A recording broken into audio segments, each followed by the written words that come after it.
No, let me just do that, and Nothing then super because secret on here. the time's ticking, and I don't want us to have any additional stress here. So let's see.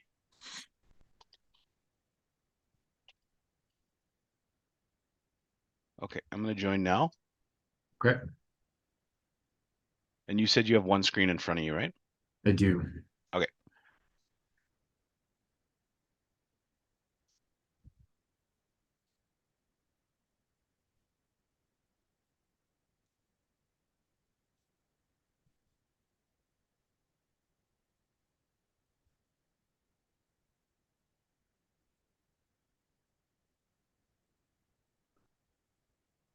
Okay, so if you Okay. are going to show this, when you go into presenter mode like this, Yeah.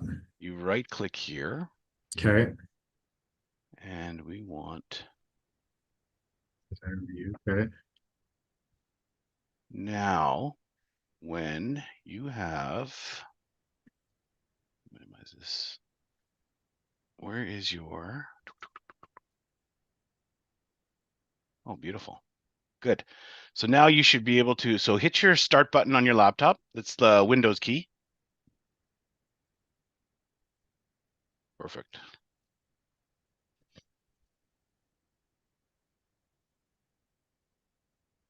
Now you can share this one.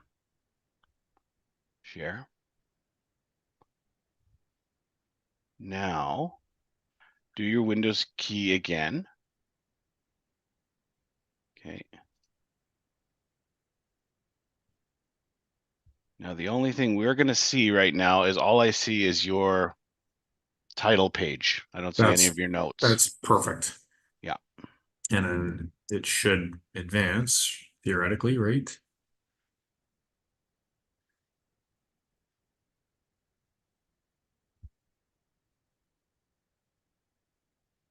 Maybe. I don't have anything. I just have your main page right now. Oh, you got a whirly bird here. What's going on? Yeah, I don't know.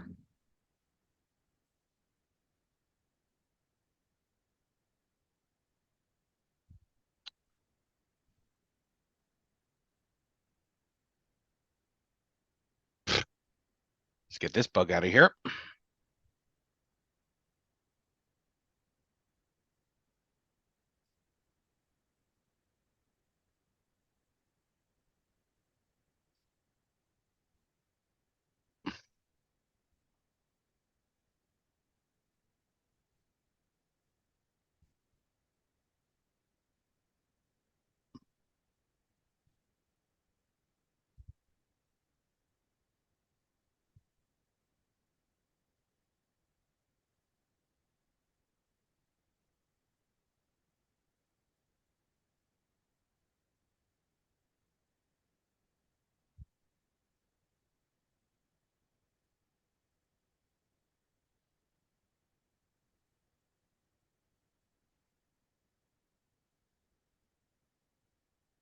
Okay.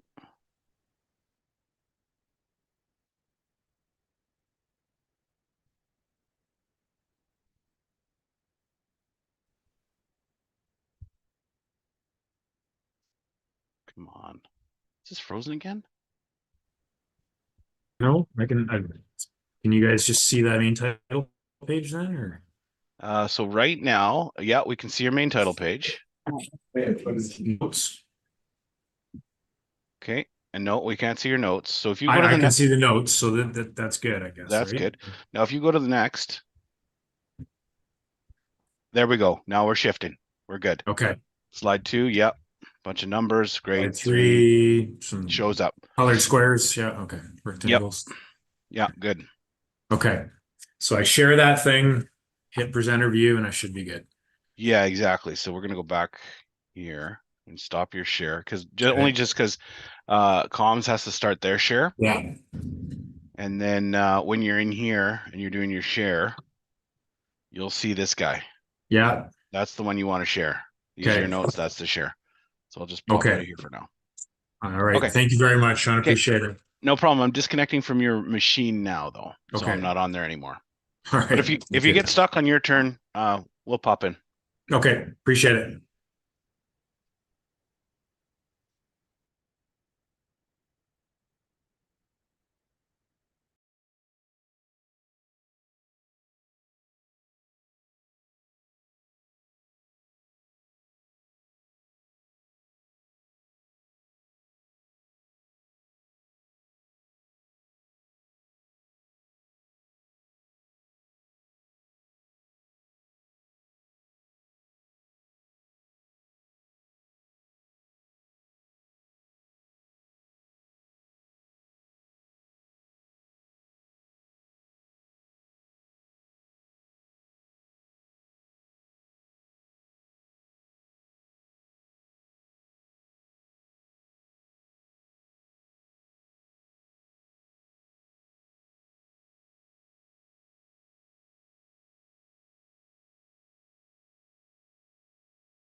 Test audio.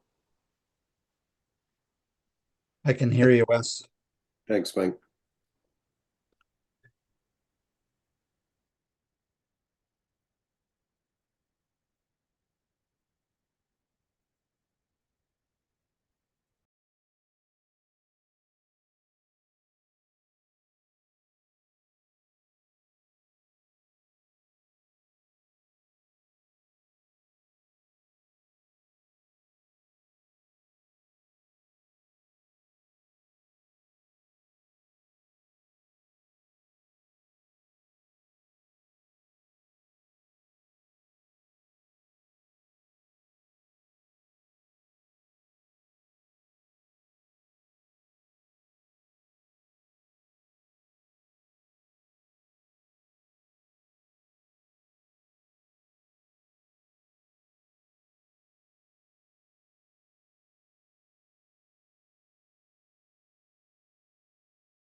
Good afternoon.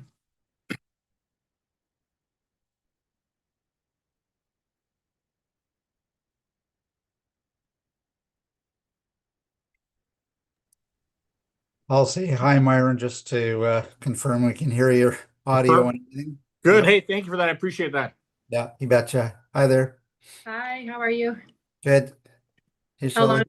how long have you got construction going on at St. Albert Place? That's a great question. Well, Uh, hopefully we'll be back in council chambers for the meeting on the 16th. Um, uh, that's close. yeah, they're doing some uh, modifications and upgrades to the council desk in there, so that's why we're not there today. But the actual construction at St. Albert Place could take much longer than that because they're replacing a lot of the windows and doing many other upgrades. So it's a bigger project than the part that's kind of stopping us from getting into council chambers right Hey, Counselor, it's Bill. Sorry, just to manage your now. expectations, you will not see a new desk on the 16th. That's going to Oh, happen after the oh, 16th. there you The go. whole building's shut down because they're redoing the entire electrical panel. That's why so it should be done this coming weekend. It's all the important stuff that no one sees behind the scenes that keeps the place running, right? You have to do. You betcha. Yeah. Good. We're very similar here. We're doing major generator work and at the airport. And it's like, okay, well, we have to do it between flights shutting down. So you do it from like 2:30 until 4:30 in the morning. You get like a 2 hour window to shut everything off and then bring it all back up online. Make sure all the standbys, etc. work. So it's always a very nervous time. Yeah. No matter how I'm much planning you do, it doesn't matter, right? yeah. I'm just super happy you got the arrivals, ramp back open and all that done. So everything else after that is icing on the cake And to, so, and, to and most so, travelers, I think. yeah, so are we. We're very pleased that that happened. What's almost 6 months ahead of schedule and was on budget and just a different way of delivering project. But PCL did a bang up job along with our project management team and the whole operations team here to make that thing work. Right? Yeah. It's like I use the example of it's like rebuilding the high level bridge while you're operating underneath it. Right? Right. That's what we did. Basically, we replaced the high level bridge deck well underneath it, right Yep. down to the base, and found some surprises. Never, not a shock, of course, but Well, the as-built drawings are never quite as no, accurate as they yeah, should yeah. be. It sometimes it should be. It should say as it should be built, not as built, Yeah. as we intended, but didn't quite finish. Yeah.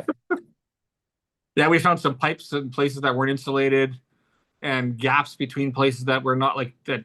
Some structural stuff, and it is what it is when you dig up stuff from the 50s and then add it on to in the 90s and add on the 2000s. That happens, right? So, Yeah. but It's just like any home renovation either. oh yeah, It's just on a much larger scale. yeah. The difference is we can't move out. Oh, we have to live in it while we're doing it. That's good point. that's the challenge. Yeah, Right? good point. Toronto's going to go through that now. They're redoing they're actually building a temporary terminal to tear down Terminal 3 to rebuild Terminal 3 in Pearson. Oh, And it's just the project is just mind-boggling, and the roads in Toronto are just like a spaghetti, right? And just that work, I said to Deborah, the CEO, that she's a good friend. I'm like, Deborah, man, you need like the change management is just massive because there's a population, there's workers and people that are there every day are part of the team, and then you can get to them quite easily. But then it's like, how do you get the general public that comes to the airport once a year, yeah. Wow. right? So it'd be interesting to see how that's going to transpire. We're learning from others. We're going to be going through a major renovation here ourselves, and we're learning from others that have done it recently to say, what would you do differently, etc. So one of those was Portland. Actually, I've got a couple of my executives on down meeting with the Portland CEO and their project management and change office because they went through trying to maintain an airport while growing massively and gutting it. So it's like, So what you're telling me is if I fly through Toronto, Myron, I should always have carry-on luggage, not check yeah, out. well, yeah, I say for when they start the work, which will really start happening in big earnest next year. If you're flying on WestJet's terminal building, that terminal building will be a temporary. They're building a temporary terminal building for 5 years. Yeah. So it's a massive, massive construction project. Well, I'm just going to go on mute while everybody else joins so they can do sound check as well. No problem. Thank you. I love this picture of St. Albert. I know, so It's beautiful. beautiful, yeah. Big park. Myron, Myron, go on mute there. Oh, thanks.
Yeah, I was just about to start the meeting, but I don't see Councillor Hughes or Councillor Broadhead or Councillor Jolly.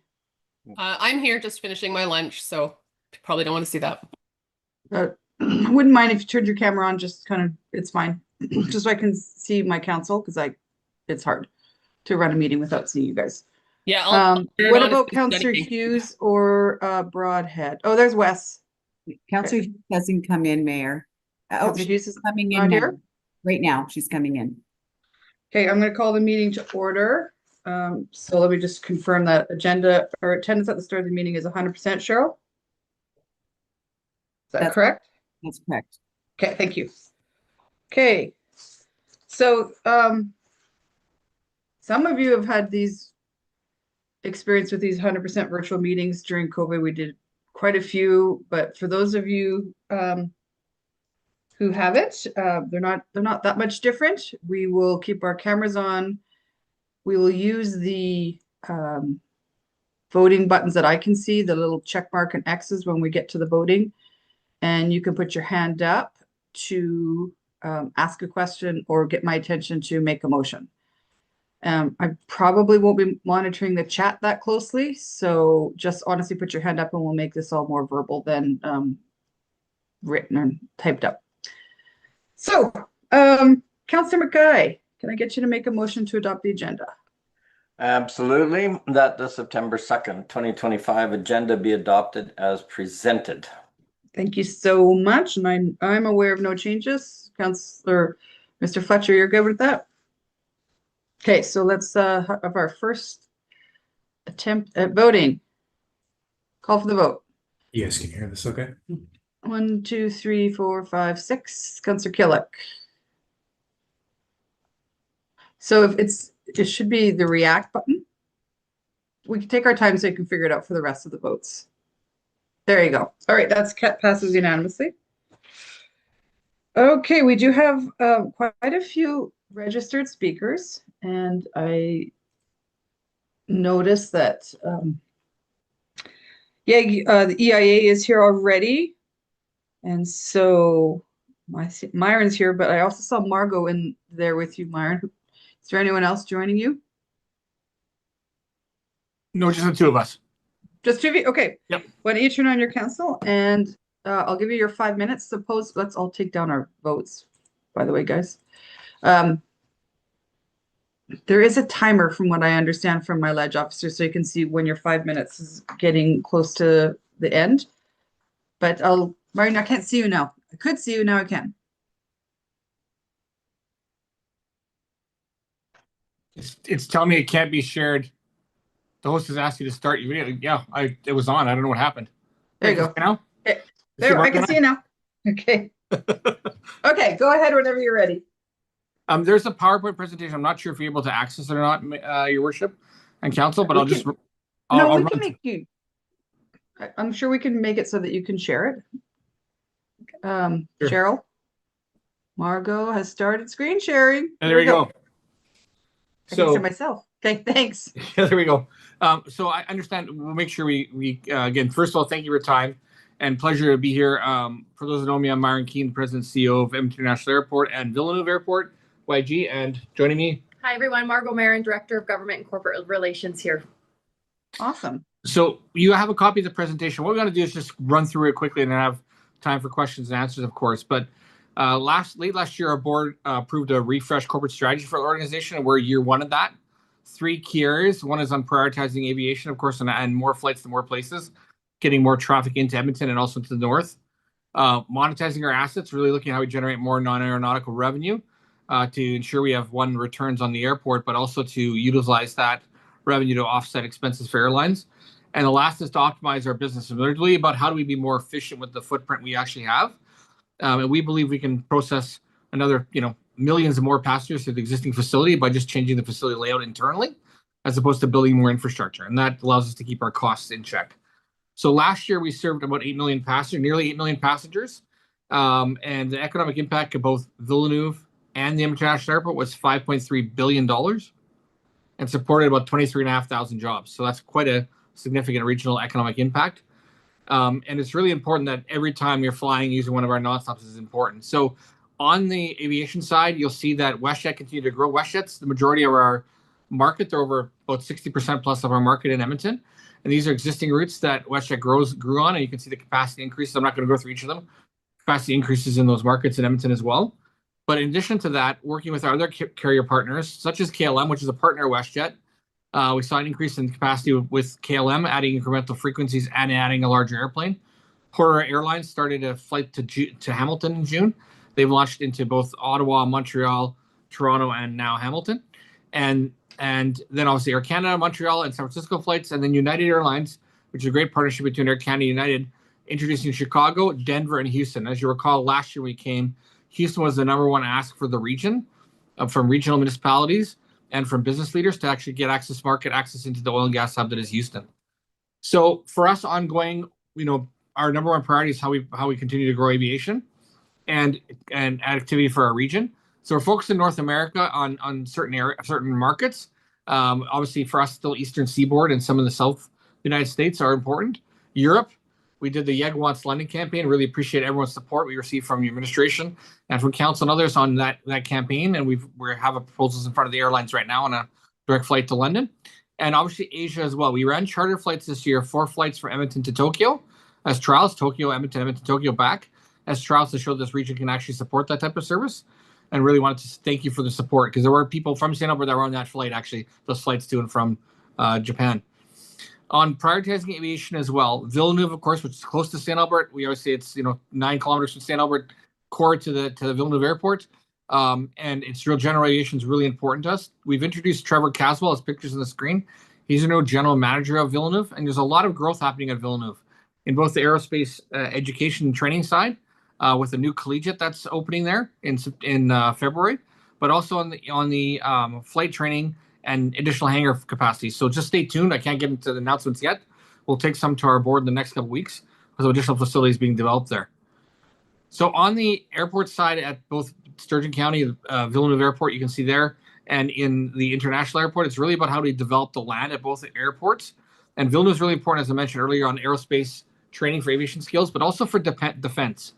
And with the federal government's initial announcement of the main operating base west being based at Edmonton International Airport, and that decision will be made by the Treasury Board approval in November, that really starts to drive more incremental aviation business, aerospace business, and defense business into Edmonton, combined with the bases we have out close to you, close to St. Albert and Wainwright, and then up in Cold Lake. So really important that we undertake that work to ensure we have the right skills. So working actively across the region with the post-secondaries to put the training programs that are needed for the future. And really want to work with you guys and your economic development teams on this, looking at how defense investment attraction will work in our region.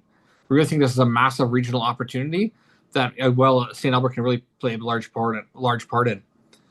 On prioritizing aviation for us, really air cargo continues to be important, and I apologize if the video won't run, but really the drone delivery program here is really important. It's delivering cargo to Indigenous First Nations medical center off the airport. But what's really interesting about that is that program is really about building the future of flight. We also launched something called Ship Alberta, which is, again, our team will be working with your economic development teams. This allows small and medium-sized businesses to access shipping rates as if they're a large international customer, which is really important. And the last portion is International Cargo Hub.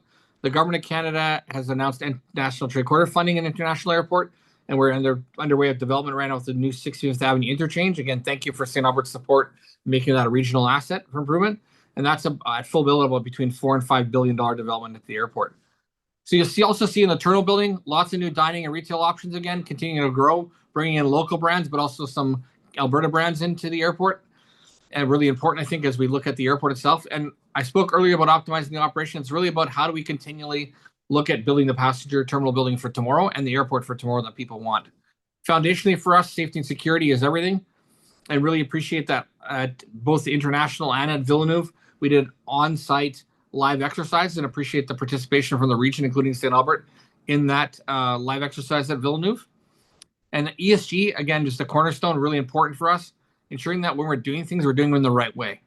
So not just doing the right things, but doing it right is one of our core values, and really focusing on community impact. And so really appreciate efforts around that, and we're able to work with St. Albert, and particularly the investment in St. Albert Food Bank and Community Village and City of St. Albert Oilers Watch Party, where we contributed to as well to do that. Again, appreciate Council's suggestions of those last year. That's why we invested in them this year. So now, of course, the U.S.-Canada trade tensions, of course, are real. We've seen airlines have noted a significant dip in traffic to the U.S. bookings. We've got a lot of new connectivity to the U.S. So we're tightly linked to the health of our economy. As the airport goes, so does the economy. And so restoring routes lost is no small task. And we're focused on reinforcing that with our airline partners and with the community to continue to grow, not only in the US, but into Europe and Asian markets. So for us, there are a couple of just major calls to action, I think, just to where, if you're talking to anybody in the federal government, where it can help. One is the influence related to reducing regulatory burden for Canadian airports. There's significant regulatory burden on airports put in place. We'll share some key messages with you. Flying nonstop, making sure that yourself and your constituencies are actually flying through the international airport. Every seat is a vote for flying here. And then business data. We don't have access like you do and your business community does as to who's doing business in your community, how they move or how the goods move. And I will say the Houston flight came to Edmonton in large part because the business community stood up behind it and provided the data, and the political community, such as yourselves, provided the information to us that we can provide to the airline. The airlines want to know what they don't know. So really appreciate that, and anything we can do to further work with you and your administration, we really appreciate. So again, I'm running through this very quickly, but thank you for your time, and we're proud to serve St. Albert region and play an important role in the community. We couldn't do without you, and happy to answer any questions you may have and how we can work better together. Awesome. Thanks so much, Myron. I will now open it up for questions. Councillor Mackay. Yeah, thanks, Myron. Thanks, Margot. I really appreciate it. And it's always enjoyable to get a catch up because, of course, as maybe some of the watchers on Zoom don't realize, pardon me, is that we actually missed out on an opportunity a number of years ago to be part of the board. So we do appreciate you guys reaching out and to your non-partners. But that kind of raises a question. To get that linkages that you were describing with economic development and also maybe with other businesses, do you come out to chamber events, St. Albert Chamber, for example? I'm just curious about that. Yeah, so it's on our priority. We had about 2 years ago done a keynote to the St. Albert Chamber. We're looking at getting that into the calendars again in the immediate future. And I've currently put a budget forward, ensuring that we have the resources necessary to participate in all of those meetings. So we look forward to getting out there right away. She was staring hard at you, Myron. I don't think you caught it. Well, yeah, no. It's a priority for us because everyone in the region is a partner, whether they appoint to our board or not. Yeah. So talking to St. Albert is really important. Just like we're talking to Fort Saskatchewan, they're not appointed to the board. We're talking to Devon and Beaumont and Calmar. Like they're all important, right? It's what makes this region work. Yeah, I agree with you. And I mean, we do have a very large business park on our western borders that we're actively pursuing opportunities with. So your comment around the national defense is intriguing, and I think there's some ways of maybe building on that. So thank you very much. Thank you. Any further questions from members of council? Myron, this will be the last time you present to this body of individuals. I'm just wondering, I mean, I think the airport has done a really good job over the last probably 8 years, working with the region, generally through Edmonton Global, about the importance of the airport, and just wondering if there's some education or some sort of really significant targeted strategy about kind of bringing the next group of individuals in the region up to speed of the importance of all this. And maybe that should go to Margot. I'm not sure. No, it's a great question. I'm going to turn to Margot in a second. So what we built in the budget for next year is, once councils are established, to actually have invite councils to come out to the airport, actually do a council meeting from here. We got all the facilities, if that's something that's amenable to you, and actually spend some time together. And then conversely, us coming into the community and working with your Chamber of Commerce and your business leaders and your city manager, CEO, and that, et cetera, to drive that home and be more actively involved in the community. So Margot has put a budget in that will allow us to do that and focus. So I think it's really important in the absence of whatever happens with who's in Edmonton Global, who's not in Edmonton Global. We think it's important to ensure, like, just aerospace defense, your worship, for example, opportunity is substantive for this region. And we can become Western Canada's aerospace defense hub for the military, but that's not going to end up all at one airport. It's going to end up all over. It's going to end up in your municipality. And we want to help drive that. If we come together, we can do that, I think. So we're also, I know you, sorry, go ahead, Margot. Keep going. Thank you, Your Worship. We also have intent with this next year to be a little bit more descriptive and prescriptive about what kind of economic development activities are helpful to enshrine air service connectivity through cargo or through commercial air service. So, for example, we've heard other jurisdictions that when a new brewery pops up in town, they're saying, have you thought about export to Asia? We can get you exporting to Asia. And so as long as we can provide clarity to the regional ECDEVs about what types of products we're looking, what destinations we can fill jets to right now, I think it will be really great for the whole region to be a bit more symbiotic with growing all of the value proposition at once. For sure. 100%.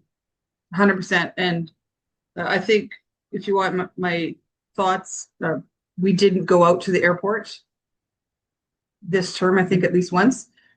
It's more impactful, I think. Yeah, Mike and I drove out together. Yeah. It's more impactful to be at the airport than for you to present in council chambers. And but for St. Albert in particular, and maybe Sturgeon too, but another session out at Villeneuve. We absolutely love to, and we're working on some really exciting things at Villeneuve, which are tied back to St. Albert. They wouldn't happen without St. Albert being there. Yeah, and so like, there's great opportunity for us collectively to celebrate not only the working in the trenches, but the wins that are going to come. Right. Yeah. And, you know, I'm sure you're well aware the St. Albert Chamber of Commerce has been like a dog with a bone with that airport, and they, well, I'm sure will continue to be. And as Councillor McKay mentioned, we do have this whole new swath of land opened up in the next couple of years that hopefully we can work with you guys to help fill the space. We'd love to promote it because, again, it's symbiotic. Just lots of stuff does not belong at the airport. The majority of stuff doesn't belong at the airport, actually, for Villeneuve. So your park to the east of us, to the west of you, is perfect symbiotic opportunity. Perfect. Okay, I don't see any more hands up with questions, so I'll just thank you guys both for coming. Thank you very much. We're sitting in a boardroom together. Yeah, we appreciate it. Yeah, no, but thank you. We look forward to seeing your revised St. Albert Place once it's finished. Okay, thanks so much. Thank you very much. Have a good day.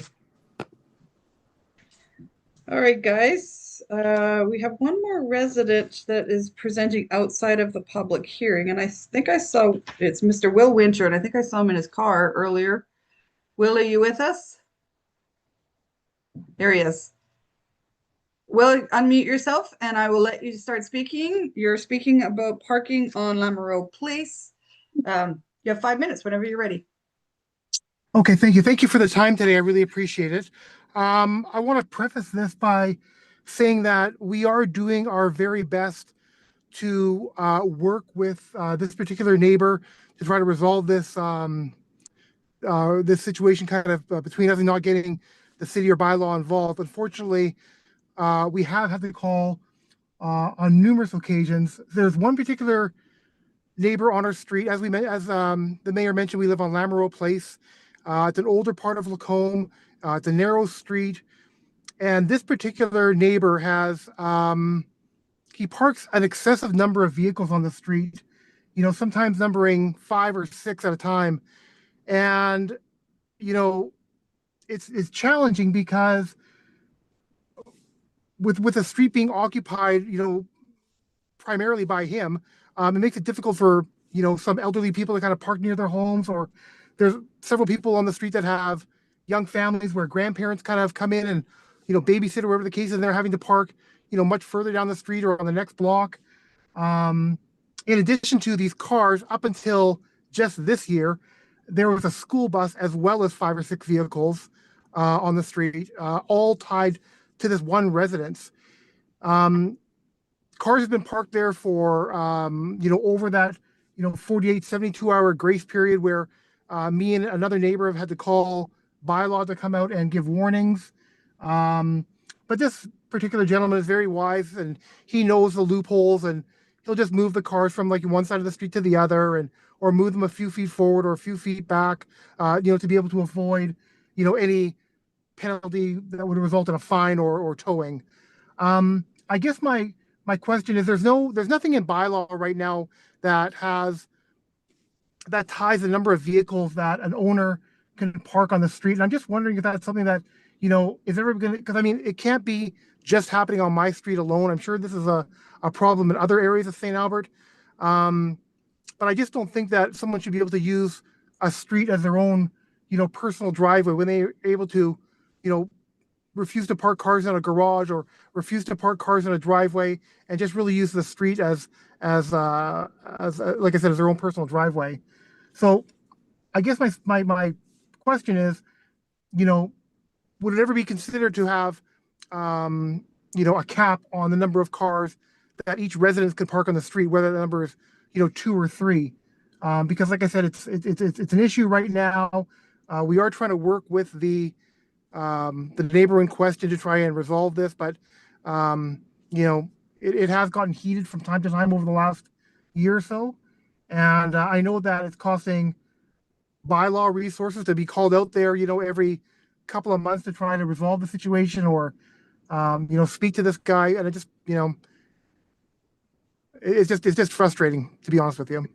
Yeah, I can sense it, your frustration, and I'll let council ask any questions of you. So let me just summarize. You have a neighbor that has multiple vehicles parking on the street, and were they also the driver of the school bus? That was a tenant in his Okay. house who he Okay. since evicted, he has since evicted. So the school bus issue has been kind of resolved, but the number of cars sure hasn't. Yeah, I feel like we already have in place something about the school buses parking in residential areas. So, but it's I'm not going to give you the answer you want to hear, I don't think, and we can maybe ask administration some advice as well. But parking is one of the biggest things council hears about, for sure.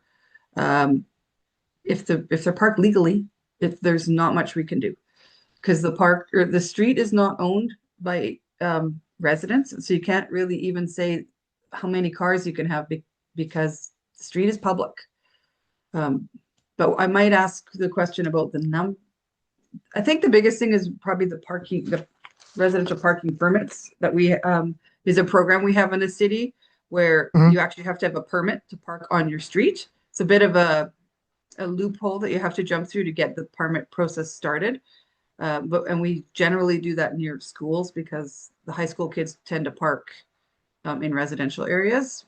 And so you have to get a bit of a petition, get your neighbors to sign it, and then you're given 2 passes. I think it is 2 passes to park on the street. So you can give it to your friends and visitors when they show up. That's the one thing we've done to try to curb some of the on-street parking for those really heavy areas, and that Okay. might work for you. But I'm actually going to let Councillor Broadhead ask a quick question of you. Sure. Yeah. Wes?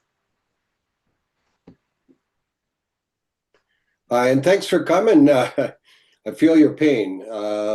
My question is this a rental property? Does he have basement suites or anything, or is this just him and his family and his business taking up spots on the road?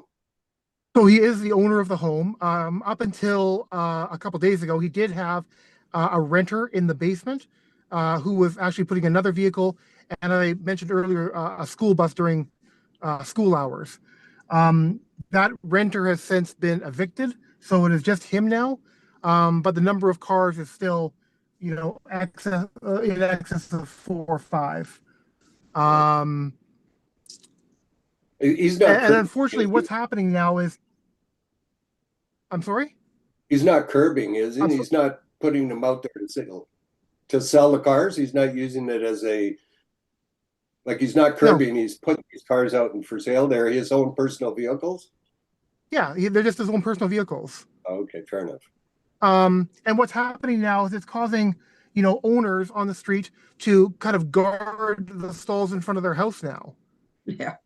Because they don't want him to put, their vehicles in place. And unfortunately, like my wife and I, we have 1 vehicle each. We park in our garage. I don't have the ability to go to war with this guy and put vehicles in front of his yard where, he does. Yeah, it's just causing a lot of tension in the neighborhood and unwanted and unneeded tension when, he can simply park these vehicles, in his garage or in his driveway. There's no need to put them in front of, my house or my neighbor's house, or it's just really unfortunate. Yeah. I would like to hear more about the permit program. You know, we are very close to Bertha Kennedy. I don't know if it's not really an issue of, people parking on our block, students or teachers or anything like that. But, wow, would that ever alleviate, the problem that we're having on our particular street, where each house is issued, 2 passes for residential parking? That'd be amazing. Any other questions from council before I move on? So I'm assuming when you registered to speak today, you sent some contact information to our legislative staff. Yeah, they have my phone number and my address. Yeah, they have everything. Okay, so why don't do they have your email? Well, yeah, I sent it through my personal email, so Perfect. they should have that. Yeah. Okay, so I'm gonna make sure that we get you the information on the residential parking permit program, and there's some contact information in there that you can talk to our traffic department, and they might be able to guide you through the process. And I would just have to get like my street name, like my neighbors on board. Yeah. That would be no problem doing that. Okay.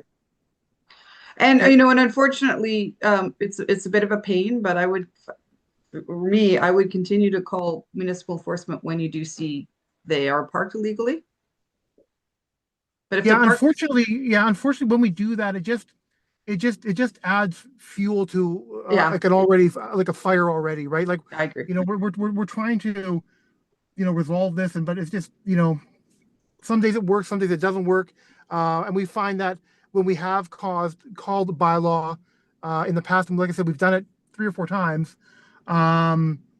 It just makes things worse, and he just ends up putting the cars, like putting everything out in front of everybody else's house except his, and just goes back to that game of moving from one side to the other, and it doesn't, unfortunately, doesn't help.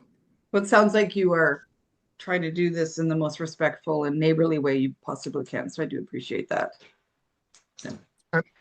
All right, I see no more questions. There might be the way it works is we're going to the next thing on the agenda is there's an opportunity for members of council to ask our administration some questions, so that someone might have a question that might help. But honestly, to tell you the truth, at this point, I think your limits are this parking program. I think the parking program is fantastic. I think it's a great solution.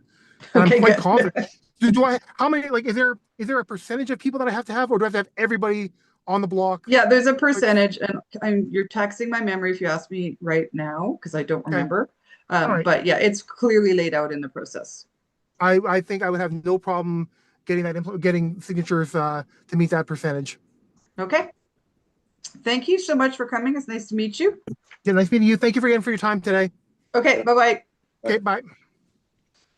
All right, council, is there any business arising? We're on to agenda item 4 from either the Edmonton Airport presentation or from Mr. Winters. Okay. Mr. Fletcher, can you have somebody from Ledge send Mr. Winter that information on the parking program? Yeah, Mayor. In fact, someone from traffic will reach out and discuss it with him. There's a little more to this than meets the eye in terms of the parking program and the eligibility. So I don't know if they'll be in touch. Yeah, I don't know if it's gonna work because it's not construction and it's not a high school, but we'll see. Okay, consent agenda. We have a number of things, and I didn't hear of anything getting pulled off. So, Councillor Killick, feel like making a motion? Whoa, I lost. It was there for a second in the chat. And I don't see it anymore, Mayor. That's okay. Anyone else? I can do it, Mayor, if you want to have it. Go ahead. Okay. That the recommendations in the following agenda reports be approved. 6.1 regular council meeting minutes of July 15th, 2025. 8.1 Community Services Advisory Committee recommendation, Community Capital Grant Ad Hoc Funding Recommendations. 9.2 RCMP Quarterly Report Q1 2025. 10.1 CCC 03 City Council Enumeration Expense Reimbursement Policy Amendments. 10.2 Mutual Aid Fire Services Agreement, Sturgeon County. 11.1 Bylaw 2022-2025 Master Rates Bylaw and other bylaws, first reading, and other policies that affect fees and changes, and 11.2 bylaw 20/2025 council committee omnibus attending bylaw first, second, and third readings. That's it. Thanks so much. That was a big one. I will call for the vote. Hmm. 1, 2, 3, 4, 5, 6, 7. That's unanimous. Okay. So next agenda item is 6.1, which was just approved on consent, which was the minutes of July 15th. The public hearing starts in 30 minutes, so we will jump back to that in a minute. 8.1, I can read the motion if I just find it. Excuse me, guys, I'm jumping around on screens. And of course, it's not showing. It's in the chat, Mayor. It's in the chat, thanks. I pulled up the agenda, it's completely blank. Okay. So this was the Community Service Advisory Committee. Thanks for all the work that they're doing because they approved a couple of capital grants. So the motion that we passed was that the following applications for the 2025 Community Capital Grant Ad Hoc Program be awarded as follows. Organization, Families and Friends of J.J. Neering Catholic Elementary School Society, and their project is a playground, and we gave them $100,000. And we also had the Friends of Neil M. Ross School Society building another playground jointly with Kino Seo, another $100,000 for a total of $200,000. That is 8.1, and then we're on to 9.1, which is the corporate quarterly update. Normally this would go on consent, but because it's our last as this council, Mr. Fletcher has agreed to give us a short presentation. So go ahead, Bill. Thank you very much, Mayor. If you'll bear with me.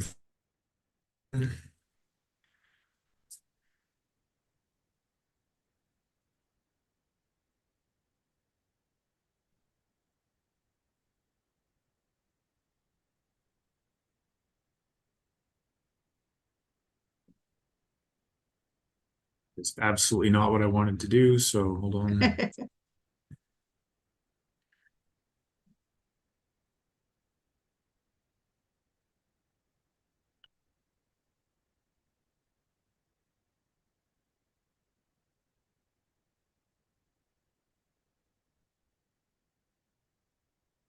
All right, believe it or not, I rehearsed this right before the screen and it is not working. So I don't know, Sean, if you can make me look stupid online and tell me how to get through this. I'll join you just one sec here. Thanks very much. Yeah.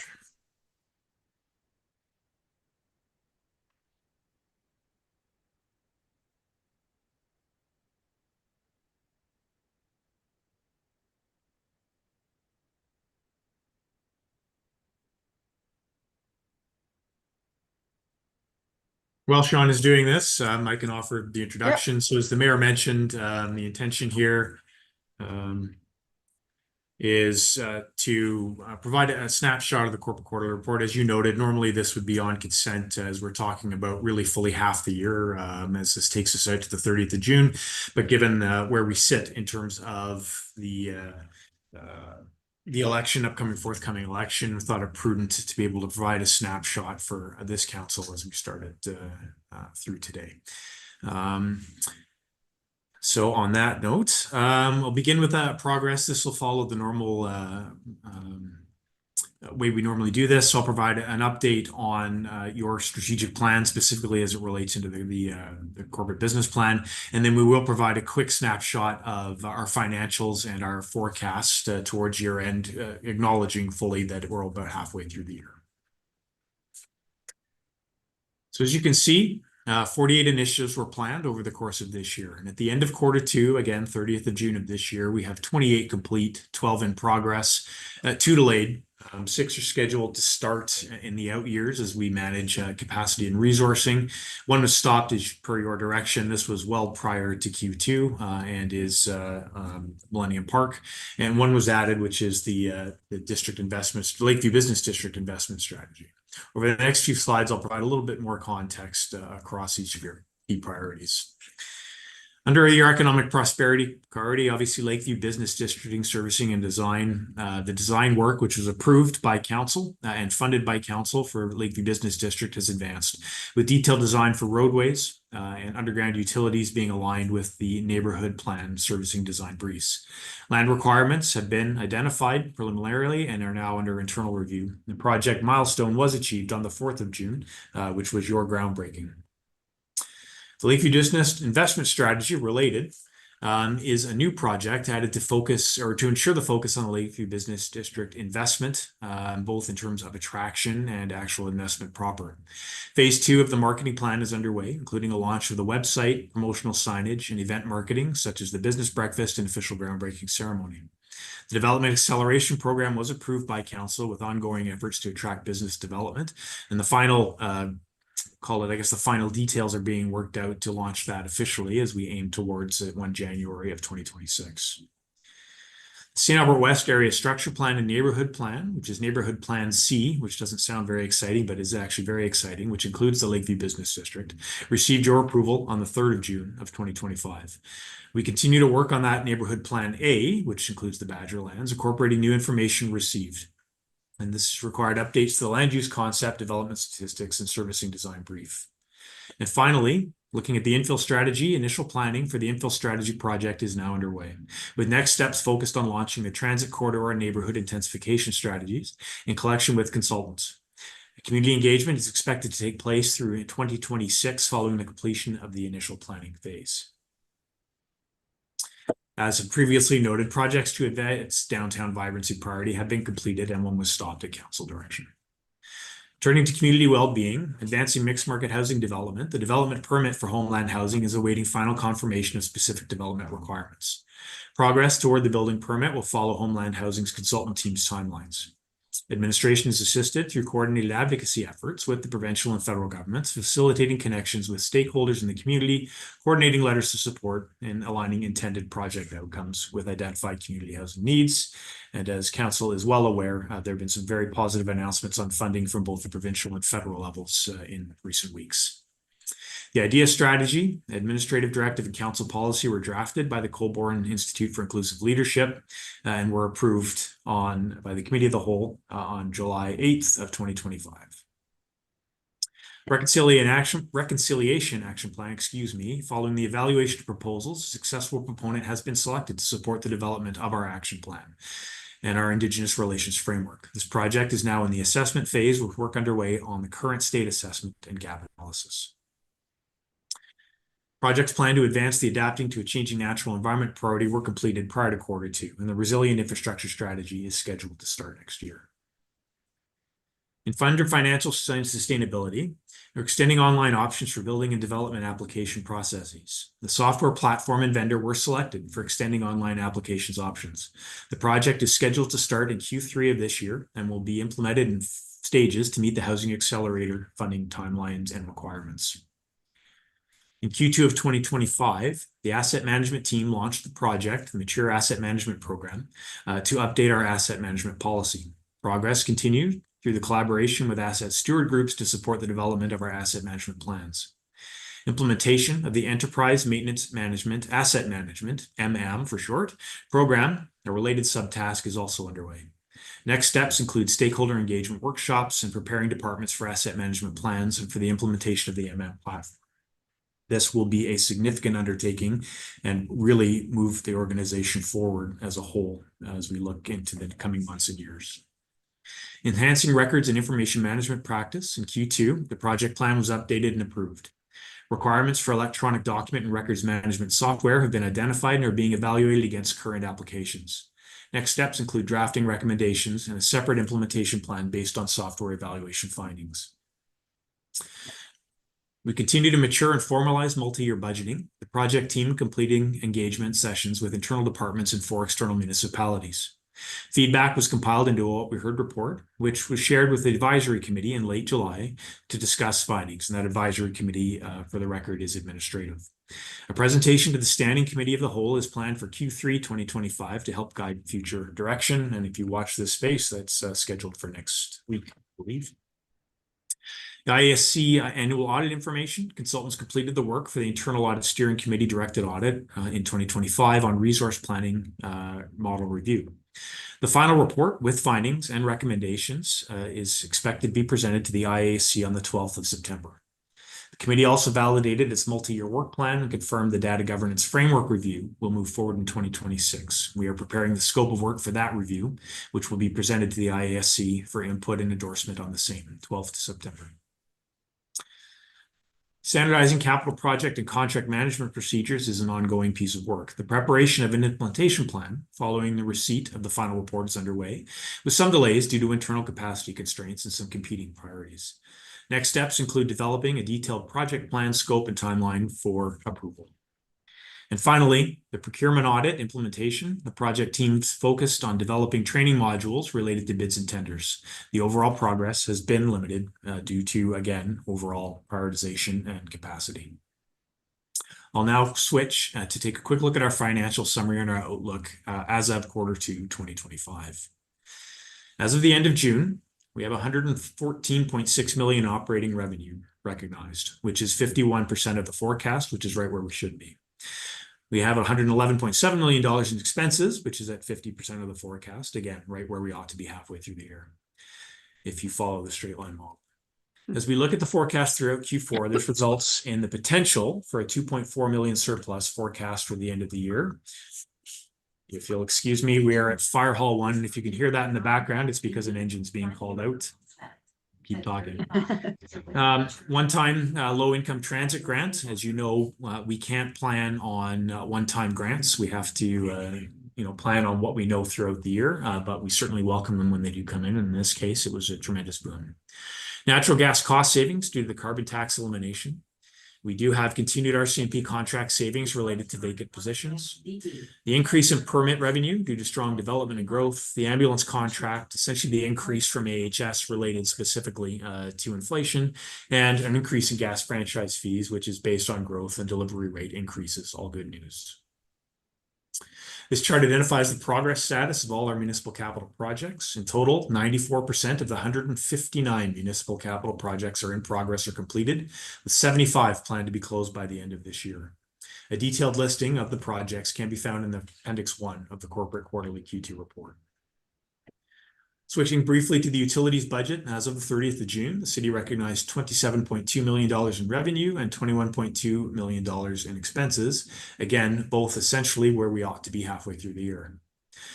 The $281,000 increased forecasted revenue is a combination of higher water connection fees due to trending development growth and higher refuse stickers due to enforcement on drop-off and city growth trends.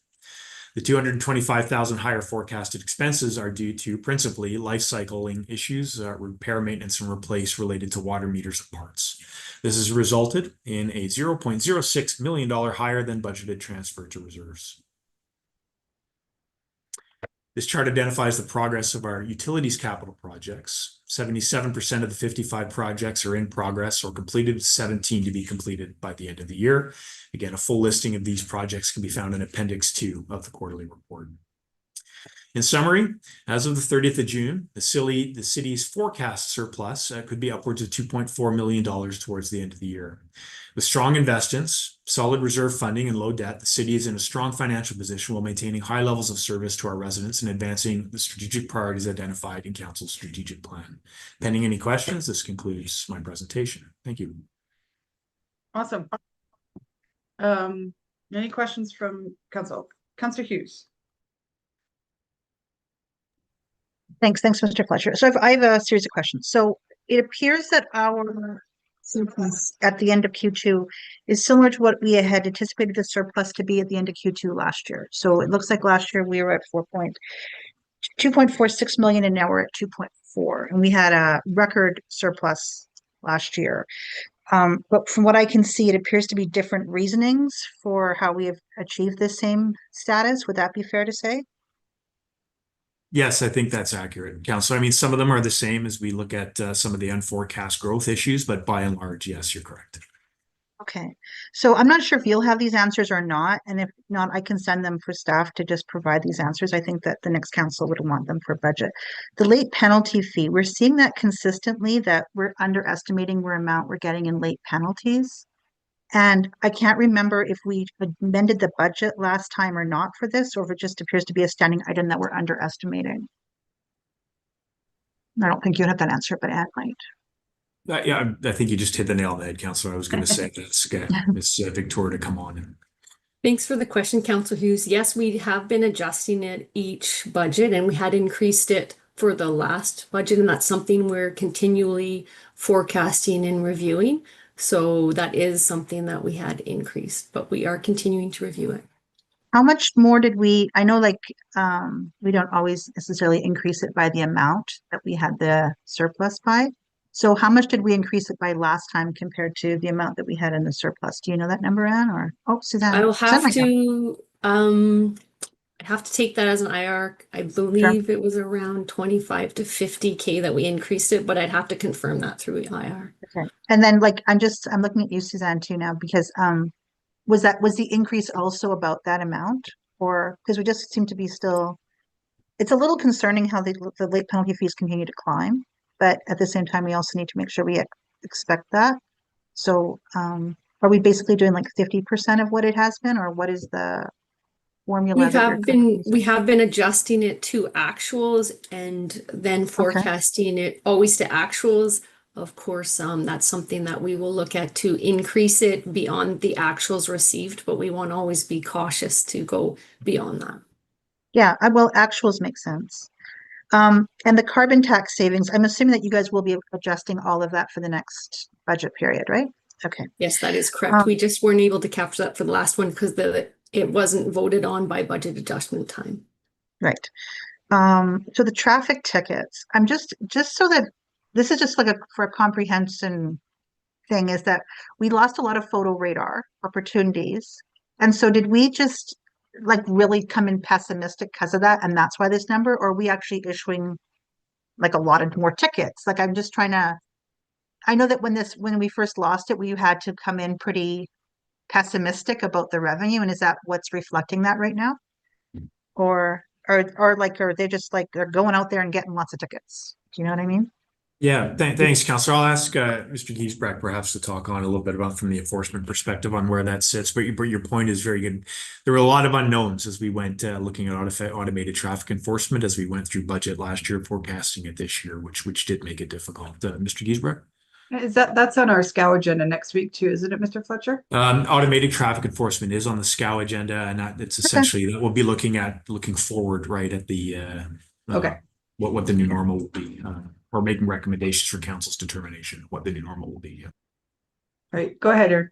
Thank you. And in terms of number of traffic tickets, yes, that's been significantly increased for traditional enforcement.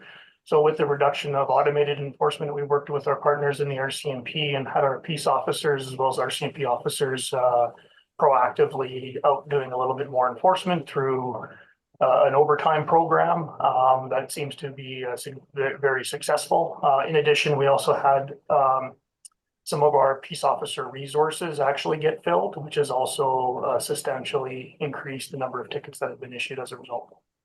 Yeah, actually, that follows the other question I had. So last year we had part of a large portion of the budget of the surplus, or significant, was about the RCMP vacant positions. And this might be brought up later with Councilor McKay's motion, but how close are we now to the correct number of boots that we were anticipating on the ground? That might be actually, well, we did the policing update on consent.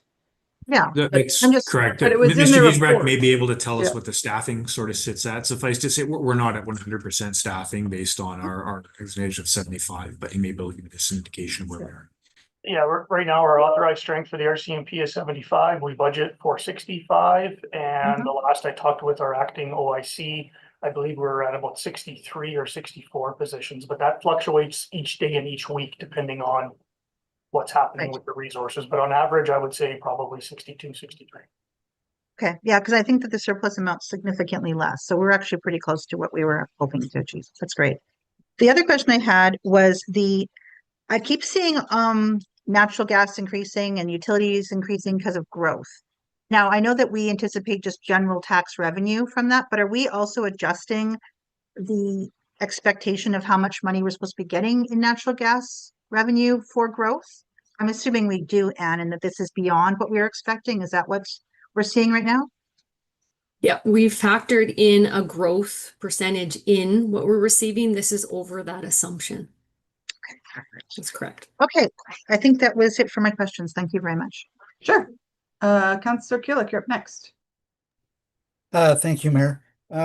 Just in terms of the two strategies of downtown vibrancy and Lakeview, are we fully staffed up in those key departments now with our Lakeview marketing person and someone to work with our downtown vibrancy strategy requests? Yeah, thank you very much, Councillor. I know Mr. Erickson is on, who can talk to specifics of the staffing. Yes, our individual focused on Lakeview marketing has been hired, and working forward in terms of how the division of labor occurs in economic development from a liaison perspective with the downtown. I'll defer to Mr. Erickson on that front. Thank you, Mr. Fletcher. I believe any requests or any proposals around human resourcing would be part of the plan that we intend to bring forward to council before the end of Q2 in 2026 as part of that downtown plan. Okay, so we've got that'll be coming for, so Lakeview is looked after, that's great.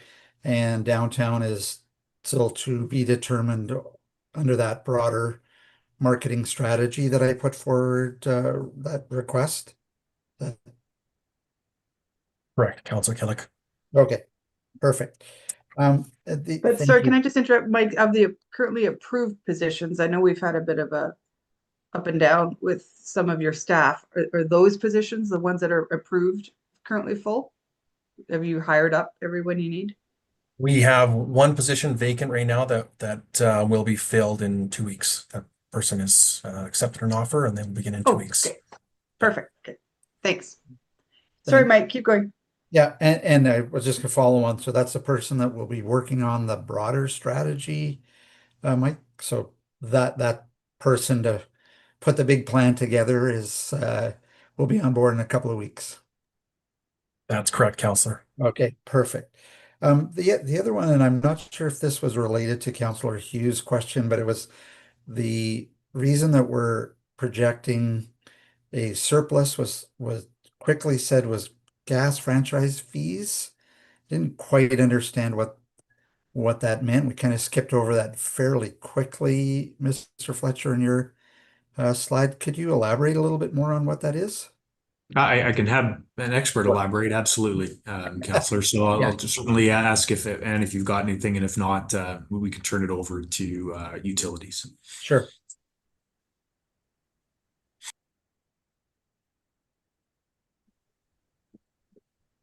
Thanks, Councillor Killick.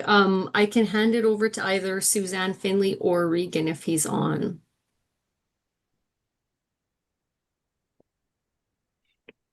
I can start, Councillor Killick. So are you referring to the gas franchise fee revenue that we are receiving?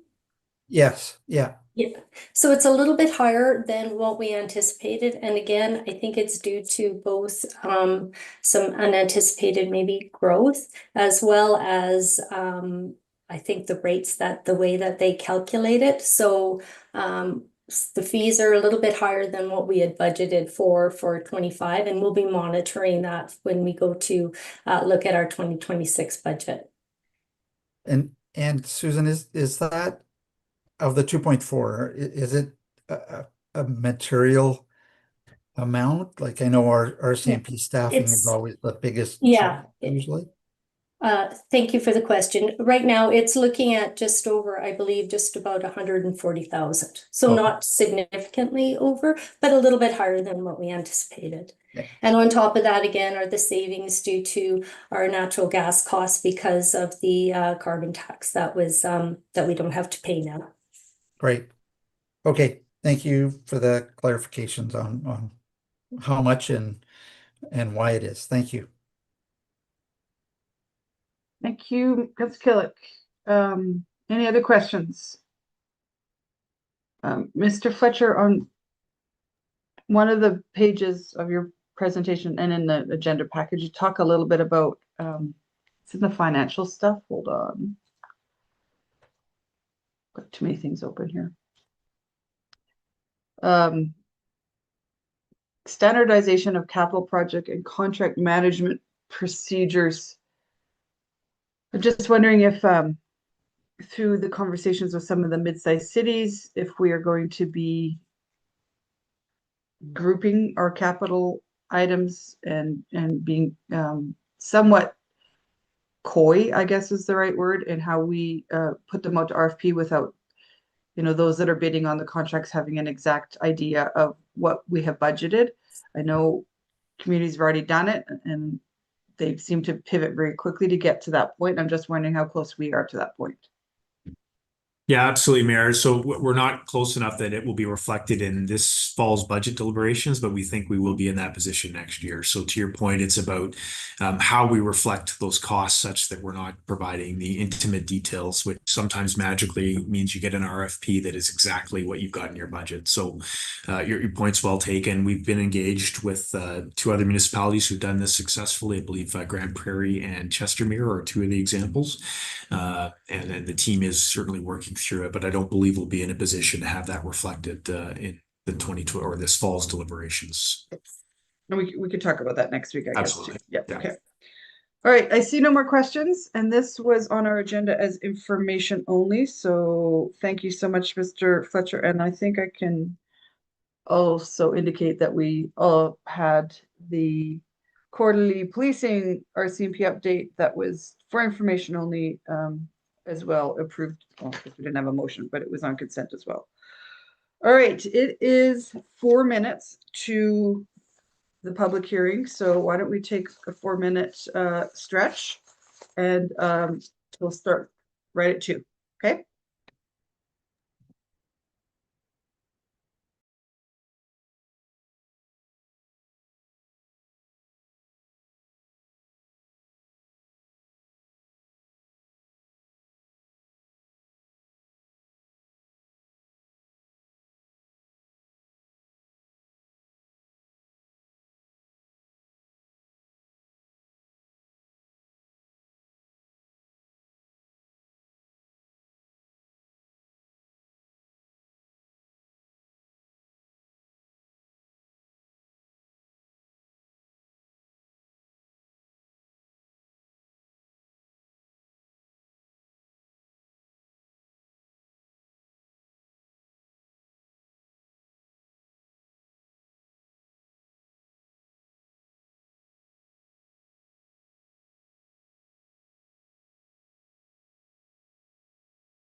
All right, everyone, it's 2 o'clock. And I can't turn my video on. There we go. 2 o'clock. So I'm going to call the public hearing for land use bylaw 19/2025 to order. It's a Schedule A amendment. So this will be our last I think this is our last public hearing. It is our last public hearing as a council. So I don't think I need to tell you guys the entire process, but I'll kind of go through it in short order. I'll ask if any member of council wants to declare a conflict of interest. There's a significant pause to allow you guys to do that, so that's good. As per usual, we will get a presentation from administration. And I see Katie, I'm sure Christina's around here somewhere, will be kind of leading it. And then you will be able to ask questions of administration until you are exhausted with that, and then we'll go to the public. I have a few registered speakers. Many of them are the proponent. They will get 10 minutes to present. And then we have a couple members of the public registered to speak as well. You can ask questions of those folks, and then we will return to administration if you have any more questions of them. And then I will entertain a motion to close the public hearing and we can get on with the voting. I will also note that if there's any questions that our legal counsel deem that need to go on camera, we have that opportunity, but I'm going to really encourage that we stay away from those, because we want to make sure that this is as much in public as possible so we don't question our final results. And for those that are registered to speak, I have been given the supreme power of co-host of this Zoom meeting. So after 5 minutes, I will be able to mute microphones so we can keep it fair and consistent with all members of the public. Okay, so with that, I'm going to turn it over to, of course, my agenda says Barb, but I see Katie. So Mr. Fletcher, I'll turn it to you and you can say which staff is going to be doing most of the work here today. No, thank you very much. Mr. Pui is going to deliver the presentation, but I will turn it over to Ms. Mahoney for any introductory remarks. Okay. Thank you very much. Good afternoon, Mayor Herron, members of council, and members of the community. My name is Katie Mahoney, and I'm the manager for the planning branch at the City of St. Albert. A developer, Landrex, has put forward a proposed change to the land use bylaw to facilitate development of a school site in the northeast area of the city. For today's public hearing, administration has prepared a comprehensive presentation which highlights the various complexities contained within the agenda report. Thank you in advance for your attention, and we note that administration from various departments will be available to answer questions afterwards. Now I will pass it on to my colleague, Ms. Dupuy, who will be taking us through the presentation. Thank you. Thank you, Ms. Mahoney. Good afternoon, Madam Mayor and members of council. My name is Barb Dupuy, and I am here to present Bylaw 19/2025, which is a proposed redistricting within the Northeast St. Albert Area Structure Plan to facilitate a school site. This is a developer-driven application applied for by Invistech Consulting Limited on behalf of the landowner Landrex. A quick outline of what we're going to present to you today is shown on this slide. I'll go through the site location, the applicant's redistricting proposal, the planning framework, some servicing concerns, our joint use and planning agreement, stakeholder and public engagement, additional information that was submitted by the applicant, a summary of our concerns, and then the administration's recommendation. Starting off with the site location, this proposed redistricting is located within the Northeast St. Albert Area Structure Plan, which is in the northeast portion of St. Albert. This is a completely new neighborhood with an area structure plan that was only approved earlier this year in February. This is the first proposed redistricting within this neighborhood. The specific site is located just north of the current endpoint of Element Drive North and just east of that roadway. This land use bylaw amendment proposes to redistrict 8.5 hectares, which is about 21 acres, as shown on the map on the slide. The existing district is the transitional or TRN district that's shown in gray on the left-hand side. The transitional district was created for the annexation with Sturgeon County, and it's a holding district until the lands are converted to a more urban style of development. The applicant proposed to redistrict the land to the Public, Private, and Institutional Service, or PSI district, which is shown in blue on the right-hand side of the slide. Some permitted uses in the PSI district include school, elementary, or secondary. This use could accommodate an elementary, junior high school, or high school.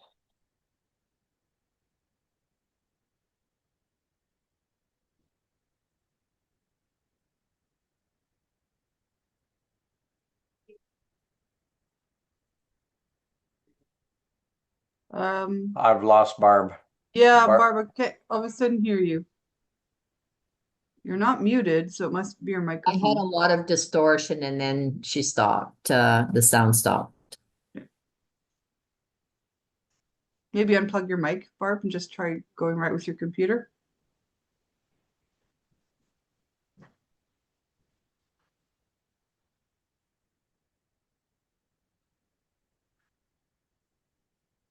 I'll let you know when we can hear you, but so far it's still quiet. Haven't speaking now, so you can always just go.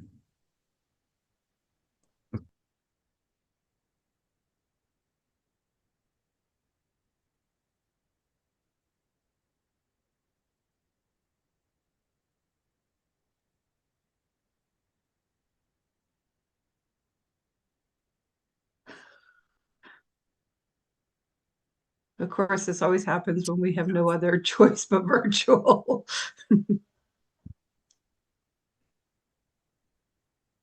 Maybe, Mayor, could we just take a couple of minutes and we'll see if we can Course, troubleshoot yep. it or come up with a plan Yep. B if we need Maybe- to. My apologies. Maybe she Thank you. can Yeah. leave the meeting, come back in, work with Sean. Thanks. Thank you. We're working on it.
Give it another few seconds to see if they can troubleshoot it. If not, someone else can Give the presentation. the Sure. briefing. Okay. Absolutely. Yeah.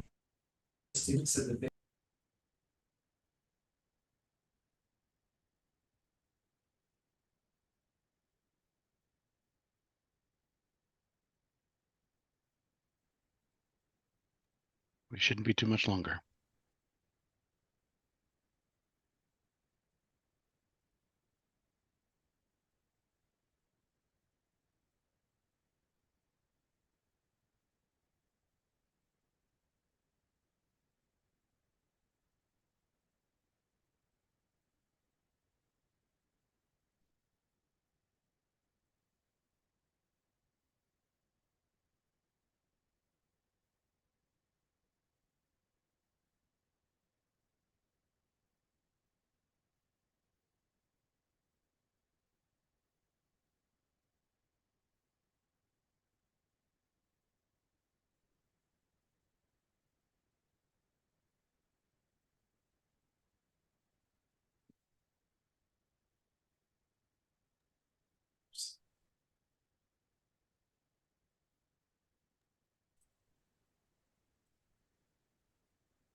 Anyone have a good joke while we're waiting?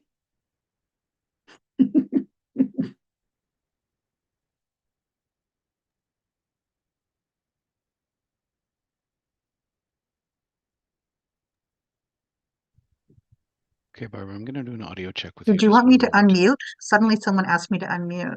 So I do not know why you'd want to hear my voice, other than it's soothing. Okay, I saw Barb get back into the meeting, so. Oh, Barb, just a sec. Just a sec.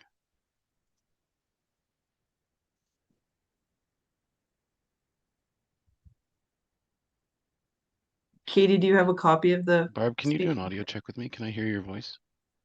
Hi, Sean. Can you hear me? Yeah, We that sounds much better. Just one moment and we'll start your screen share, okay? Thank you so much. I No apologize, folks. No, it's okay. All good. Okay, you can go ahead and try to share your screen and I'll back off your computer once that's successful.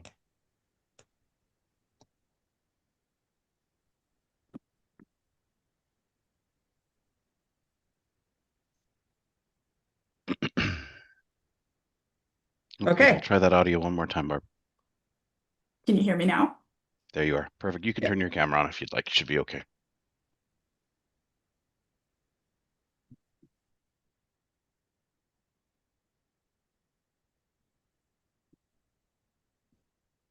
Thank you, everybody. I apologize. I will restart from this slide. Okay. So the graphic on this slide shows the planning framework at the City of St. Albert. To put the amendment process into perspective, today we are looking at a land use bylaw amendment, which is shown in pink. However, there are policy tiers above, being the Municipal Government Act, shown in navy blue, the MDP, shown in dark brown, the Area Structure Plan, shown in teal, and the Neighborhood Plan, shown in purple. This proposal needs to be reviewed against each of these documents to check for alignment. I will note that a neighborhood plan has not been completed for these lands. The applicant is currently working on a submission, however, that process isn't finished. So there are still planning steps that should be completed prior to these lands moving through the redistricting process. We're going to start with the highest order regulations, which are the Municipal Government Act, or MGA. So when land is redistricted to PSI, it's intended for a public use, in this case for a school site. Section 644 of the Municipal Government Act states that within 6 months of the designation to PSI, the city must either acquire the land as municipal reserve, commence proceedings to acquire the land within a reasonable time frame, or redesignate the land to a non-public use. This portion of legislation means that the city would need to either subdivide and dedicate the land to municipal reserve, purchase the 8.5 hectares, or redesignate the lands to a non-PSI district. Each option presents issues and risks. In terms of the first two options, one of the challenges is that the accompanying proposed subdivision cannot be approved due to servicing constraints. So the city would not be able to acquire the land as municipal reserve or commence proceedings to acquire the land within a reasonable time frame, as we don't know when these parcels would be able to be serviced. In terms of the last option, redistricting to a non-public use, the risk is that we wouldn't be able to complete our process in time, as we only have a 6-month window. As such, should the redistricting proceed, the city could be obligated to purchase the entirety of the 8.5 hectares of land that is redistricted to PSI from the land developer. The estimated cost to purchase the entirety of the site is in the low 7 figures. However, the exact cost could depend on market conditions at the time of the sale. The next level down in the planning framework is the Municipal Development Plan. Flourish MDP designates the site as neighborhoods, as shown in pale yellow color on the slide. Neighborhoods are predominantly residential areas made up of low-rise housing, along with parks, schools, local shops, and services. There was misalignment with several policies within Flourish. This includes Policy 10.1.1, which requires new urban development to be serviced.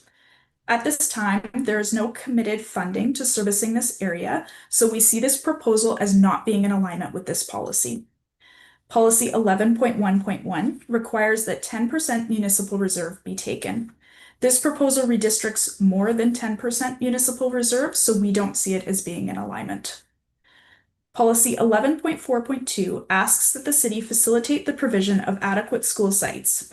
We do have vacant school sites within the community, which are shown on a map attached with your package. It's administration's position that one of these alternative sites could be a better fit if a school is needed imminently, as they don't all have the same level of constraints that these sites have. Policy 11.4.4 asks us for efficient use of reserve land by building multi-story schools. Because this proposed site is so large, there's concern from administration that the proposal does not align with this policy. And lastly, Policy 11.4.5 encourages that school sites be subdivided and serviced with utilities to the property line prior to subdivision of 30% of the gross residential land within an area structure plan. Right now, there is no residential land within the Northeast ASP subdivided or redistricted, so we consider this application premature. The next level below in the planning framework is the area structure plan. As mentioned, the subject site is within the Northeast St. Albert Area Structure Plan. The Northeast ASP Map 2 designates the subject lands as major open spaces, which is shown in green on the slide, and neighborhoods, which is shown in yellow. The ASP does indicate that a potential high school site is contemplated on the land. It also mentions that if the government of Alberta funds a high school in this location, an adjacent community park is anticipated as well. Typically, the school site would only be shown in the area in green on the slide. As you'll notice, the proposed redistricting that was submitted is larger in size than was shown in the area structure plan. And that point transitions us to a discussion about neighborhood plans.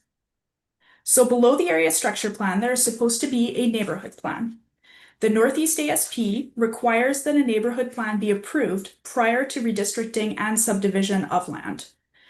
The undertaking of a neighborhood plan could have addressed the larger high school site size than what was shown in the ASP.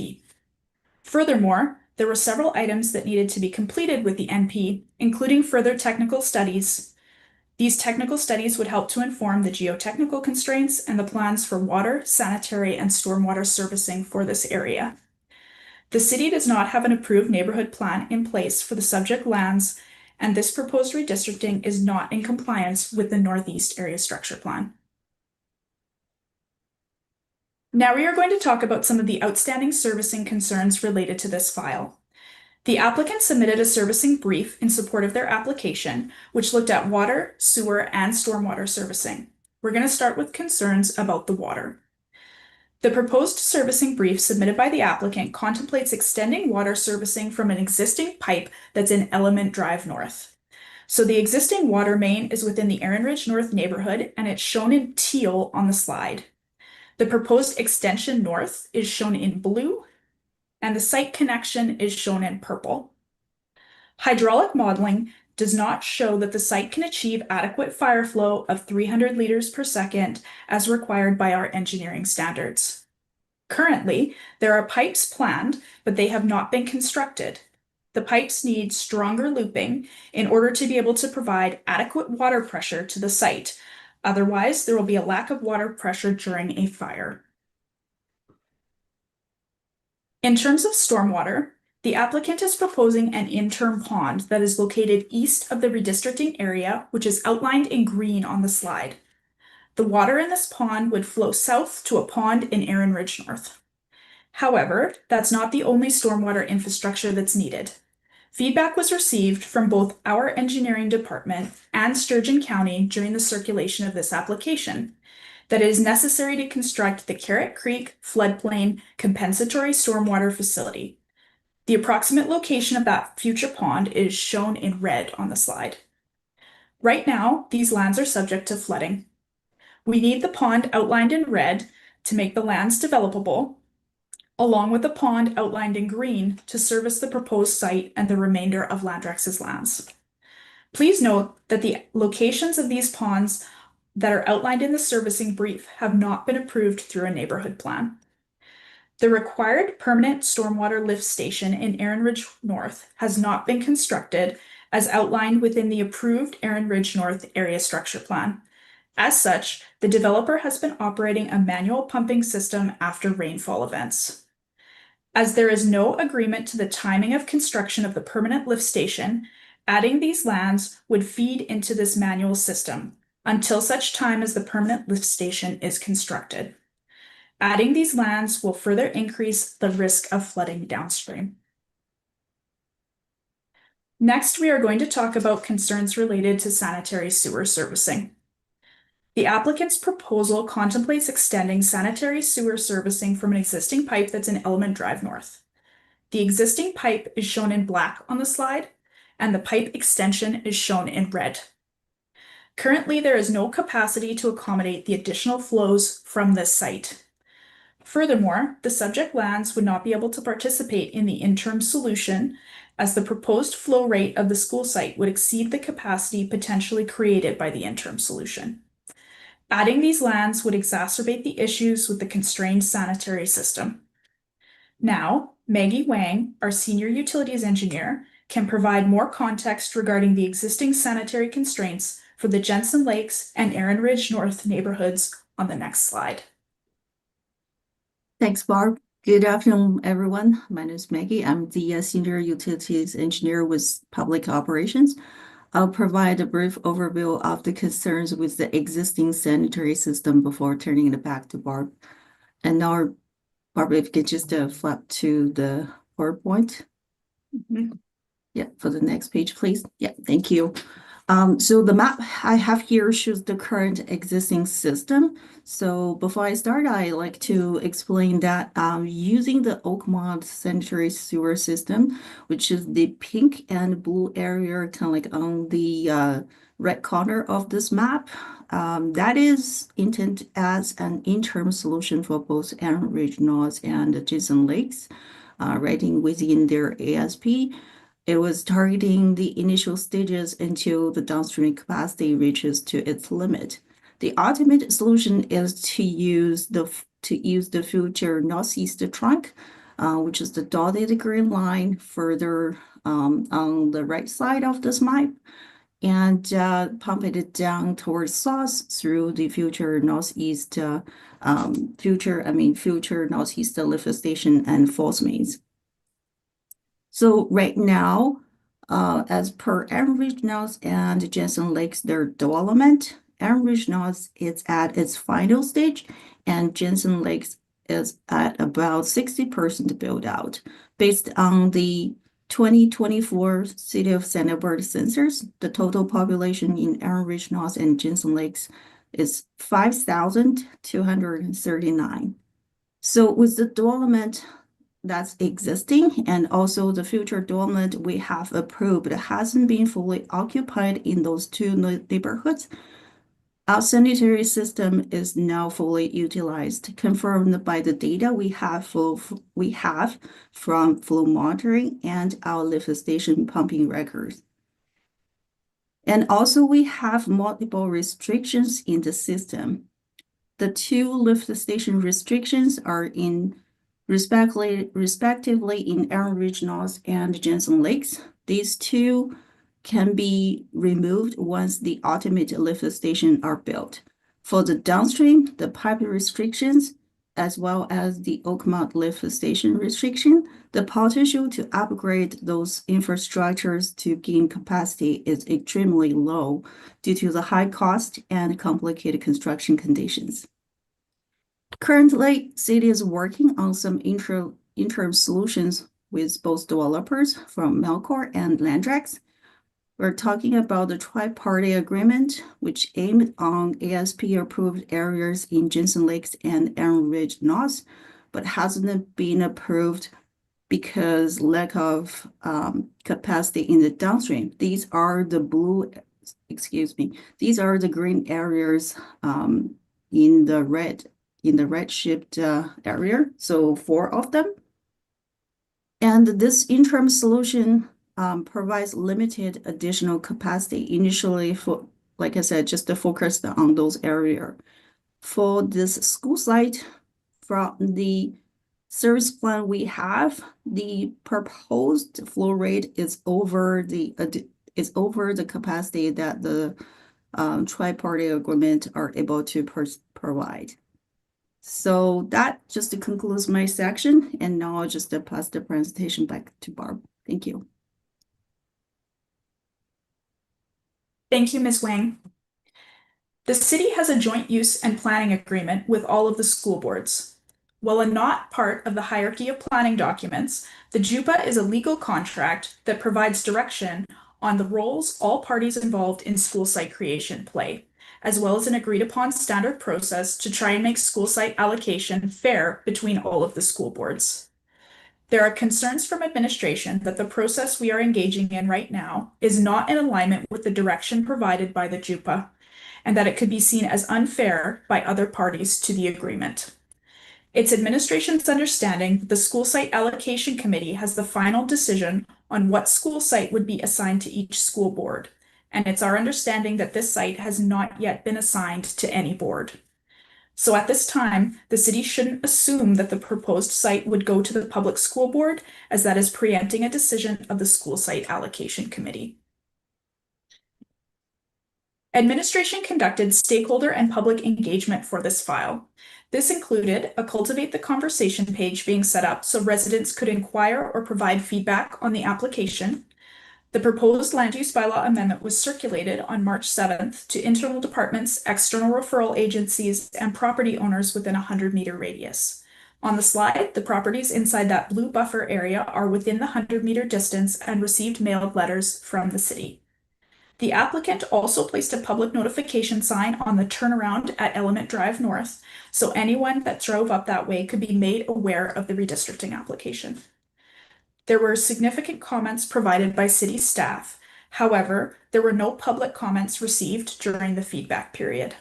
As a result, there is no What We Learned report for this file. The applicant provided additional information to administration on August 11th, 2025. The landowner consolidated 3 parcels of land together and submitted a smaller redistricting proposal.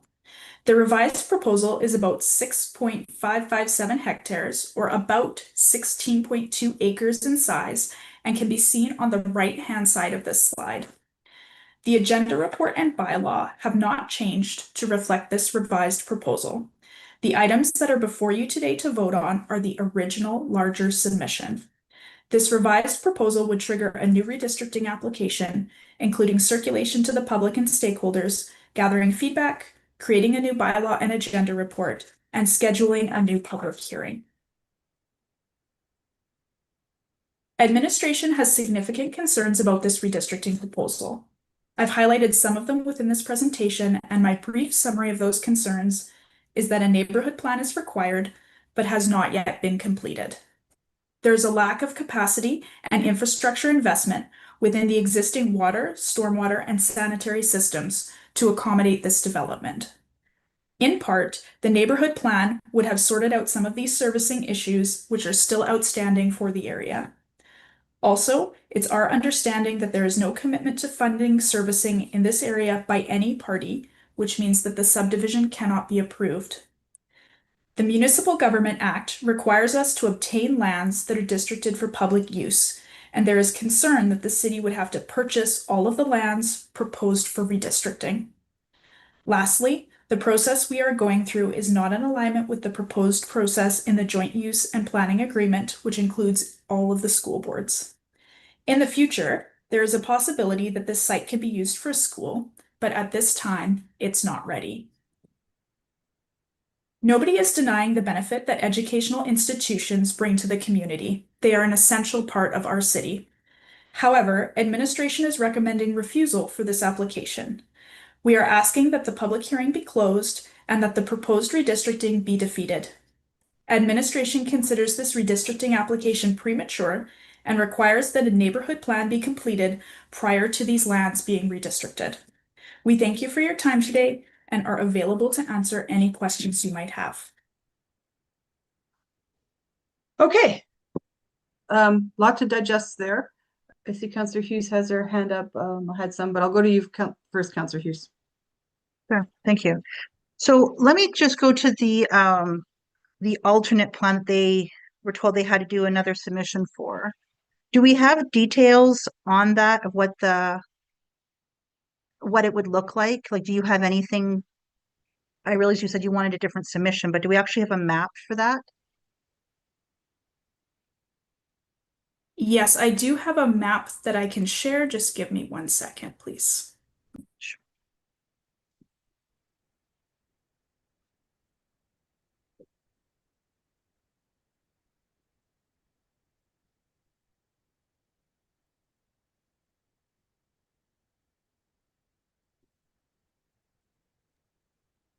So this particular slide shows both of the redistricting proposals.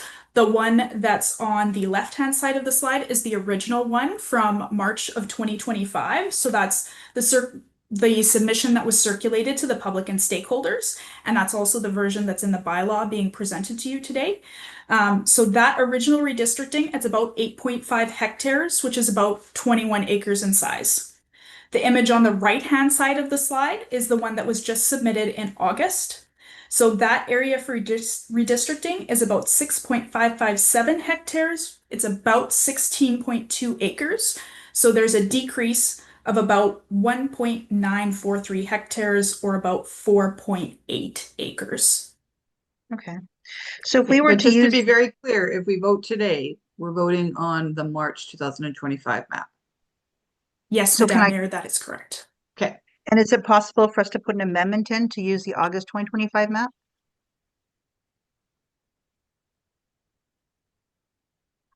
Would you I need a would new def- public hearing, I think, is the question. Do we? That's what I'm Yeah. asking. So if I can just jump in there, the question was asked of the legal department whether we would need a new public hearing, whether this would be a new application or not. And I did provide the advice that this changes to substantive. This is not what we advertised to the public, and it was too late in the game to do that. And it's too substantial of a change to be able just to make the amendment to the bylaw on the fly. So because of that, I had advised that we would need a new public hearing in order to do that. I'm just trying to digest everything in front of me here today. It's okay. So I guess I'm going to challenge you, Marta, why would this be considered substantive? It's just shaving off the top. Like when I look at this two maps, like we've got 62 pages that explain why the 20 can't happen. And I'm seeing an option here with the 16. And now it's being considered substantive when I'm guessing that the shaving off the top area just kept it back to what it was before. So in spite of your opinion of that, is it possible for council to disagree with that and say we're just going to vote on the 16 and or at least make that decision ourselves? So in order to answer the question, I said there would need to be an amendment made to the bylaw in order to enact that. And I'm not clear on how that draft would look or how long it would take us to do that. It might be simple, but I don't think it is. So if that was the path, then I would suggest that at the very least we get, take over or leave us till September 16th to look at drafting the amendment in order to have it ready for second or third reading on September 16th.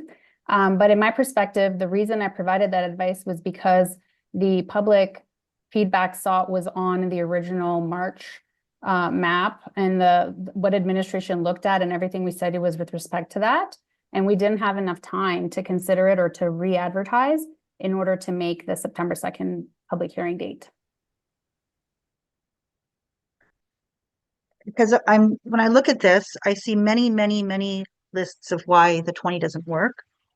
But I also see that the majority of the arguments disappear when the 20 is no longer being considered and the 16 is. So I'm trying to just come to terms with the fact that we have an intention of trying to make a school site available for a high school, which is a difficult thing to do on the best of times, just because of the land demands. And, now we would be looking at, if it doesn't come forward in the 16th, and if the amendment didn't come forward, we'd be looking at months and months and months, which could jeopardize our ability to even have it considered by the province. And I understand about the servicing. I'm going to be discussing the servicing in a second. I'm just trying to come to figure out, is it even an option for council to have, and the council may still vote against the amendment. I'm just trying to figure out how we can actually work with this, or is it not even an option? So the advice that I had provided is that it is not the proper way to affect this application. In terms of the procedure regarding timelines, the procedure bylaw does say that if there's a general election held in the city, then the matter can be brought forward or again before the 6 months pass, because the election kind of starts the clock again. But respectfully, I'm not sure whether it is actually, all the concerns of administration do go away with the new map. I don't know if that's true.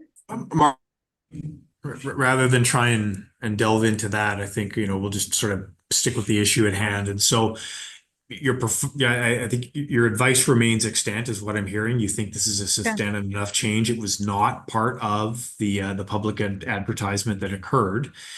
Procedurally, however, if council wanted to make that change, could they? And how would they go about doing that? I like just focus on the mechanics of that. Would agree with you. I don't think it materially changes our recommendation based on that analysis, but we can park that and let the experts speak to that. I guess the question becomes procedurally, could council do this if they were so inclined? Thank you, Mr. Fletcher. That's what my question was. It kind of depends on the extent of the changes that need to be made to the bylaw. I do think that we could look at it in between now and September 16th. If council provided direction after first reading today for administration to bring back an amended bylaw 19/2025 to incorporate the new August 2025 map, or however the motion was worded, that motion could be passed. I'm just not sure what we would come back with, if it would be. I'm just not sure. I'm not unable to answer that question. So like procedurally, that's how it would work, but I'm just not sure the extent of the work required to make that bylaw amendment. So that's why I'm having a hard time answering the question. But to answer the question in terms of procedure, the amendment, like there would need to be close the public hearing, give the bylaw first reading, and amend, direct administration to amend bylaw 19/2025 to incorporate the new map. Okay, And thank you. let's not get into debate about it yet in case No, I'm not. I'm just trying to figure out what the choices are. Thank you, Mayor. And then, sorry, Councillor, just to put a fine point on that again, understanding that the timelines, right, are sort of constrained by the currently programmed pieces. I can't put my hand on my heart and say we'd be ready for the 16th. I think that the team would have to take a hard look at that. And I will point out, so 100%, if that happens, we're not finishing this today, because I would not be able to support that without some more background information. And if they can't have it done on the 16th, then everything's done, because it's this body of people that heard the public hearing. So the next body cannot do second and third reading. Okay. I appreciate that, Mayor. Thank you. I had a couple other questions here. So this is updating I was trying to, we have this, it said updating the land use bylaw. Are we updating the area structure plan, or specifically what is being changed with this request? I can answer that, Councillor Hughes. Thank you for the question. We are currently not processing an area structure plan amendment. The proposal in front of you is to amend the land use bylaw. Okay, would that, if we follow the regular sequence of events, would that also be what we would be doing here right now? Or I guess, why was it not recommended to just change the area structure plan? Just explain it to me for us and anybody else at home who's trying to understand what's going on right now. Thank you, Councillor Hughes. The area structure plan is in place. What is missing is the neighborhood plan document. So the applicant has put forward an application to amend the land use bylaw. So looking at zoning specifically to enable a school site within the subject site. Okay. So even if we were to say that this could be a school site, it really still couldn't have anything until the servicing was completed and the neighborhood structure plan was completed as well, correct? Or like I realize that we'd be saying, yes, let's move this. Let's just hypothetically say that if we went against administration's recommendations and we said yes to the 20 acres. Okay. And let's not look at the fact that we have to buy this land or anything else at this point. Just say we had to buy the 20 acres. Could they not? They still couldn't apply to actually have a school put on there until the neighborhood structure plan and the servicing was approved. Wouldn't that be correct? Or am I totally misinterpreting that? Well, they would still need to go through the subdivision approval process, which we're unable to grant because of the lack of servicing within this area. Right. So they couldn't really put a school here, even if we said yes to a school site, until all the other steps had also been met, right? Once the zoning is in place, it is difficult for the city to prevent development permits from coming in. There might be an application made for the development permit. But we would say no. I mean, if we don't have servicing, you can apply to a billion application permits, but you'd say there's no sewer, so we can't say yes, right? Like I'm trying to I'm thinking like any school board really would be unsuccessful in trying to get a school site approved if they went to the province if we don't have the servicing already approved and the neighborhood structure plan isn't approved, because they have to go and ask us for our recommendation, at which point we would tell the province there's no capacity for servicing right now, so we would not be recommending it this time. Even if we said yes to this right now, let's just ignore the fact that it's the land. If we said, let's purchase the land, if we said yes to it, doesn't just make a school site appear or allow any school board to apply and think they'll be successful if they were to apply tomorrow, right? So it has to be subdivided first. Administration would refuse the subdivision, so it would not hit our list of available school sites. Right. Christina, am I perhaps saying I that could right? provide Yeah. I could perhaps provide a little bit of clarification. So there's two routes to getting to moving this file along through the planning process. One is to apply for a subdivision. And then at the subdivision, as a condition of the subdivision, we would require that the servicing be put in place. And that would be required because the subdivision authority has to follow the legislation of the MGA and the subsequent all the other regulations within the MGA that talk about servicing. However,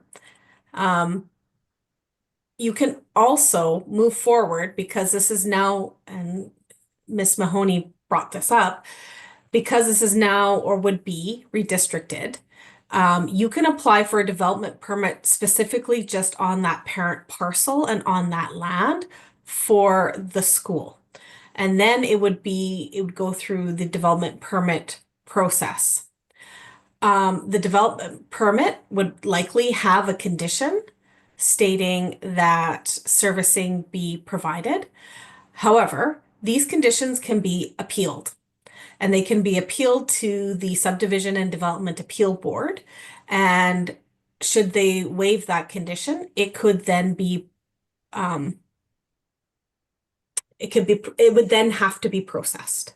So this is why administration's recommendation is the way it is because going down the subsequent next steps of the planning and development process, leads you further and further to enabling a development that may not have the standard servicing that we would expect or need for a facility of this size and type. So that is some of the challenges that we are expecting. So, couldn't you also refuse it though? Couldn't you just say they put a development permit in and then we said, no, you don't have the servicing, not put it conditional, just say no. That would also be subject to appeal. Okay, so we're concerned that the Subdivision Appeal Board are going to approve a school without servicing? That's our major concern, and that's why we would not want to go down this road? I would suggest that administration's major concern is that the school and the servicing needed for this site right now cannot be accommodated without substantive investment, which has not been discussed or approved by this council at this time. So this moving forward and enabling these different layers of the planning and development process could then lead to a decision that a need for investment in servicing that council has not actually provided. It could, in theory, then tie your hands based upon The high level of risk is what you're concerned about, Christina. Okay. Yeah. Okay, so what we're saying is that if we said yes to the school site and they said, we're going forward with the development, and they go to the province and the province says, hey, how do you feel, St. Albert? And we're like, we don't have servicing. They've approved for it. We don't think it's a good idea. And the province is like, we're just going full tilt forward anyway. We're going to give you a school site there. They apply for a development permit. It goes to subdivision appeal board. Subdivision appeal board says you don't have servicing, but we're cool with it. We're going to go forward. And that's the risk that we're concerned with right now. I think that's one of quite a few concerns. Okay, yeah, but that's what we're talking about with the risk here, is that we could, and then if they said we're going to go forward with it, that they would then build a school with no servicing, because I'm assuming that even if the subdivision appeal board said, yes, you don't have current servicing, but your alternate servicing plan for some reason was accepted, they're going to pump everything out in wagons every day, I don't know. Like, they would have to address the servicing in some capacity, even if subdivision appeal board said yes, right? So, like, or could they just say, yeah, we're just going to approve it, and then the school would literally go forward with no servicing plan whatsoever, and our subdivision appeal board and the province would have approved that, knowing that. Counselor, perhaps I could say, like, and so, you described, I guess, what a perfect storm of things that, albeit unlikely further along. I guess the flip side of that question, then, if that being the case, why bother now? This isn't about if a school site, I think it's about when a school site. And so it's, as administration has said, it's not an objection to a school site in the Northeast. It's why now, outside of the normal sequencing and planning.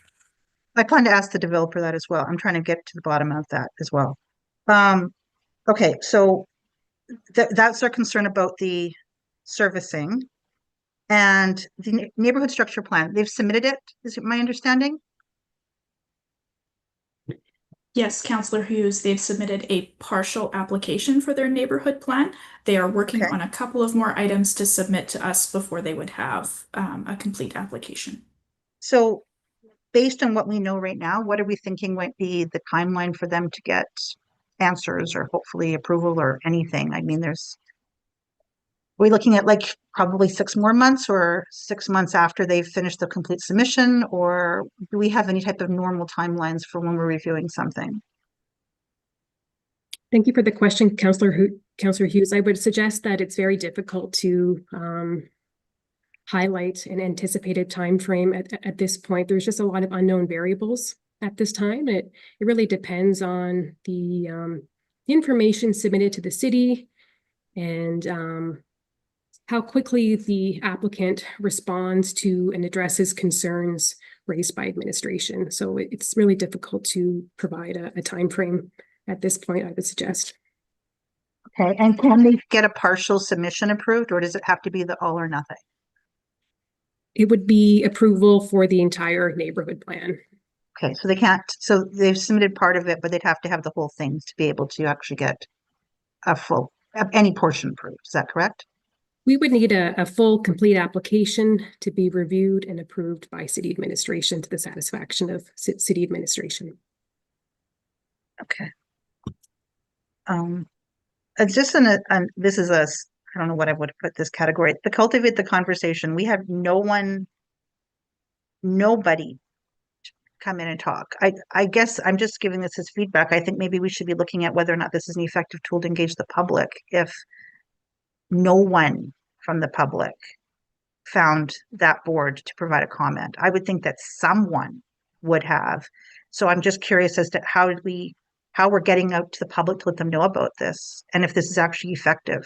That's just a general statement, because I mean that needs to be reviewed. Okay. The other thing, I just as an aside, they had, like, you mentioned 11.4.4 is the size the site was a concern. And I know it's probably not I'm going to challenge you on that, because it's for a high school that needs a huge amount of land area, as we know, adjacent to it for the sports teams. Councillor Hughes, it's not for a high school. Councillor Hughes, let me interrupt. It's not for high school. It's for a school site. We do not pre-allocate what type of school sits there. Yeah. I guess the intention, from what I understand, was it was intended to be large enough to accommodate a high school. So I guess I'm coming for that statement of, like, we're very concerned they're going to sprawl out, when the intention was to try to accommodate that size. I'm just like, that statement seems, I'm frustrated by that statement. But Council, perhaps I could jump in on that one. So it's less about the size of the site and more about how you create that size of site. We are limited to 10% MR, short of a neighborhood plan and some of the other planning. We don't know what the overall impact of creating that site is going to be. There's a whole bunch of unanswered questions as it relates to how you create a site that size, not over the size itself per se. Okay. Okay, I think that's all the questions I have for now. Thank you. Okay. Anyone else have questions of administration? Councillor Killick. Thank you, Mayor. This may be a developer question, but again, it goes back to the size. Do we know why? Like we know normal MR is 10%. This is a quarter section, 160 acres.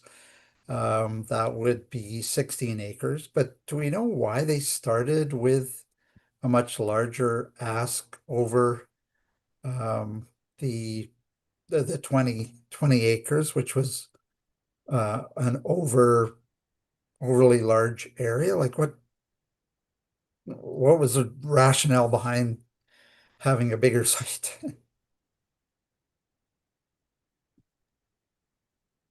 Counselor, certainly the team can jump in. I think that is a great question for the opponent and perhaps the school board. But I think there certainly was a desire to create something that was a little bit bigger than the norm. It's my understanding to facilitate the potential for a high school, though we certainly wouldn't pre-designate it as such, I think, in this instance, to the mayor's point. And so why 20? I don't know, except to say that it's bigger than the standard. Okay, so but that over designation of MR then puts us at potential risk of having to purchase land. But the other question I have is that would mean that in that quarter section, when it was finally developed, there would be no other land available for community parks or trails or anything. Is that correct? Everything would be used up for the school site. Thank you for the question, Councillor Killick. And yes, that is correct. The revised site that was submitted by the applicant is the maximum 10% that can be taken. So all of the municipal reserve would be allocated for that quarter section. So things like when we have a stormwater pond and park around that, we wouldn't have land available to do that?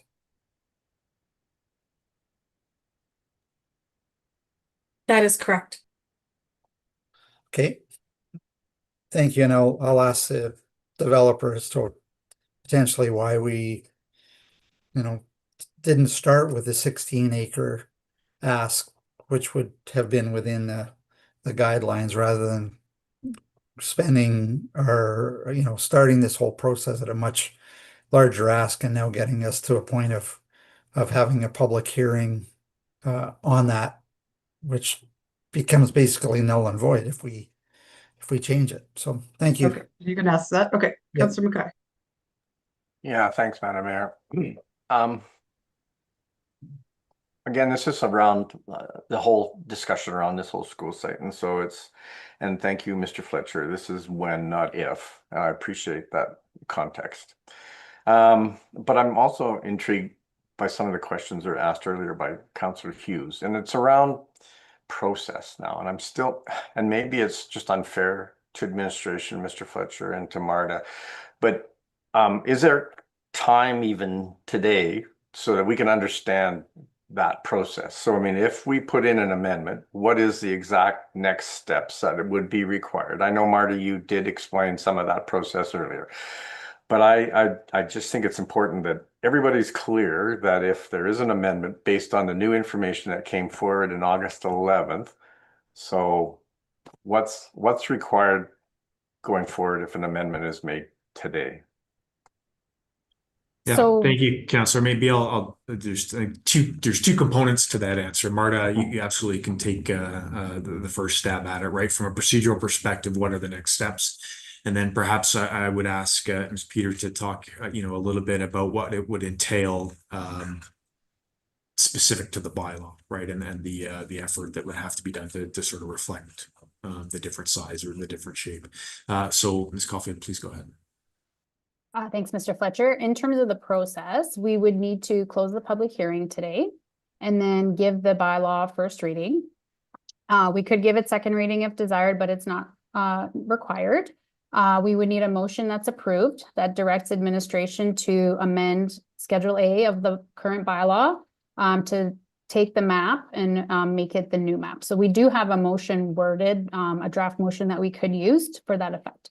If that passed, then we would need to take that direction and as administration bring back the new amended bylaw for council's consideration for second and third reading. I would ask for Ms. Peters' help in terms of figuring out what sort of information could be provided in the new agenda report that would come before council for second and third reading of the amended bylaw. But essentially the plan from a procedural perspective is to present that to council after the public hearing for council's consideration. And what the timing of that would be, I would also require, I think, Ms. Peters' assistance. It could be as early as the September 16th or after the election. So but just the before complicating, I'm sorry, Councilor McKay. No, yeah, go ahead. You go finish yours, and then I'll ask. But before Ms. Peters jumps in, I want to ask you a supplemental question. No problem. The complicating factor is that there is a municipal election coming up. And so the Municipal Government Act does provide that if a councillor was not present at a public hearing, they are unable to vote on the bylaw related to the subject matter of the public hearing. So depending on the outcome of the election, if we don't have 4 re-elected, we will be unable to bring bylaw 19, 2025 to the new council for consideration. And we would have to have a new public hearing because of the fact that there was a turnover on council. Okay, my supplemental was just around the timing of the public hearing. Can we advertise and have the actual requirements in relation to the time length for a public hearing before the 16th of September? The answer to that is no, we don't have enough time. And the answer is also we are unable to do that because there was a bill, I forget the number, but the MGA now prohibits having more than one public hearing on a single bylaw related to planning matters. That was my supplemental question. That was my supplemental worry. All right. I'm sorry, Ms. Peters, did I interrupt? And do you have anything to add? So I think part of the question that we are unable to fully give you an answer to at this time is what is the scope of the change and the impact of that change? And can we have all of that information brought back to you within the next 2 weeks? Regarding a mapping change, I would suggest we could change the land use bylaw map so that that could be updated. However, the understanding the full impacts of the change would not. We wouldn't be able to provide all of that information, get that updated in a report. It's also, you're also at and we'll go back to Ms. Caulfield as well, is to state there's only so much information we can bring forward once the public hearing has been closed. So now we would have to evaluate that change. There's been also additional information that the applicant, I do believe you will hear later on today, has brought forward. We have not been able to review that due to the timing either. So you won't get an administration evaluation based upon those changes. And in fact, I don't think we could even discuss them at second and third hearing because the public hearing would have been closed. So you would have to reopen a public hearing, which could not happen prior to the election. And so this is where we're now in a bit of there's a lot of legal loops with this file, I must suggest. And if I can just jump in there, that is a very good point that Ms. Peter brings up. We do have the option of, instead of closing the public hearing, simply adjourning it to the 16th. And then if there's new information, we can discuss it on the 16th and then close it on the 16th.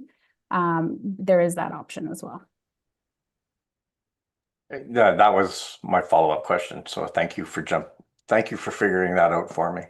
All right, thanks. I appreciate that. Again, lots of questions probably to the Any proponents. further from you, Ken? Nothing, no. Okay. Councilor Bermansky. Thank you. And if I could refer back to Barb Dupuy's presentation, page 9, it showed the site of the actual school, the area the school would cover, and then it showed a park behind is what was described. If you could just refer back to that. I would like to know if it's that park area above the school area that they're chopping off the map or have been removed from the map, and if both areas are equally as wet. If you can answer any of those questions. Thank you, Councillor Bermansky. I can't necessarily speak to the geotechnical as if both of the areas were equally wet. I would have to go back to that geotechnical report and see where those boreholes were taken. But in terms of the item that would be cut off, they're cutting off a portion of the top of the school site, but it would not be entirely still within that green area as shown in the ASP. So the revised proposed redistricting that was submitted by the applicant is still a little bit bigger than what's shown in the Northeast Area Structure Plan. Okay, that's my only question. Thank you. Okay, and that actually highlights maybe this question for Ms. Wang or anyone. I don't want to ask too many questions about amendment because there's not an amendment in front of us, but those are the kind of questions. So if we were to change the size of this piece of land, it's geotechnical studies, it's the distribution of the MR for parks and trails like Councillor Kalett brought. There's that whole gamut of things that would change, right? And that's why it would be difficult to have those things done by the 16th. Is that correct? Or is it, because it's not just a map. Like, would it affect where the storm rates for water are going, et cetera? So right now, what you're being asked, sorry, Ms. Wang, I'll just jump in just from a planning perspective. Right now, what is being asked of this council is to amend the map of the land use bylaw.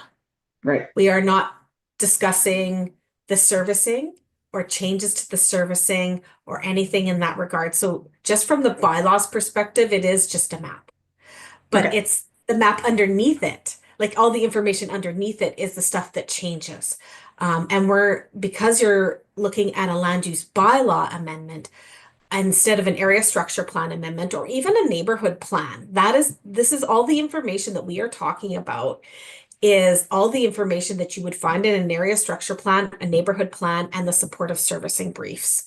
Right now, you are really just looking at the land use bylaw map. So that's the part where, in one way, it is easy, but it has such ramifications and on planning documents that are higher in the hierarchy.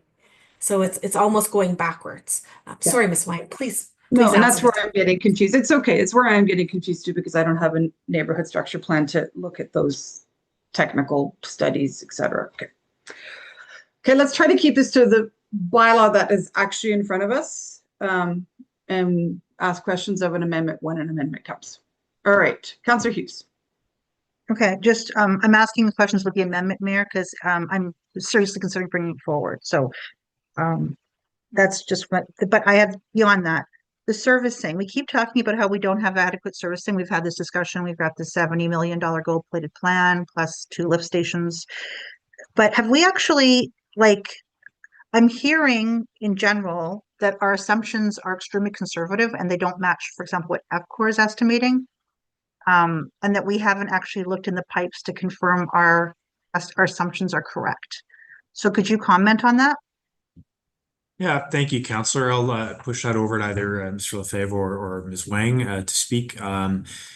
I would offer that there is a different risk tolerance between the two because if there are issues downstream, it's the city who is ultimately responsible, not the proponent or the developers.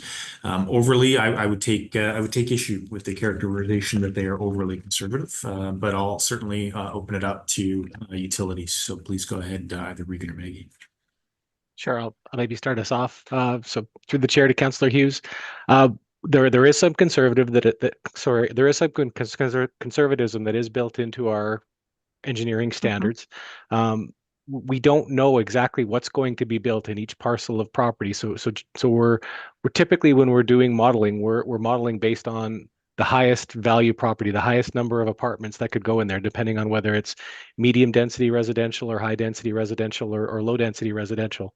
We try to react to that, and we have to assume on the high side at that stage. But once something is built, then we will try to align with as close to reality as we can. And we use actual flow monitoring data. We use metering data. We use data from a number of different sources to try to match what is actually being generated in terms of wastewater generation. And then for the future developments, we are again still estimating based on whatever the highest possible use for those properties could be. A school site is a very unique site. So we in those cases, we estimate based on other existing school sites, and we use other data points for that. But I would say there is a certain level of conservatism, but I do not suspect that we are being overly conservative, as is the assertion from the developers. And then the danger is if we have underestimated, the ramifications are severe. So we are right to be somewhat conservative,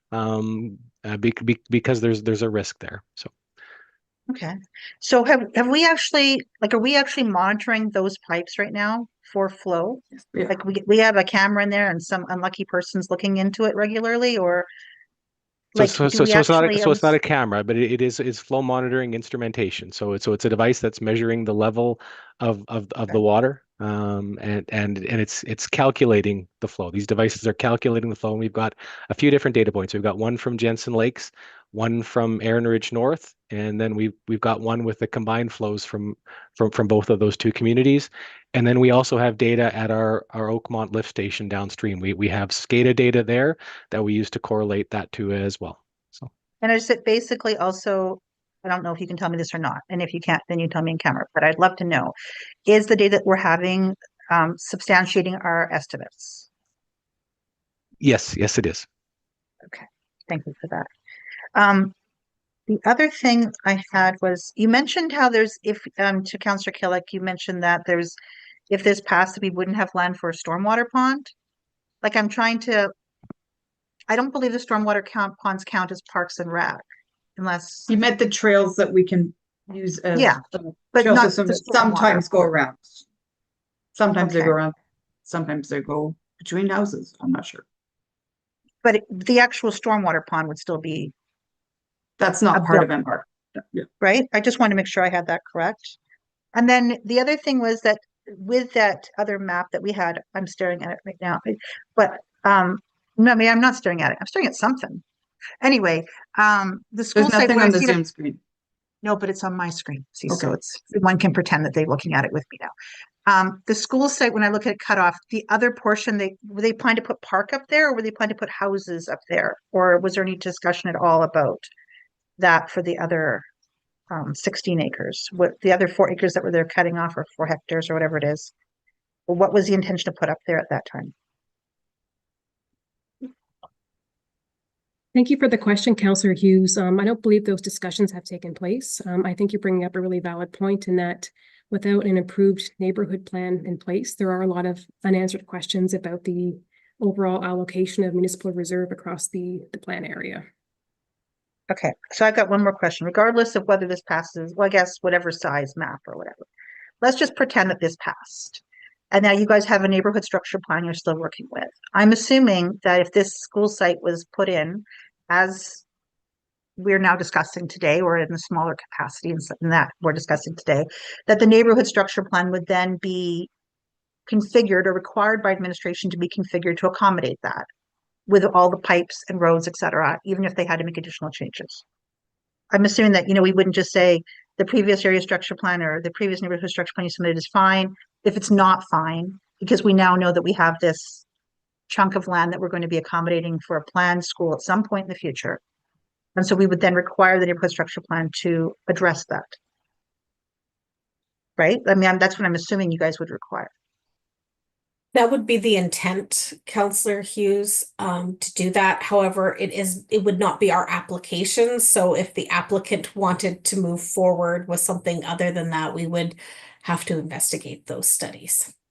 Right, but you could say, we're putting a school site in, we have concerns, because this doesn't come before council again. This is all you guys. You guys eventually, Min has to approve it. So if we said there's a school site here and you came back and said the neighborhood structure plan has to be modified to accommodate this so that we are happy with insert item here, you could not approve it until you were happy with it. Right? All that they would be telling us is there's a school site here, and now we need to accommodate it, or they need to accommodate it to your satisfaction, because it is ultimately your sign off. Yes, through the neighborhood plan, yes, but because it is a backwards process, yes. We would consider what was the decision that was made here and try to implement it as best as to our abilities, for sure. Yes. Okay, that's it. Thank you. That's it. Thank you, Mayor. Sure, Councillor Killick. Thank you. We briefly touched on the comments around the JUPA and work that entails, and I just want to make sure we get this right in my mind, that although Landrex owns the land, to put a school site in, we may have full support from the school districts. To put a school there, the government, provincial government, which would provide funding, they require the school site readiness checklist, which is a big part of that is work done by the city and the guarantee by the CAO to sign off on many things, including geotechnical, stormwater, the site is serviced. We agree to a whole bunch of land transfer costs, et cetera, et cetera. So this could put a tremendous onus and responsibility on the city if this was to proceed. This is not just, we kind of sound like it's, oh, just redistrict the land and build a school. But I'd just like to get very clear that this whole process still puts a tremendous amount of liability and legal sign off on the city before anything would happen there. Have I kind of summarized that correctly? Yeah.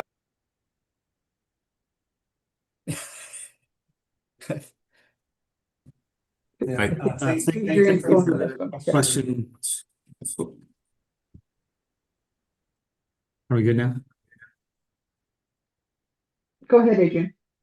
Okay, yeah, thank you for that question, Councillor Killick. So We're hearing a slight echo. hold on just a second. Everybody in that room mute their mics. Okay. Yeah, so basically what happens with the school site allocation process, and I think you captured a lot of it, Councillor Killick, is the city, in order to even put a parcel into the school site inventory, we're supposed to have, and this is our own self-identified process, we're supposed to have ownership of the property and servicing to the property lines as part of consideration for a future school site. In this case, obviously, the school site, there's some big questions for the community that would need to be made in order for that to happen. The school site itself, we've got a respond to convulsion seizure, not seizing and net breathing, 6 no okay, disorder at 2 I apologize. So the school site itself, it really, there's a number of kind of hurdles that have to transact, and the servicing is one. Geotechnical is something that the province is checking now after the kind of, I think, the Camrose situation, and I think Drayton Valley had a situation with geotechnical concerns. So there are certainly a number of steps between here and there to actually even get a school transacted. As has been noted under the current school site allocation agreement, there is no pre-allocation of schools. So really this site should be considered as a school site. And then there's a question that council has to answer around whether we go with our standard school site, which is what we generally do is a 4-hectare parcel that contains a community park and the school site itself, or whether you create something larger and then have to, plan for that MR use elsewhere within the area structure plan, which is kind of an unknown quantity right now for us because we do have well, I guess we don't have the neighborhood plan in place, so it's a lot of speculative what ifs and maybes about something when we all knew that we had a deadline to get here at this point. So I don't know if that helps answer those questions, Councillor Killick. Yeah, I think it helped in terms of framing that this there's a lot of onus on the city to sign off on this before anything happens, and that's not, I'm not sure that that's where we want to get to at this stage of having all this accountability on a plan that seems to have recently changed. And I'm looking at it in terms of these are some pretty material things that would have to be looked at if there was an amendment that, in my mind at least, are material. They're not easy to answer. My second question then is also just to, we all understand the process. Got a little bit of a refresher at the beginning of this discussion, but I assume the developer and development community understands the normal process of you have to have a neighborhood plan before we do this. Typically do this redistricting. We're not asked that the developer would have known that this was a very unique approach to getting to redistricting of this parcel. I can answer that, Councillor Killick. Yes, the developer would have known. The developer has been informed. They've submitted the neighborhood plan, and we've been going back and forth on it. However, they have chosen to apply, as they have right to through the Municipal Government Act, to apply for redistricting, and anyone can apply at any time for redistricting.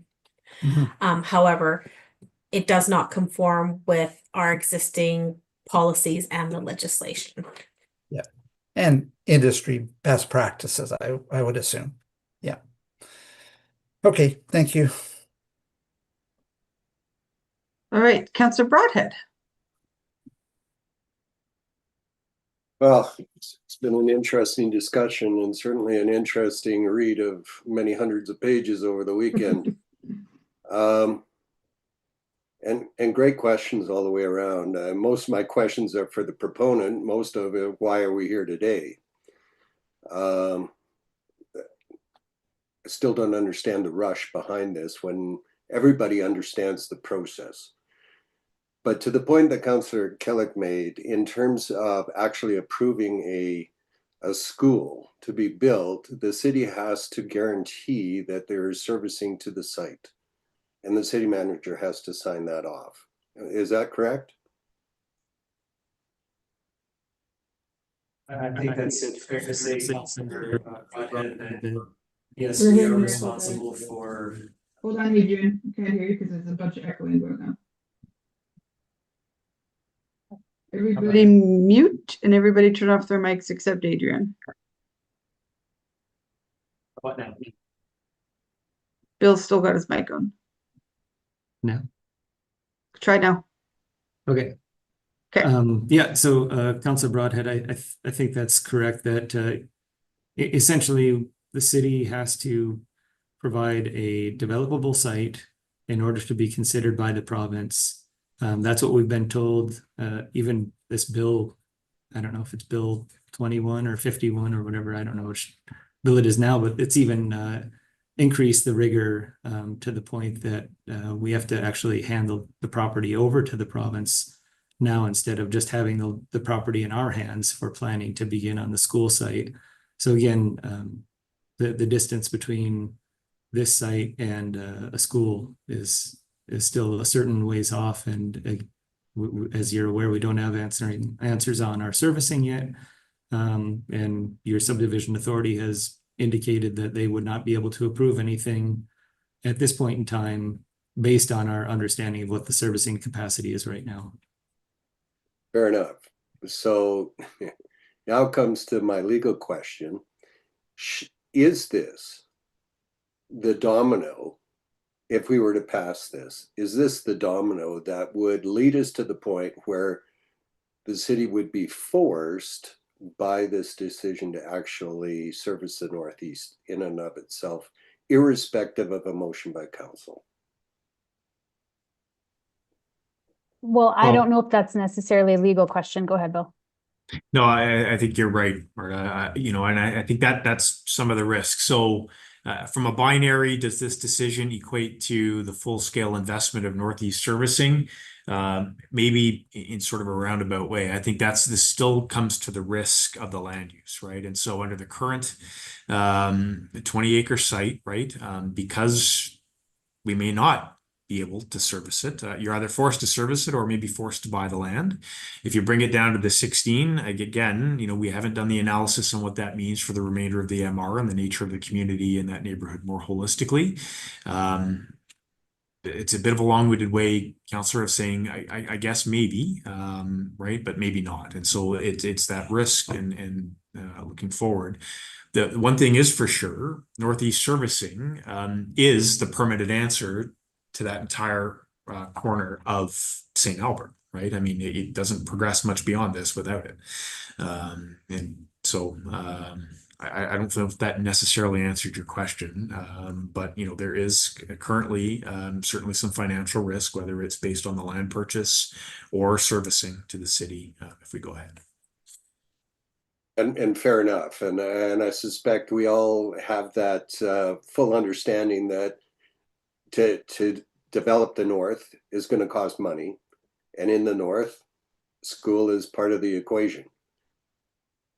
And so the question that I've been wrestling with all weekend, and it's for the proponent I get, but why 3 weeks before the end of this council's term? Anyway, I'll leave it at that. Save that one. Yeah, good one. I think Councillor Hughes was going to ask some similar type question. I have just a real quick one. So in the presentation and in the background, it talks about MGA 644. So this is for Marta. Can you go through it slowly? Because it's a big risk that we would have to potentially buy this land. And it draws a parallel to what we're going to be discussing later with Councillor Jolly's motion.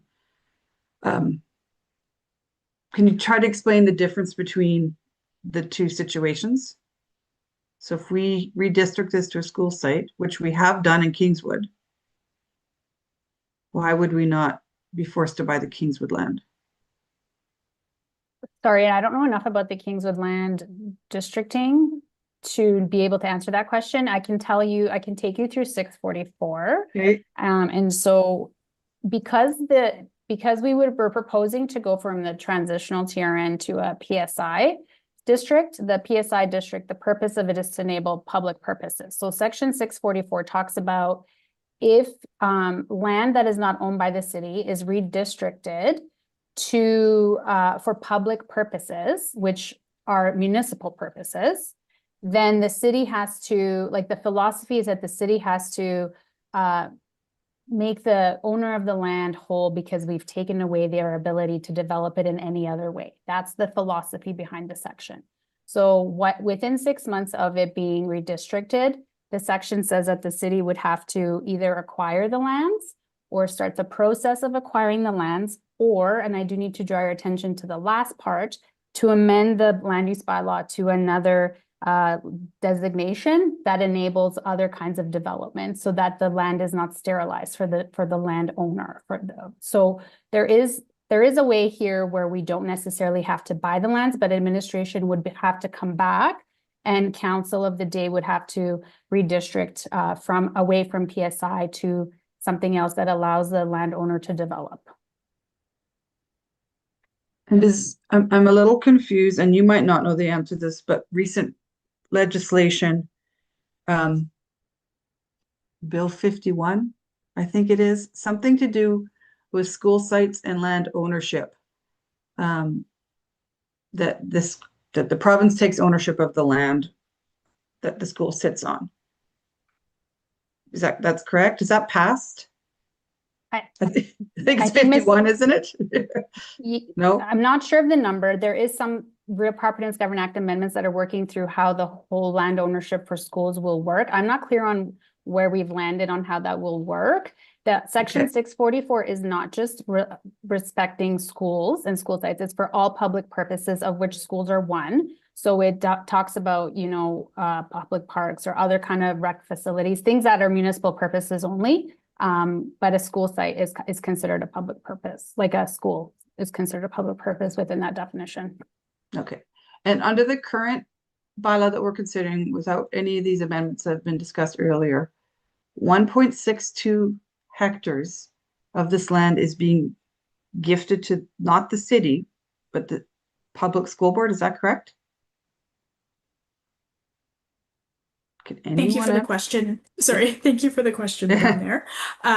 The original proposal was that there was a land gift involved, yes. And that's what we would be voting on today. Yes, because it's the original site size, the larger site size of 20 acres. And you explained that earlier, that was some issues with the JUPA, right? Okay. And so, Mayor, apologize. I think Ms. Peter can provide some context related specifically to Kingswood. If you want to sort of, again, to your original question, juxtapose those two bits and pieces. And what we are talking about from the bills, it's a Bill 50, it's 51 in terms of the school site ownership. Ms. Peter, go ahead. Yeah, the question was asked about haven't we already zoned the land for Kingswood for the school site, and we have not. Okay. It is identified in the area structure plan, but the zoning has not occurred. So we have not preempted what that legislation is really trying to stop is the city from redistricting property that they do not own for uses that we do not need right away. Okay. And so that is part of so interesting. But to your point about Kingswood, we do not have that. That is not redistricted at this time.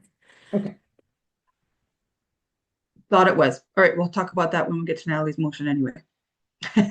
Councillor Killick. Thank you. Just again for clarification, the 20-acre site, I just heard that this land was gifted from Landrex to the school board. Previously, I thought that this was chewing into our MR, and if the whole process didn't go through, we would end up having to purchase that chunk of land. But if that, I'm very confused now, because if that was in fact gifted by Landrex to the school board, why would we have Not all of it, but yeah, sorry. well, the over designation part, why would we have any responsibility for it in the future? Landrex could give the land to XYZ person or school board or whoever, I guess. Yeah, I'm confused on that point. So if there's someone can clarify that for me, I'd appreciate it. Yeah, Councillor, the team can provide some clarity. It wasn't the entire over designation. It was there were a bunch of ways that knitting together in the original proposal, knitting together that entire plot of land between sort of MR, the over designation and a gift of some land, again, to a specific school board in this instance. From the planning and development team, do you want to provide any context on that? Yeah, I'm gonna try and then I'll pass it along to my colleagues in planning and development. What we're actually evaluating today is not a donation. We don't have any verification. We are not in charge of that. That is nothing that we are looking at as part of this application. We are just looking at the redistricting for this. The MR dedication would happen at subdivision. That's when we would get the MR. And that's when we would know exactly the amount of MR that would be dedicated, because normally that is we would know all of that in the neighborhood plan level. We don't have that right now. So as to the conversations that Landrex and the public school board have had independently, we are not fully aware and they would not be part of this decision. So we can't really provide you any input into that. Everything that we have right now is just the subdivision is the MR. If there's additional dedication that they're going to donate, that is outside of the hands of the city. And team, is there anything else that we need to add? Thank you, Christine. I'm just wondering if we have a slide or a chart, Barb, that kind of summarizes the breakdown of the areas we could share for council. Sorry, Ms. Mahoney, do you mean the proposed MR amount? Just kind of an overview of the breakdown with the MR and the proposed land dedication to the school board. So on page 21 of the 416 pages, which is in 21 of the agenda, or page 6 of the agenda report, there is table 2, over dedication of municipal reserve. So this is just for our information, but the municipal reserve is like, we're just talking about the 10% in this bylaw.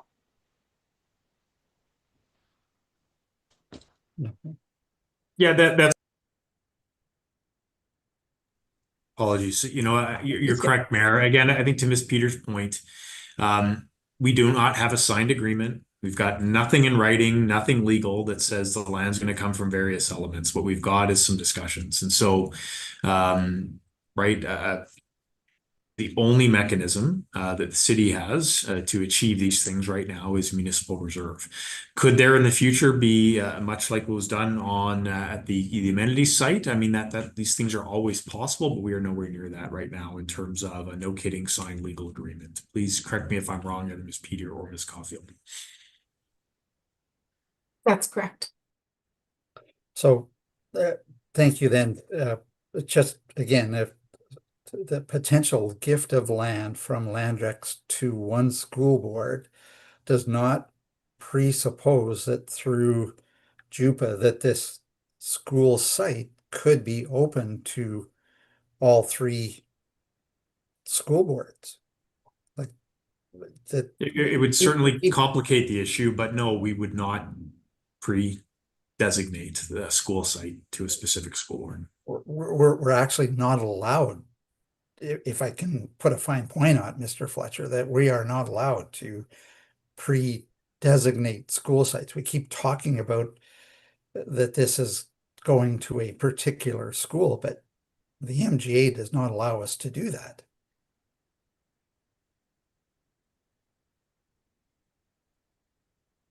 Is that a legal question? So the MGA aspect is that we're required to have an agreement with the school boards in our boundaries in terms of how the lands will be allocated for school sites. So we do have that. If the land is not the city's and how it's just with respect to how all of the land gets added to the school reserve list. So from the city perspective, if it's not serviced, it cannot be added to the school reserve list. And if it's not on the school reserve list, it cannot be allocated by the school allocation committee. I think that's probably back to basics, a good way to sum that up. Thank you. Perfect summation. Thank you.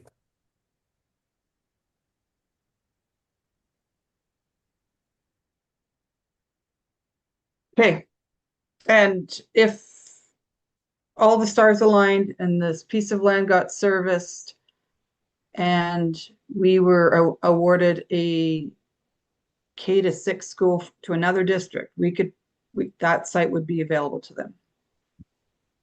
If this, I don't know why I keep getting hit here. If the site met all the conditions for inclusion on the checklist, right, it would go through the school site allocation committee process. But yes, it would be one of the school sites available. If that were the case. All right. Councillor Hughes. Thank you. Okay, so I'm just a little confused now. So I just want a little bit clarity. So we're saying that we don't know for sure that they gave it to the school board because we have are discussions, but that they can't give it to the school board.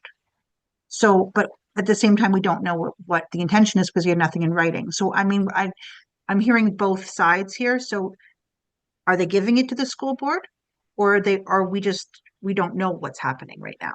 Maybe I can start, Councillor. It's more of the we don't know. And so there is a letter in full transparency and fairness from Landex that said that they were planning on making a 20-acre site, right?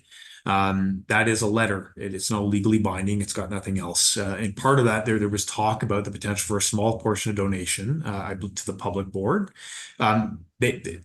A landowner can do what they want with the land that they own, such as it is outside of the MR, which would be sort of codified through the normal process. And so nothing prevents them from giving a sliver or a huge amount of land to somebody else, I guess, at the end of the day. Right. But I guess from a city's equities perspective, that a donation of land to a specific school board doesn't mean that the rest of that site, in particular the MR school site, would be designated to that school board. It would be managed in accordance with our proper regulations and our processes. Okay. So even with their letter, et cetera, we aren't actually saying that it has to go to the schools, that we're deciding that this is going to go to a particular school board. Absolutely not. We would not do that. Okay. And we have a letter saying that was their intention. I'll be asking them clarity for that. That's it for questions. Thank you. School board's here and so is Landbrooks. Okay. How are you guys doing? So I see no more hands up. The next step of public hearing is going to go to the proponent for a 10-minute presentation. You guys ready for that, or do you want to take a quick stretch or a break? We take like 5 minutes. Yeah, we have been going since 1. It's almost 3 hours. Mine is a 4-minute stretch right before the board. So let's take a break. It's 3:37 according to mine. Let's take to 3:50. We'll give you a little bit over 10 minutes. Okay, so 3:50 we'll reconvene.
Seems like most people are back. I'm just waiting for Councillor Jolly.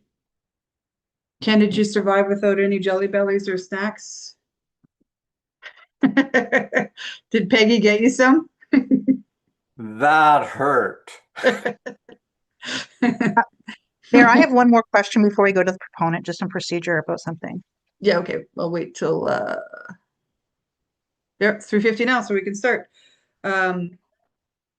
I'll wait till the recording is in progress. Okay, Councillor Hughes, before I go to the proponent, go ahead. Sure, one more question. So as it currently stands, we have it that the art, let me have the words in my brain that come out hopefully in some kind of order. If they're submitting a neighborhood structure plan right now, I'm assuming it would be for the 4-hectare site, correct? The neighborhood plan is for the whole quarter section to the north of Erin Ridge North. Yeah, but it would be with the smaller school site. I would have to ask Ms. Dupuy if she could provide that context based upon the application, as I don't trust my memory right now. Thank you, Ms. Okay, Peter. we can come back to that. We'll come back to that. So to the best of my knowledge, unless you're ready to go now, Barb. Are you ready? Yeah. yes, sorry. To the best Oh, of okay, my sorry. knowledge, Go ahead. we did not get updated maps showing which school site would be proposed as of yet. So we're still awaiting that information as to whether it's going to be the larger site or the smaller site that's being proposed in that neighborhood plan. Okay, so your recommendation for process is that it remains the smaller site, and then they get approval for the neighborhood structure plan at the smaller site, and then they come back again and ask for the larger site. And then, and also redo the neighborhood structure plan for the larger site. Is that what let's just say we follow the way you want to do it. What is the process? So thank you for the question. I think that the ideal process would be that they submit the neighborhood plan and that it needs to match the area structure plan that's in place. So Yep. the site size should reflect what's in the current Northeast ASP. We would review the neighborhood plan. We would put it through our process. After that, they could come back and apply for a redistricting and subdivision that match both the ASP and the NP. I'd So they like to have provide just a little bit more information to that. So the neighborhood, the area structure plan only has MR dedication for approximately 5% of the area structure plan. So one of the things that we have provided through the neighborhood plan is the proponent ability to provide the additional 5% for their lands, or the remainder of the MR as needed. Okay. So it may not always, there is flexibility within the neighborhood plan that it doesn't necessarily always have to be amended to come back. Because we know that we're short on some of the MR dedication, but it would depend on the amount, the size. We would evaluate that to determine if we felt that this was something that council should be approving, or if we as an administration felt comfortable approving. So if I hear you correctly, what we're doing is they would come back with 4 hectares, the current matching the current area structure plan. That would all be reviewed in great detail. And then they would have to then come back again with what we're discussing right now, or just a new neighborhood structure plan, or like, what would be the next step, assuming that they just followed everything that how you would like to see it done? So ideally, they would provide the neighborhood plan for that quarter section. They would identify where they wanted the remainder of that MR dedicated. We did talk within the ASP that there might be a park to the north to support a school, but it would depend on the school type. So if it's an elementary school, you don't need more than what was identified within the area structure plan. If it's a high school, you might need more MR to support the activity. So we would review that neighborhood plan, determine if we felt that it was still in keeping with the area structure plan. We would then zone the land, redistrict the land. So if you didn't Then think we it was would come keeping with forward. the if you didn't, if you looked, they had it approved for 4 hectares, you look at it and you say, we don't think it's keeping with the current area structure plan because we're making a much larger school site, then you would say no, Come back and or amend the structure plan. okay, so then they would go back, amend the area structure plan. So they have to, so the process for them to do it is to complete this neighborhood structure plan with 4 hectares, knowing that they don't want to do 4 hectares. And then after that was approved, then they'd come back and ask for another amendment to increase it. And then if the answer was no, then they would come back and ask for an area structure plan amendment. And then if that was yes, then they'd come back again with a new neighborhood structure plan amendment. But I think Counselor, Ms. Peter, please go ahead and jump in. There's a path to do it through one. I think the point is that there's some flexibility built in based on the ability to take that additional 5% of MR and allocate it in accordance with how the neighborhood plans. So it doesn't have to be the exquisite tiny. If there was a desire to make a bigger site and it worked in terms of the parks, all the other competing demands for MR, that could be done. Right? I won't presuppose the outcome, but there's flexibility based on that additional 5% and how it gets framed through the neighborhood plan process that could be approved by the authority. Is that correct, Ms. Peter? That's correct. So like, again, right now, if they came in with their neighborhood plan saying that they wanted this to be dedicated, that they're planning this as a high school site, we would look at adding additional MR without having to amend the area structure plan, as long as all of the other servicing requirements were in place. Or that's what we would try to do. We're not here trying to make a whole bunch of additional work for the land developer or for the school boards to get this land.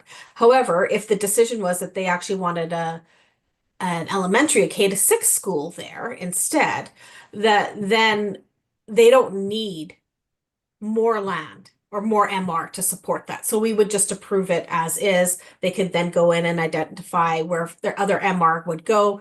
We could use it for trails, smaller parks to support the community. So the challenge I'm having right now is that the developer doesn't get to decide what kind of school goes there. As we've discussed multiple times, they can't say we want it for a high school. They can say we want it large enough for a high school, but they can't say that it is going to a high school. So when you're saying, if they're saying they want a high school, it's one thing, and if they want an elementary, it's another, but that's not within their wheelhouse. No, that's correct, but that's what the plan is. So they would plan for that site to be either for a high school or for an elementary school site. If it was determined that we planned for an elementary size and it eventually became a high school, we would have to go back in and amend, yes.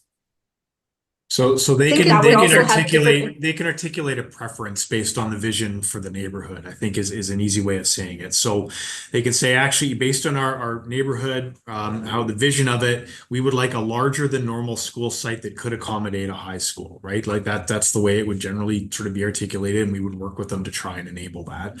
Or as developers have done, they can say, no, we're happy with the baseline standard, right? Which is suitable, as we've seen based on what some of the school boards have said, is not sufficient in terms of size for a high school site, right? And so they can absolutely come into that, and we would work with them to try and enable that vision within reason based on all the other moments that Ms. Peters talked about. So that they don't get to say this will be a high school site, darn it, right? Like they don't get. Right. So I don't think it's any secret that their intention is to make a site large enough to accommodate a high school. So are we not doing that right now with the neighborhood structure plan?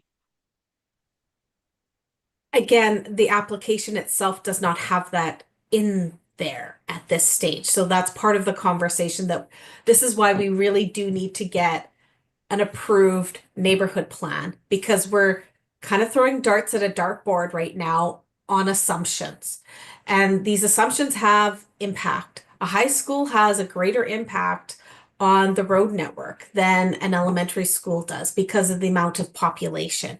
So we do need to really decide, are we setting this aside for a future high school site, or are we setting this aside for an elementary school? And that's the back and forth that we play, that the neighborhood plan plays, and the supportive documents for that.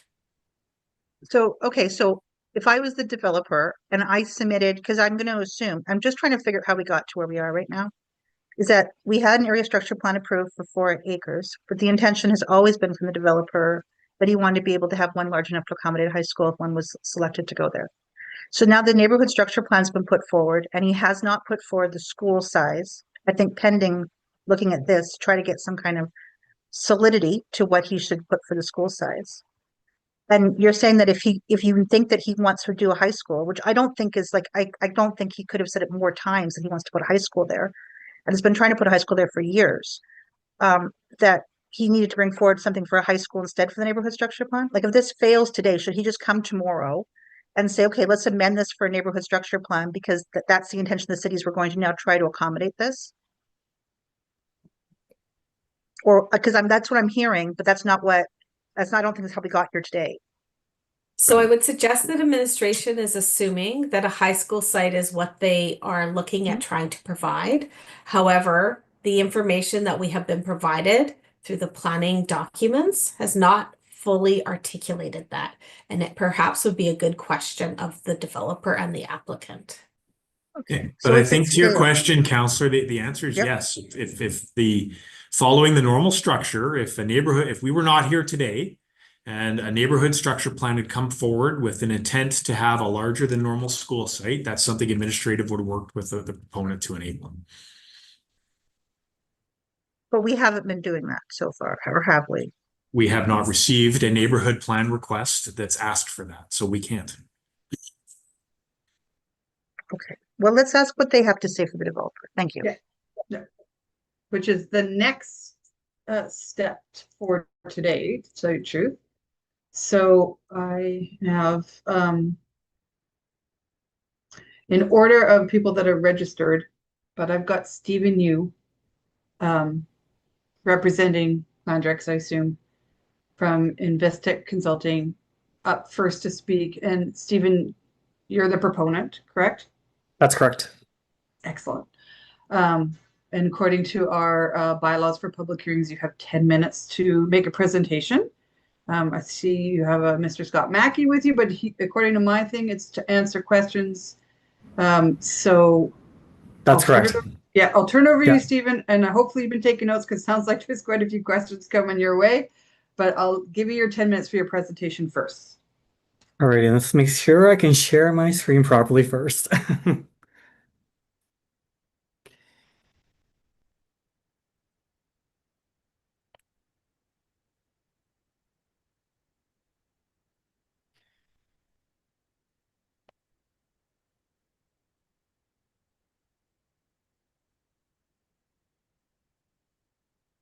Assuming everyone can see that. Yep, it's a Okay, smaller perfect. version. It's the same size as your head, but okay. Yeah. Content. How's that? That's better. Thanks. Okay, perfect. Okay, good afternoon, Madam Mayor and members of council. My name is Stephen Yu, and I'm planner with Investec. I'm here on behalf of Landrex on this application today.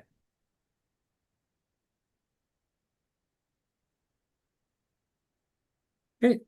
While this application comes on the heels of the approval of the Northeast St. Albert Area Structure Plan, Landrex and Investec have been working with the St. Albert School Board, the city, and the province on this application since 2020.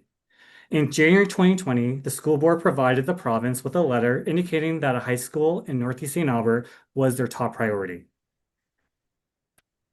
Shifting to today, in February 2025, City Council approved the Northeast St. Albert Area Structure Plan. This plan identified a school site in this location, which is contemplated for a potential high school. The city is currently supported by 4 high school sites. 2 are located south of the river and 2 located in the west side of the city. This leaves a gap of service in the northeast, where the city is growing rapidly through the growth of the Jensen Lakes and Aaron Ridge North neighborhoods, 2 of the fastest growing neighborhoods in the city. The Public School Board has consistently stated that their need is for a school site in the northeast.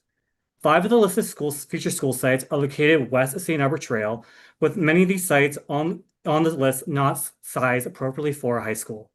Further, the St. Albert School Board is currently in the process of a major modernization of the Belrose Composite High School, which will accommodate an additional 275 students. Belrose is nicely situated to support growth in the west, making an additional high school in the area redundant, and continue to cause enrollment issues and concerns. Like other municipalities in Alberta, St. Albert is growing, and that means its student age population is also growing. As the Northeast includes two of the fastest growing neighborhoods, that means a large portion of that growth is coming and will come from here. This is already being seen by the overutilization of the existing elementary schools in the area, where these students will be moving on to a high school in the next few years. The province has presented a unique opportunity to fund and accelerate the development of school sites, which the city has seen with the K-9 school in Sherrow. This provides an opportunity for the city to ease the school board's capacity pressures they're currently experiencing. The school board has already requested funding for a high school in the Northeast, and redistricting the lands provides one of the next steps to help them move forward. Now, we understand that administration has identified a number of concerns in the report and in the presentation. However, we believe we've been able to resolve many of them and intend to continue to work with the city to resolve any outstanding issues. Today, I'll highlight 3 of the key ones. Oops. There was a concern regarding the over-dedication of municipal reserve as a result of as well as the potential purchasing obligation. Since July, Landrix has consolidated their lands in order to allow the city to acquire more municipal reserve at the subdivision stage. Further, we have proposed to reduce the size of the school site to align with the maximum municipal reserve allowed to be taken by the city. The size of the site is still suitable for the school board and would eliminate any purchasing of MR by the city. Geotechnical concerns are mitigated by the province's own pre-construction requirements. As mentioned in your debate earlier, every new school site is required to follow a site readiness gate checklist, which includes site-specific geotechnical investigations that is based on the school's design. In support of that, 2 geotechnical investigations have already been completed, one at the area structure plan stage, as well as one at the redistricting stage specifically for the school site. Servicing. Now, that's the topic that you guys have also been talking a lot about. While we're all familiar with servicing constraints in the Northeast, the school sites operate on off-peak hours. While school sites could also operate after school activities and other off-hour events, the school board has committed and intended to work with the city and restrict any activities as required. This is something that's currently done with the Paul Kane High School. Further, with any subdivision and redistricting, these sites are typically unserviced to begin with, and through the development agreement and engineering approval, that's how we determine how the developer will provide servicing to these sites. The proposed redistricting presented to you today is intended to facilitate the development of a much-needed school site. This school site aligns with the Northeast St. Albert Area Structure Plan, which has been approved by Council. Approval of this redistricting will be a step forward towards securing funding from the province for a much-needed school site that the school board has been requesting for over 5 years, thanks to the rapid growth in the Northeast and the Jensen Lakes and Aaron Ridge North neighborhoods. Thank you, and our team will be happy to answer any of your questions. All right, thank you. So you've got with you Scott, Petra, and I've also got Mike Yoakum here as well to answer questions if you have some directly to Landrix, I believe. So I will open it up. Councillor Hughes. Thank you. Okay, so I guess I'll just address the elephant in the room right now because I am curious about that question as much as everyone else is. So the question was, why are you doing it in this order and applying for it at this time? Yeah, no, that's a fantastic question. I think the biggest reason why we are doing it today the way we are doing it is just based off the timeline. As I mentioned, we have been working on this for 5 years, and we've been trying to get a school for the school board for 5 years. What's really important today is the fact that the government has offered money for this accelerator program for the school board. And that is really the biggest trigger now, is that we're running out of time for that accelerator program. And we want to ensure that we can acquire the funding. The school board is also here, who can also better help to identify those timelines, but that is the direction that we have received, is that we want to be able to achieve that funding from the program. So I'm looking at Mike just came on as well. Hey, Mike. I don't remember your last name right now, Mike, so that's okay. I think it starts with Y. Okay, so like, can you further on that? Because what I'm hearing then is that, because you realize that even if this was to pass today, the school really couldn't apply for a school site there through the province because there's many steps that still need to be jumped through before it would be considered suitable, including surfacing. So can you expand on why we're doing this now and not just waiting until the other conditions have been resolved? Yeah, for sure. Can you hear me? Yeah. I'll maybe go back a bit because I think we have been saying numerous times that we have started this process about 5 years ago. And so I think we're kind of looking today and saying, why the rush? I don't think it's a rush. I think we've been pushing for this. That I think if my memory serves me, back when we had started doing the ASP, that was the reason for it, was the school. The school board came to us and said, let's move forward. Now it's been 5 years and now development has now hit that boundary. And so now the use for an ASP is much larger than a school. But this is how we got down this path was from that, market demand of a school. So the school board comes to us and it doesn't matter which one, but in this case, it was the public school board, and they said, we need this here, and there is a demand. And so we help facilitate that. And so we move forward through an ASP, and NSP and redistricting. We do also have to understand that as of 2 years ago, St. Albert only had an ASP, and we were functioning off of that alone. And so we have moved forward to an ASP NSP, and I think that's a better approach through municipalities doing that, other municipalities doing that. But the NSP itself provides a way that if you're bringing through small changes, that it doesn't have to go through the process of going through the ASP amendments. And so that's one of the bigger reasons why we've done this two-tiered system. Going forward, and Stephen could probably comment on this, is when we were doing this ASP, which was one of the first. I think West was kind of running concurrently with this.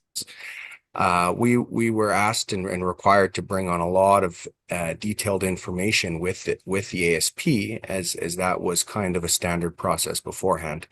So the amount of detail within this ASP is quite substantial. And so moving through the NSP, we had determined on our end that running the NSP, the design briefs that were included with the school site application and the school site, bring that forward, all of those things together would provide enough information to move forward with an approval on a redistricting.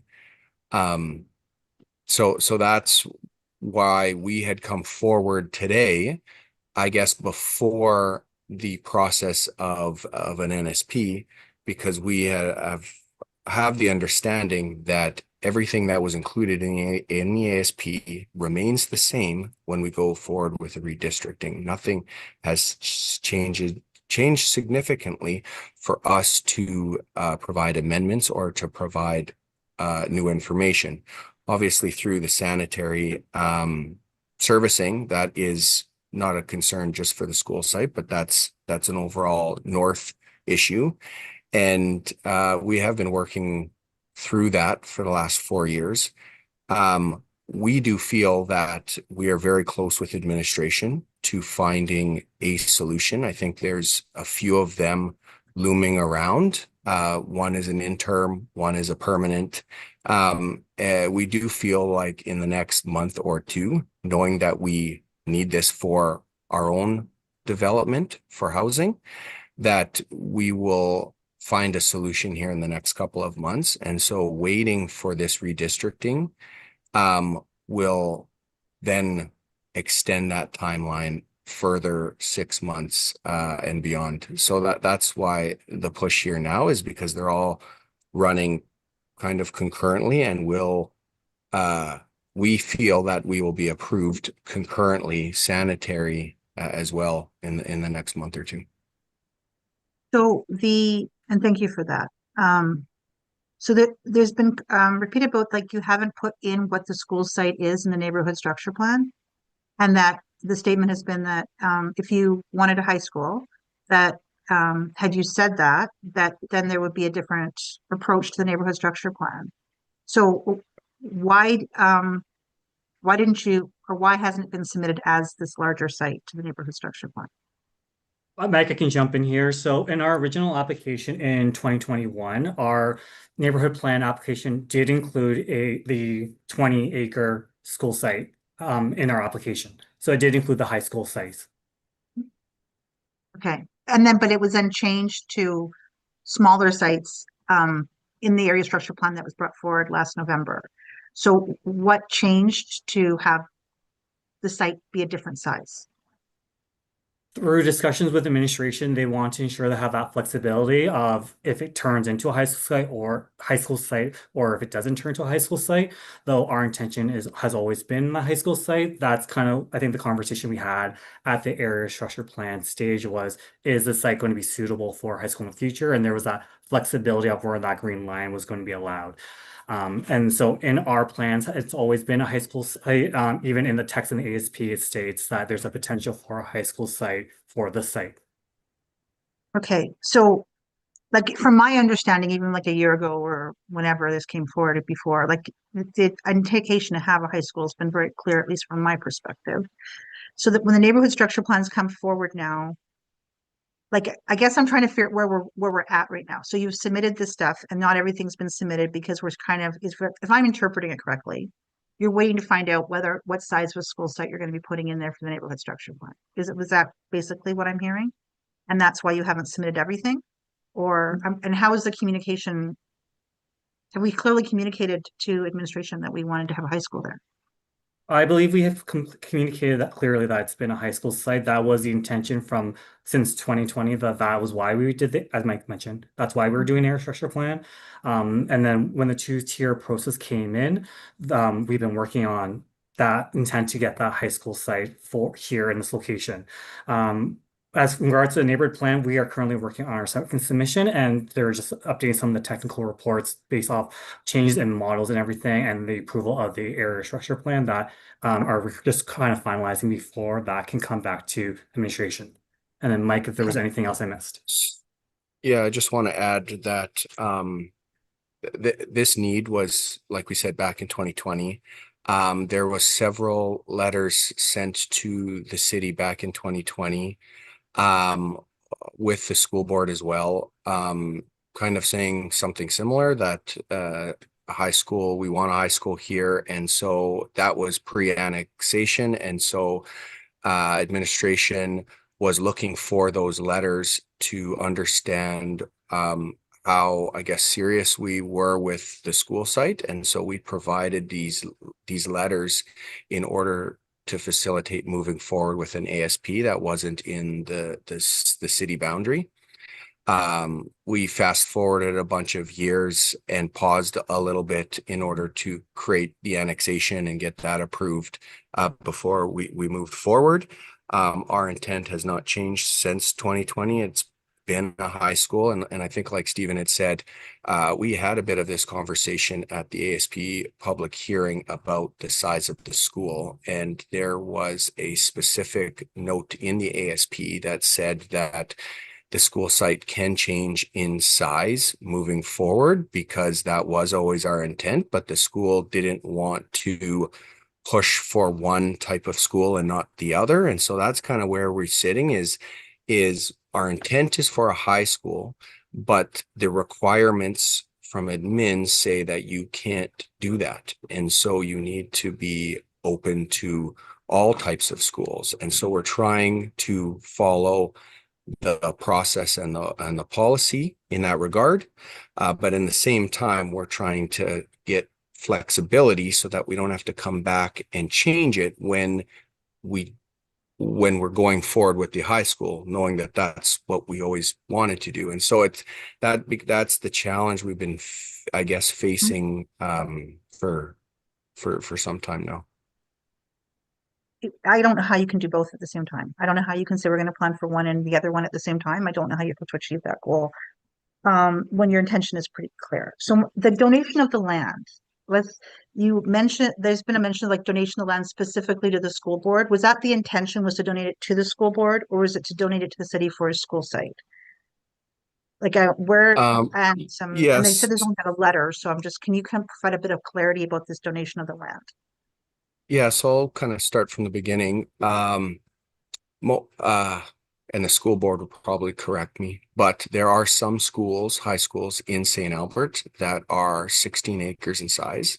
And right now, they're not functioning to the ideal that they want to do. And mostly it's not the school itself, but it's the outdoor programming. And so in their wish list is they would want, if it's a high school, which that was the intent, is they want 20 acres because that would establish a high school and the right amount of outdoor facilities for that high school. And at the time, we wanted to bring forward 20 acres. That being said, that would have been an over dedication. And so instead of having that issue of an over dedication and the city having to figure out how to, I guess, purchase that additional 4 acres, we at the time had said we will donate that 4 acres to the school board. The school board can function off 16 acres, which is the 10% dedication. And that is why we decided, well, this was about a month ago, we decided to reduce the size down to 16 acres so that it would make it more simple through the processes that administration has to work through just 16 acres. The 4 acres can be determined at another time if it will be determined at another time. And we can move forward with a zoning on 16 acres. So the administration had known about a month ago that we were changing that boundary. We had a few meetings with administration to go over that. And so that's kind of where we sat today. We're happy to go to do the 20 acres and donate the 4 if we work through that process. But if that process is too cumbersome, we will go back to the 16 acres. We get the 10% dedication. The over dedication goes away, and it's a normal 16-acre site that goes back to the JUPA process, and we work through the normal processes to funnel that through. And if it's the public school board that eventually gets that site, then you get that site. Can I interrupt you, Sheena, on that exact same question? So Mike, I think what the problem is you're presupposing that the public school board is going to get the next high school site or the next school. And by gifting the land to a school board, you tie the city's hands. Was there a conversation about just gifting that over dedication to the city, much like Rohit did in the community amenity site? Then we can assemble this beautiful high school site, and then the next school board that gets the high school would have that opportunity to build a school there.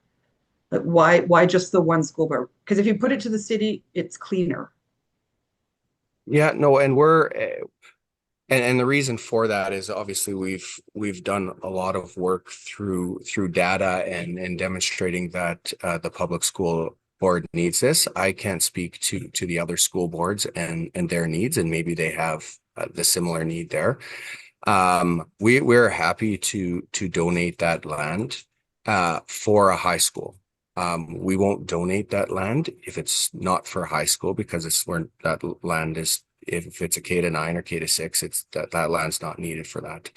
I don't know how that works with the process, and that's why we went forward with trying to make this amendment to say we will keep it at 16 acres with the land dedication, and whichever school board gets it, and we work through the same process, and we move away from the complications, I guess, that are arising through this donation.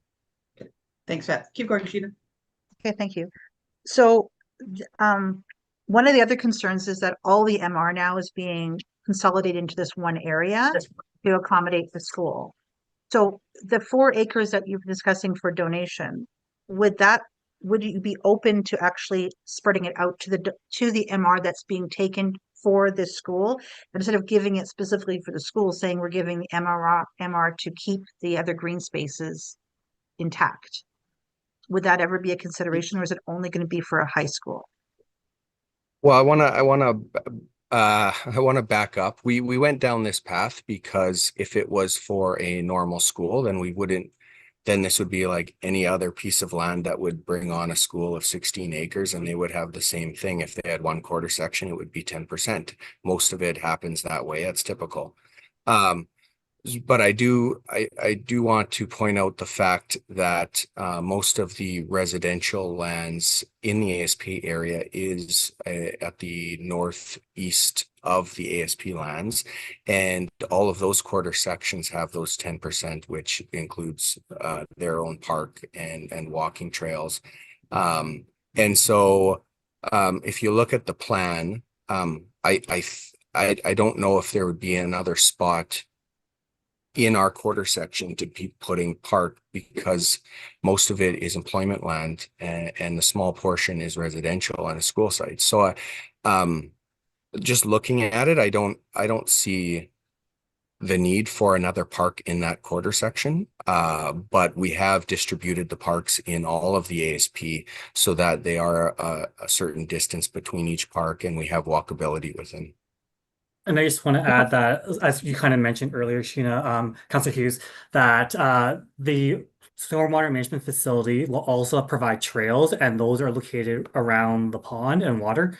That will not be municipal reserve. That's public utility that will be provided to connect the school site with the stormwater management facilities and the existing or the future neighborhoods to the east.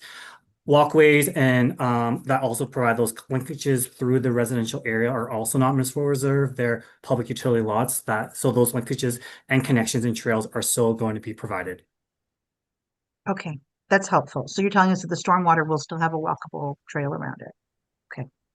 I have one more thing that came in my brain, but now it's going to slip, and a bunch of people want to ask questions. So I will stop, and then I will see if we want to come back. Thank you, Mayor. Of course, this process does not allow me to know who put their hand up at one order. Does anyone else know who's next? Natalie? Okay, go ahead, Natalie. Thank you. So my first question is probably to you, Mike. Why is a high school site a priority for a for-profit developer? We're obviously in the business to profit for sure. Part of that profit is to provide amenities. And we don't really care too much what type of amenity it is, if it's a public or private amenity. In this instance, as a school site, it's public. All of these factors go into why people move to St. Albert, why they move to North St. Albert. And a school site is one of them. And so developers, not just us, but all developers generally have good relationships with the school boards. And when a need comes about, they usually reach out to the developers and they figure out what's next and how we can make something happen. And for the most part, I can't speak for all developers, but for the most part, we facilitate that. At the end of the day, the 10% MR needs to be provided anyways. And so we just want the best use for that 10%. And usually when someone comes to us, we facilitate that.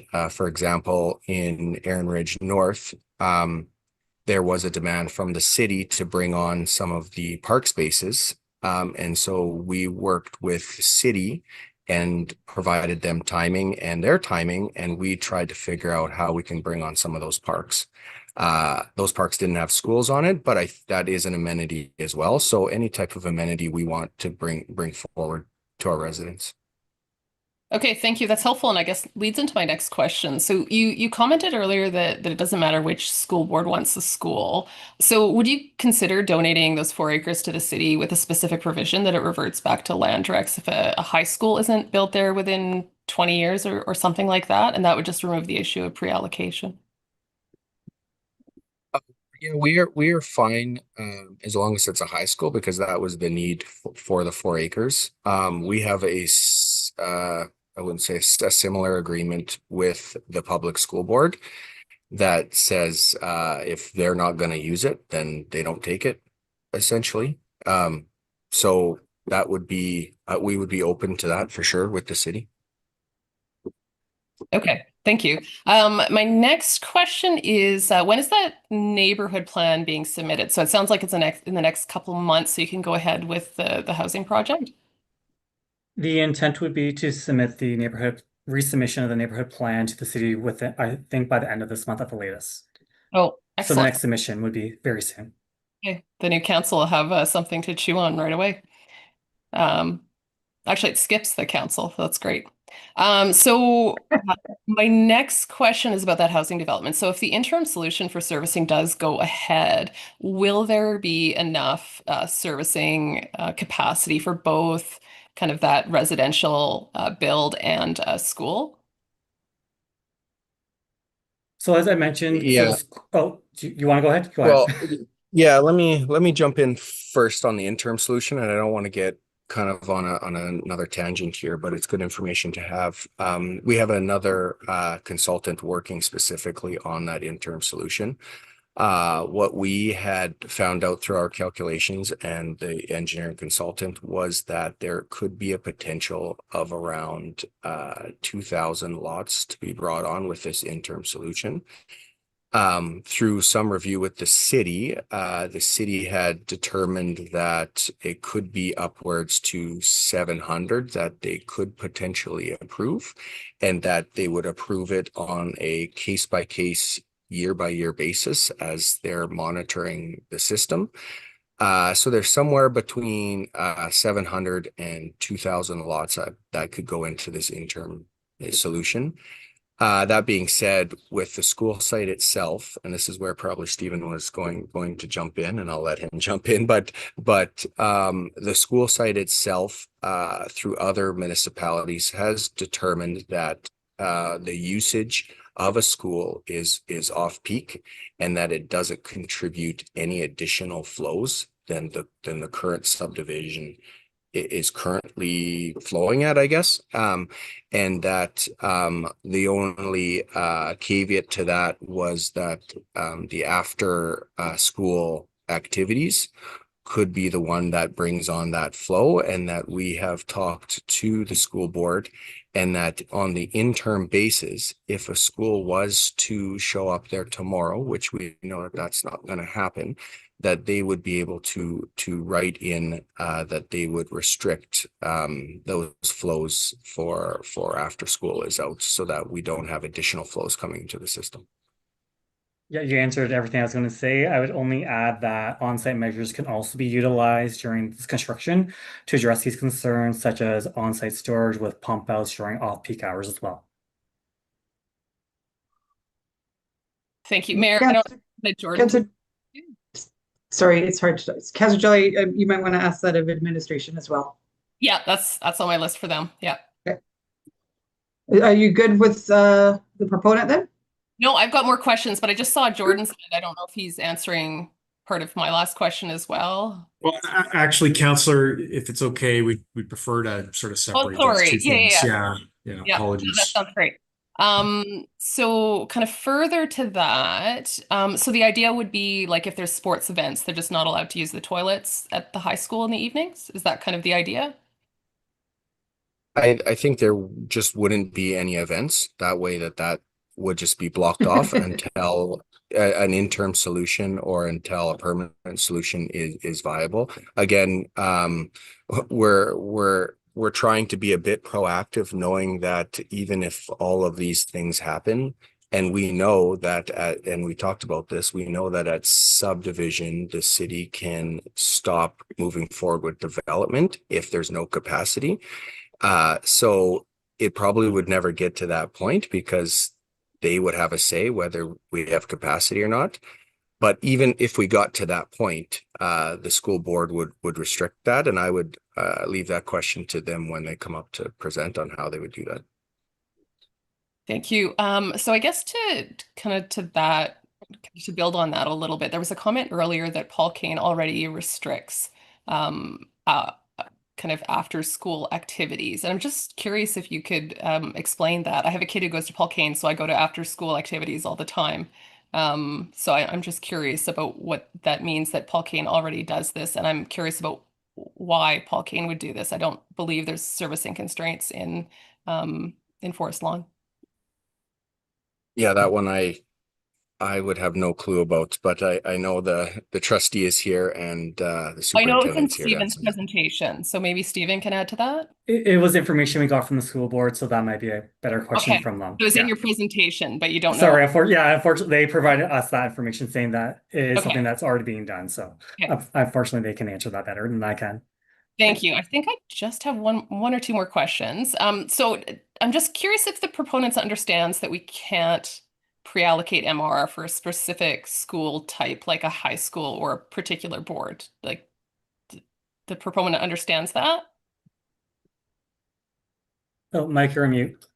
Oh, sorry. We do understand that process. We know that there is a high demand from one group, and we've moved forward with that. If there is a high demand for another group, we're happy to have that in there. Obviously, we've worked together with the school board for 4 years, so I'm sure they wouldn't be too thrilled with that. But for us, a school is a school. So Okay, thank you, Mayor. That's all I have.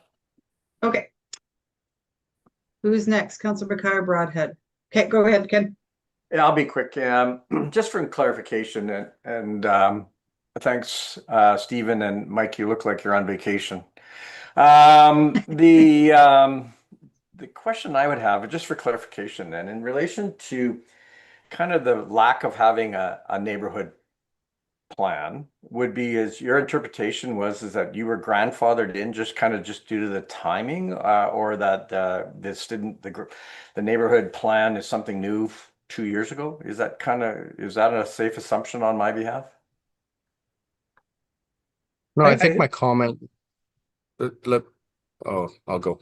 You go ahead. Sorry, my comment on that was to understand the process of things, and then to understand the reality and the protection of the city and the risk. And so I think what the process, the policy moving forward with the ASP and NSP is a good policy to move forward with. It does help in the future when we do make some changes. It doesn't obviously help at the beginning because we have to go through 2 documentations instead of 1 previously, but it does help us at the end. And so moving from the only an ASP to ASP NSP, usually that transition going into the new two-tiered phase is that a lot of detail is put into the ASP. And as we move forward, there'll be less, I guess, information in the ASP and more detailed information in the NSP. And the cities, when they go to transition through that phase, they get an understanding of what needs to be in that ASP and then what needs to be in the NSP. I was just saying that on this first ASP, there was a lot more detail put into it than I normally see in other ASPs. And that's the reason why, is because we're transitioning into 1 versus 2. And so moving forward to an NSP, we feel, and the consultant feels, that most of the information that will be in the NSP will be a duplicate of what's in the ASP. Okay, and that'll basically include all the geotechnical, the TIA, things like that. And I'll direct that to you, Stephen, because you're probably the one doing it all. Yeah, that's correct. Like when we were preparing the area structure plan the first time around, we were doing both high level for the ASP and site specific for Landrex's land, because with the intent that we were going to pursue development on these lands right away. Okay. And my last question just kind of deals with the Municipal Government Act and Section 644 and kind of that over dedication. And I think your idea or your plans then just to drop it down from 3 parcels to a single parcel. You didn't realize that would trigger a redistricting? Like that would just basically cause us to start a whole new process. Basically, I'm sure you were listening to the very beginning and some of the concerns that Ledge has and some of the concerns that are out there. It's not as simple as just making the amendment to this one. We would have to start all over again. My understanding, go ahead, Stephen. Okay, I was like, my understanding was the consolidation isn't the issue, as because when we originally were proposing the subdivision based off the three lots, the school site only encompassed 2 of the 3 lots. So we were not able to capture 10% from the third lot. Through the consolidation of 3 lots, we're able to provide the full 10% that Landrix's lands would have contributed to a school site. I guess the piece with legal that they were mentioning was the reduction of the redistricting application size. I guess from our perspective is like we've actually experienced that where council has made a decision to only approve a portion of it in the city previously. So that was an experience that we've already had done in the same meeting in the past. Okay, so that was based off previous experience in another municipality. It was in St. Albert, actually. Do you remember when? It was South Real. Council had only approved half of the redistricting, not the full redistricting of the lands. And it didn't It was done in the same meeting. Yeah, it didn't trigger a whole new public hearing, a whole new anything? Only for the portions that we want to bring back, which came as a separate application. Okay. All right, thanks. That's interesting. I don't think if I have one more, but I'll turn it over to Wes. Okay, so it sounds like I'm coming back to you and Sheena. But go ahead, Wes. Maybe. Depends okay. Depends on what Wes asks. Yeah, he's going to ask all the good questions. Well, I won't guarantee. Excuse us. I won't guarantee a good question, but I do have a question. And so you knew this was going to be difficult today. It had to, because we've been dealing with administration, and the process was that you get your ASP, you want to redistrict, you have the NSP all said and done, and then you come forward with the redistricting, and it's a process that council can understand, and it's clear, and then you have the opportunity to have administration support your redistricting application. What is mystifying to me is I don't understand the rush to get this done, given that no matter which way you look at it, it's a year to do the engineering for a school, and then to construct after. We're still a long time away from actually making a decision to turn dirt. Why today, when the process says neighborhood plan complete, redistricting then? I don't understand that. Yeah, I think that's a good question, and for us, we might see it differently because we've been doing this for 5 years, and so for us, it doesn't seem like a rush today. It seems like this is the time where a redistricting can go in, and that usually takes 6 to 8 months. The districting can sit. I'll let the school board speak to them on the benefits of it being redistricted or not being redistricted. But for us, we feel that a servicing brief, that we feel that a servicing solution is imminent. We have submitted the NSP. Through the NSP, we don't see any changes from the ASP. And so we feel that NSP should be a relatively quick turnaround, along with the sanitary capacity. And as we're working through those concurrently, that at the end of that, we can have a site that is ready, and the school board can be working on their end to prep the province to understand that these things are happening, so that when that day comes, it becomes very quick, as opposed to having subsequent and for the most part, this happens quite a bit, is we try to work through ASP redistricting, sub, and all of those things are supposed to happen one after another. But through demand and market, sometimes we do go to the city and ask for some of those to run concurrently. And that is in most cases that is okay. So this, we're just kind of doing the same thing, saying, can we run these things concurrently, have a zone site that we are happy with, that a school board will be happy with, and the other things can fall in place as the months come on.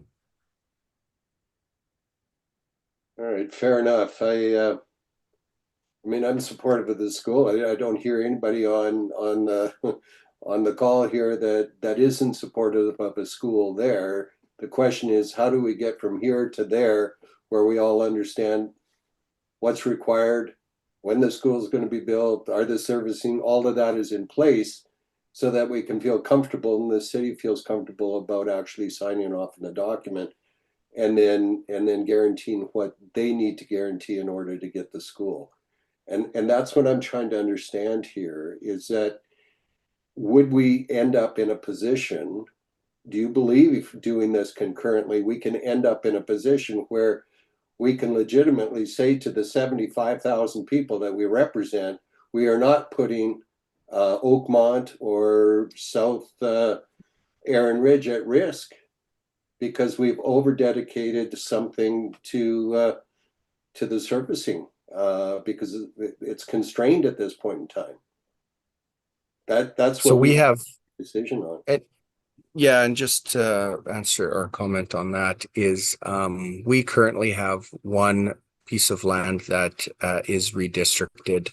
I know Melcor has two that has been redistricted, and currently those three are, well, I think two of them are held on sub conditions to not move forward with a sub because we're trying to figure out the sanitary solution. So the city does have lands that are district that currently the city is saying no to through the sanitary capacity. All right. Well, I'll certainly listen to more questions. That ultimately is my question. I don't know that if we allowed you to work through the neighborhood structure plan process and redo this in November or December, that it would materially change the timeline for a high school one way or another. Anyway, that's my question, Madam Mayor. Okay, Councillor Hughes. Okay, just a couple of quick questions. So I know that you had mentioned about the August in a decreased size. I don't know who I'm going to looking at here, but just looking at the screen, someone can talk. So, but with the new map size, if it was 16 acres and not 20, what would be the intention for those other 4 acres? Would it stay as residential, or were you thinking of just, what were you going to do with it? That is a good question. We would obviously go in with an NSP with it not as park. If it was determined that we couldn't, I guess, move forward with the intent of it being a high school, there is positions down the road where we can amend that if something does change down the road. But our intent is today is to have a high school and to allocate those 4 extra acres, whether it's a donation or if the city wants to over dedicate, that's fine. But and if that isn't the case moving forward, then we will amend the plan and change it to 16 acres. So if I hear you correctly, your intention, if you could make today be the best day possible, would be that we would approve 16 acres moving forward. And then in the event that a high school was decided upon by JUPA at the time after servicing has been approved, et cetera, and all of the other hoops have been jumped through, that you would be open to over dedicating extra 4 acres that time if it was a high school. And if it's not, it will just be used for something else, but you're going to leave it flexible, I guess, that area, depending on the outcome of what school is ultimately built there. Is that what I'm hearing? Yeah, and I think through that process, we would obviously work with admin and the requirements that we have to make sure that we're meeting all of our ratios and land use ratios. But how we would move forward is we would allocate out 4 acres of whatever that land dedication would be, employment land, residential land, and then we would hold it off until some point where we would determine, or the school boards would determine, that they don't need a school there. And then at that point, we would move forward and continue our development. Okay. And so also just as relates to the timing, I just want to make sure I understood this because this is kind of how I was interpreting it, was that you were applying for this now because you're looking for certainty when you do the neighborhood structure plan to try to get facilitated so that the school board, as soon as the servicing has at least been agreed upon, could apply without a further delay to the province to try to secure a high school site because there's limited high school sites available with this rollout plan provided by the province. Is that why you're moving it forward now? Because that's kind of what I'm looking at is you're saying you don't want additional delays and about the urgency. So am I misinterpreting that, or is that really like why we're doing this now and kind of bringing it forward when you are, is that you understand that you're not going to be doing the servicing, like you can't do anything till the servicing is approved, but that once the servicing is approved, that the neighborhood structure plan can now be approved if this was approved for 16 acres. I'm assuming that's what you'd like to see from the August. And that way the proposal can go forward without additional delay. Is that what I'm hearing? Yeah, I can't speak too much on the school board, and I know that they have a need, and they've been very vocal to us about that need. And so we just take that urgency, along with us understanding what the processes are in municipalities and what information we've already provided, and the risks, and we move forward in some aspects of running things concurrently, knowing that in some spots time is of the essence, and a lot of the times it's, for example, if it's not a school board, it's somebody comes to us and says they want to buy 20 acres and put something on it, and they're willing to put money down and invest. That's sometimes the urgency that we come forward with, and we try to work with admin to work things out concurrently. And so we're kind of doing that in this process. We've had some hiccups submitting the NSP that was supposed to be submitted a couple months ago.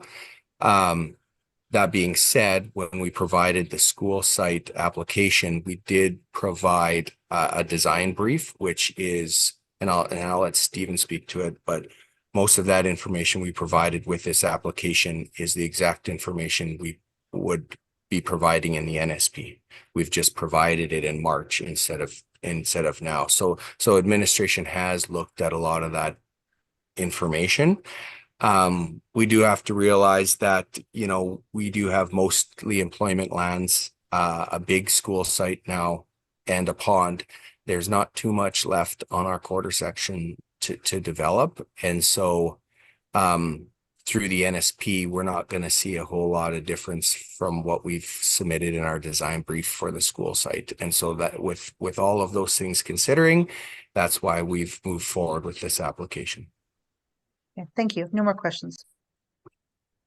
All right, Councillor Killick. Just the first one on this whole term of over dedication of MR, and the procedure that you said you put in a new neighborhood plan for 16 acres.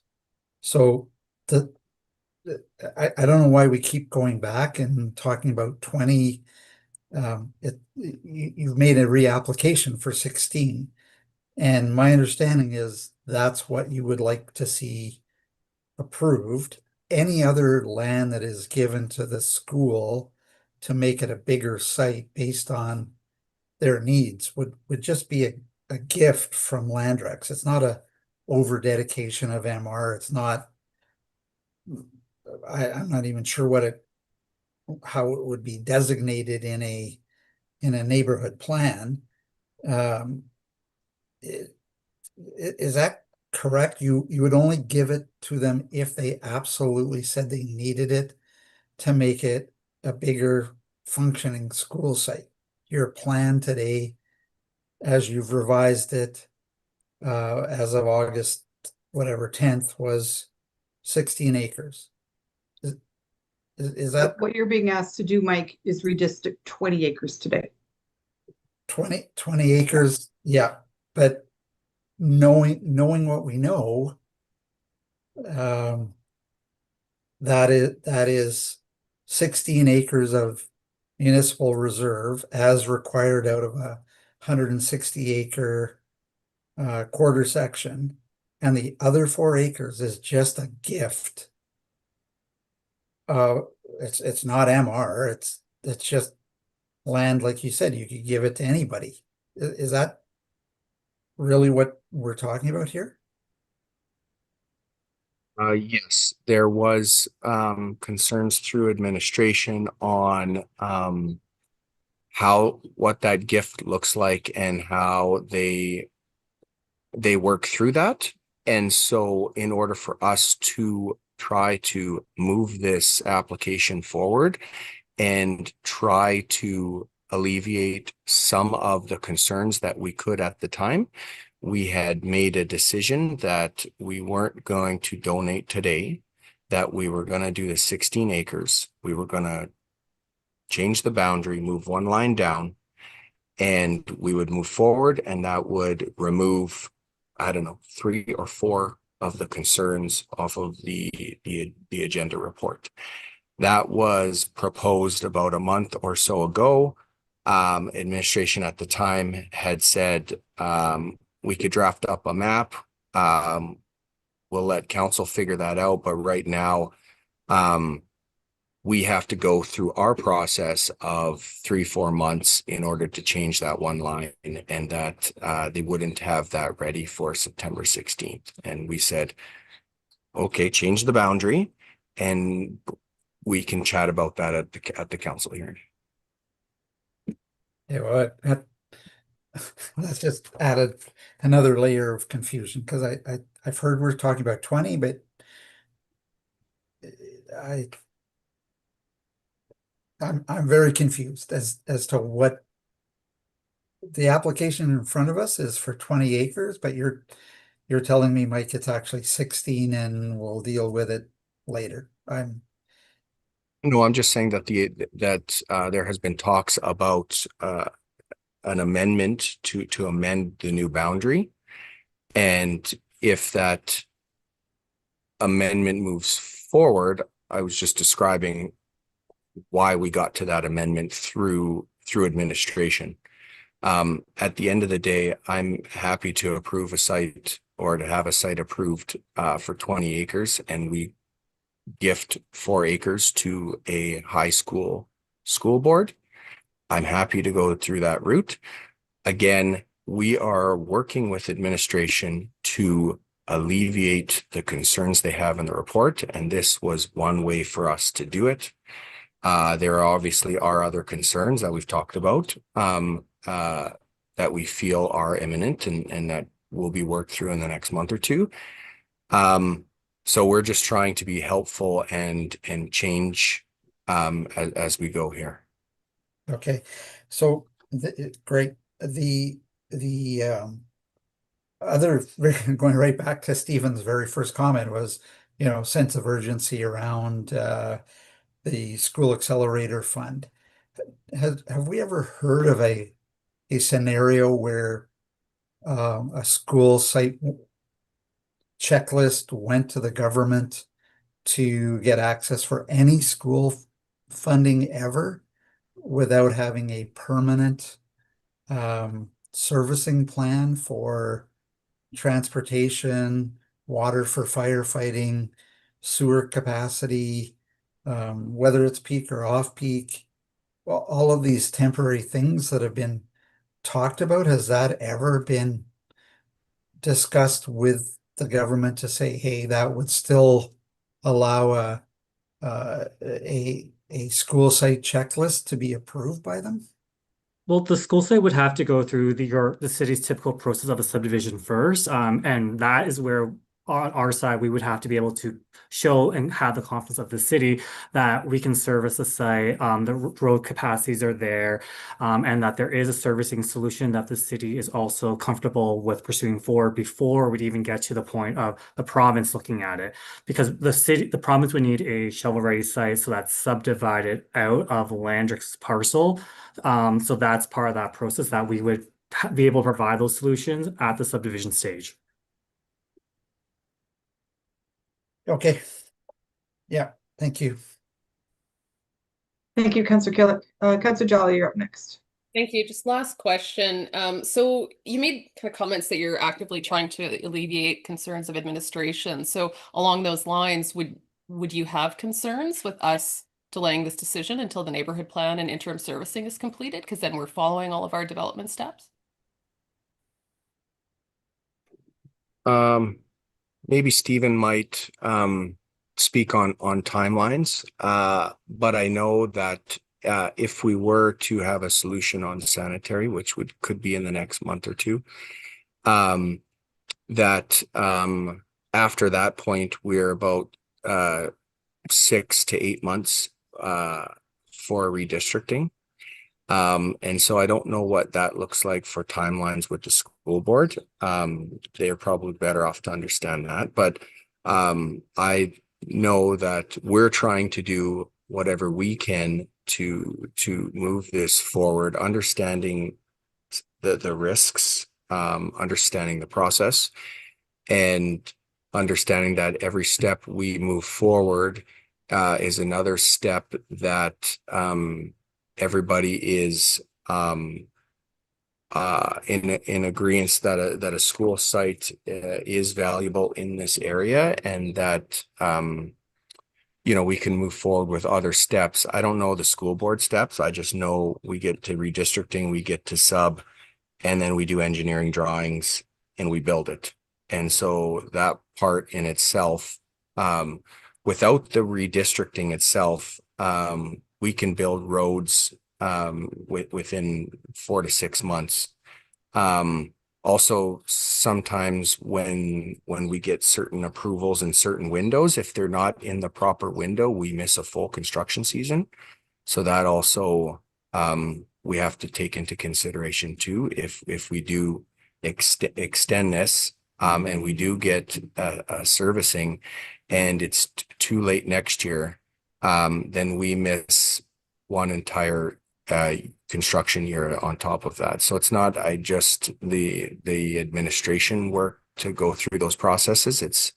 It's another year that we could potentially miss for construction. And I just want to, just want to add quickly. Mike answered that really, really well, where timing is the key issue here. If we're looking, it's about 8 months till May of 2026. That's when the construction season starts in Alberta based off our temperature and the weather that we have.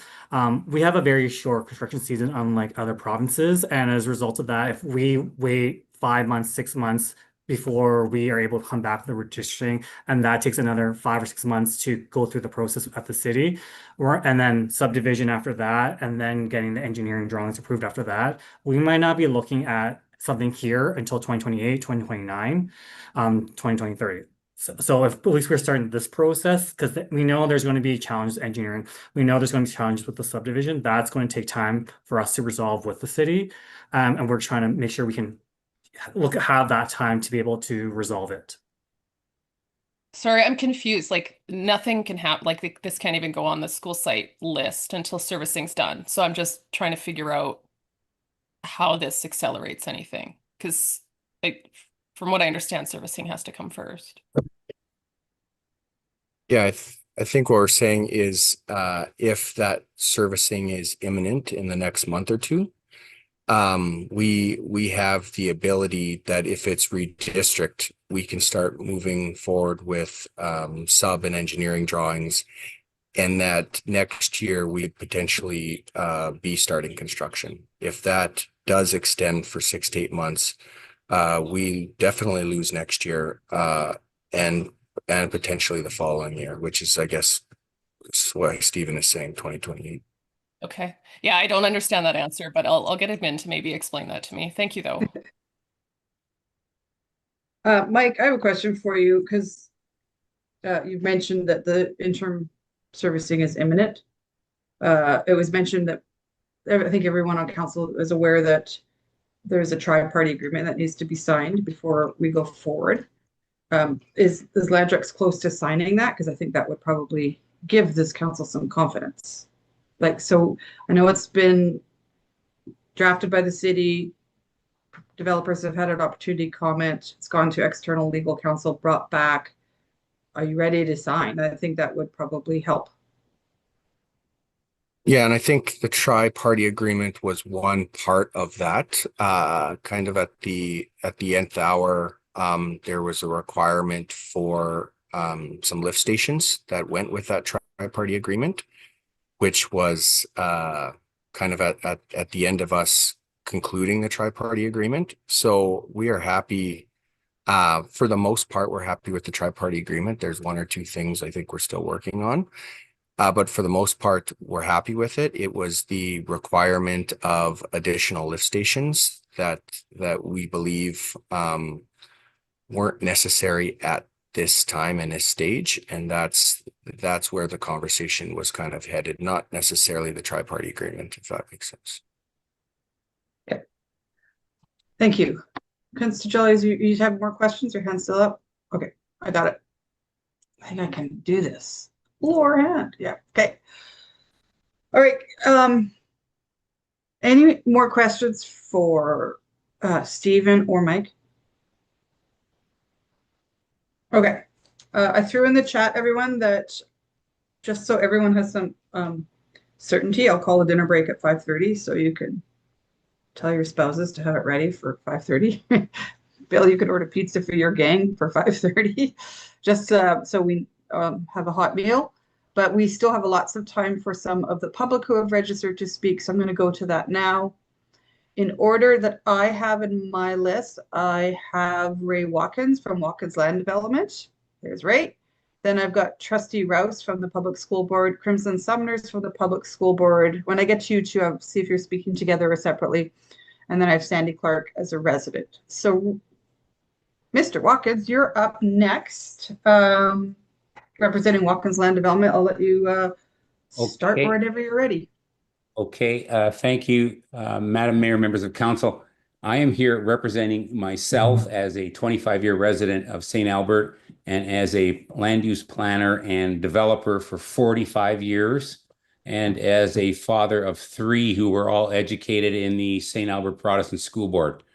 And I first comment is I'm sad to say that we've got 400 pages written about how we're not wanting to build a school, as opposed to 400 pages as opposed to how we can get the school built. And it seems that the main reason that it has been refused is this lack of a neighborhood structure plan. And Councillor Killick asked about, is this best practices? Well, it's best practices in some places, but remember the intent of this was to make it easier on the developer and to have a process where the neighborhood structure plan could be approved internally and it wouldn't have to come to council, and it would be a quick and easy way. And we were promised at that time that there would be flexibility in the preparation of a neighborhood structure plan from the area structure plan. And I think it's key to note that the neighborhood structure plan is a policy document. There are statutory documents such as FLURS, such as the area structure plan, such as the land use bylaw, and then there are policy documents. And it specifically says in the Municipal Government Act that under Section 638 that every municipality must complete and keep updated a list of policies that may be considered in making part of their decision. So it's a may that you have to have a neighborhood structure plan. You can make this decision fully within your review with your rights without having a neighborhood structure plan in place, because the statutory plan, the area structure plan, is in place. And as we've heard, the plan does comply with pretty much the area structure plan. However, the point here is really not about all these technical details. It's really about the land use, and what we're looking at here is the land use. And is this land use appropriate for the location? And I think that this ship has already sailed, because the area structure plan already says that it is, and it already designates this site and the majority of it as a school site. It's designated on there and it's shown as park. Okay, so can you illegally approve this rezoning without an NSP? I submit yes, you can, because you may have to have regard for the NSP. There's servicing issues, sure. There's been a lot of reports submitted. There's been all sorts of things.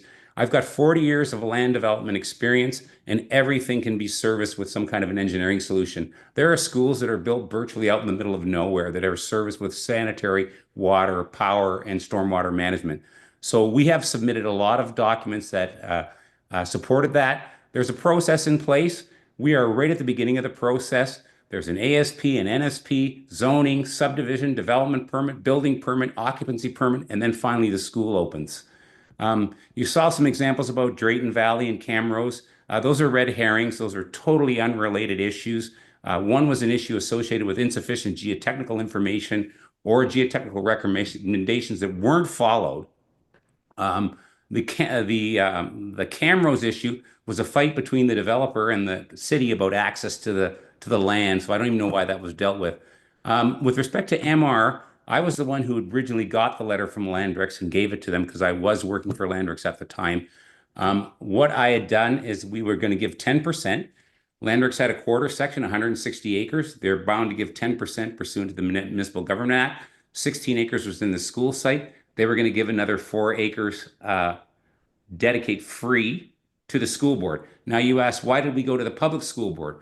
Well, because this public school board approached us. The public school board has a capital plan, and the number one priority in the capital plan was a high school in the northeast part of the city. So we thought, well, who should we probably talk to? Maybe we should talk to the person who's that's their capital plan. And then we talked to the province. The province was all supportive. Everybody was supportive up there. So that's why I went to that school board. But I don't think we were trying to specifically say that that was the only school board that we would dedicate the over-dedicate the 4 acres to. There are a number of letters of support. I didn't see anybody say any reason why we shouldn't have a high school here from a land use point of view. And we are talking about land use.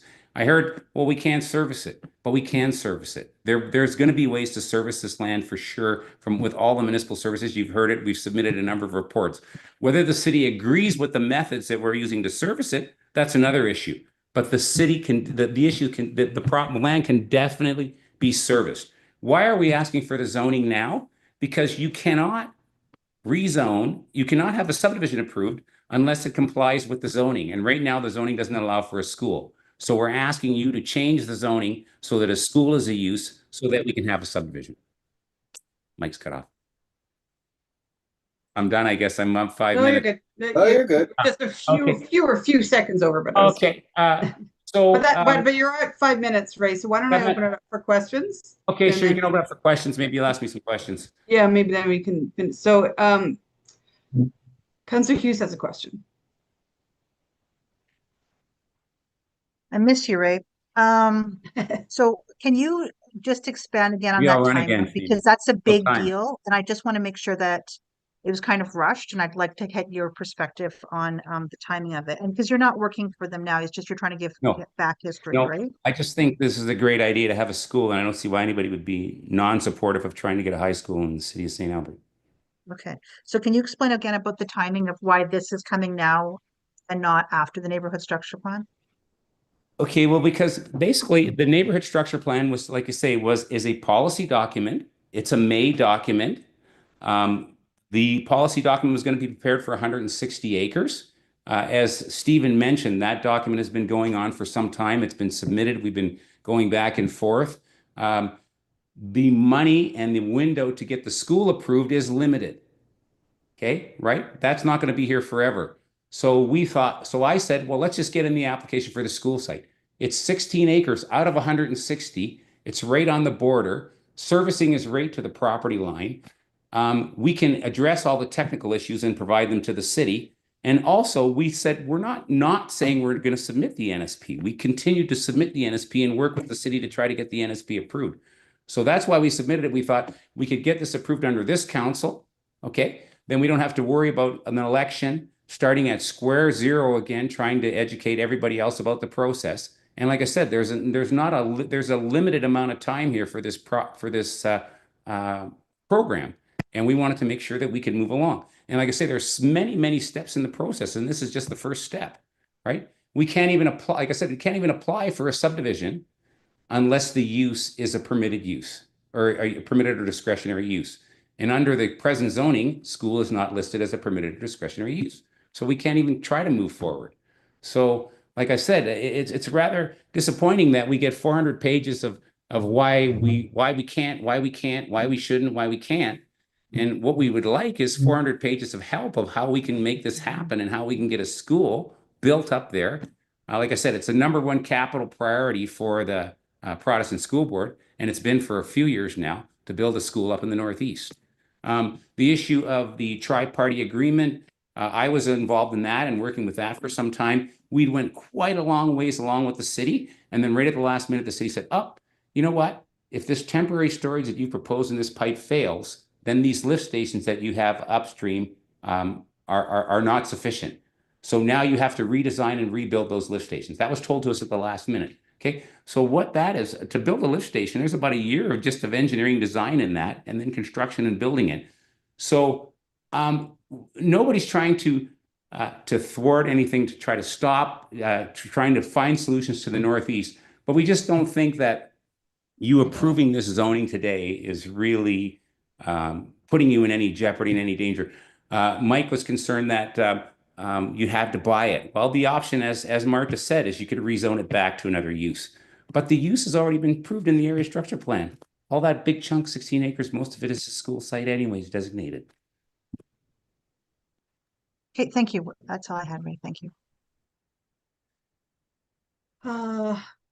Any other questions from members of council? I'm seeing none. Okay, thank you, Ray. Good seeing you. Do we have Trustee Rouse with us right now? There she is. Okay, Christy, go ahead when you're ready. You have 5 minutes. I'm just going to set up my screen sharing. Okay. I promise it's not an overwhelming.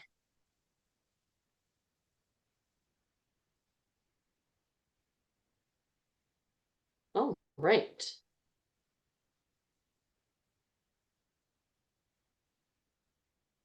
There we go. There we go. Okay. Okay.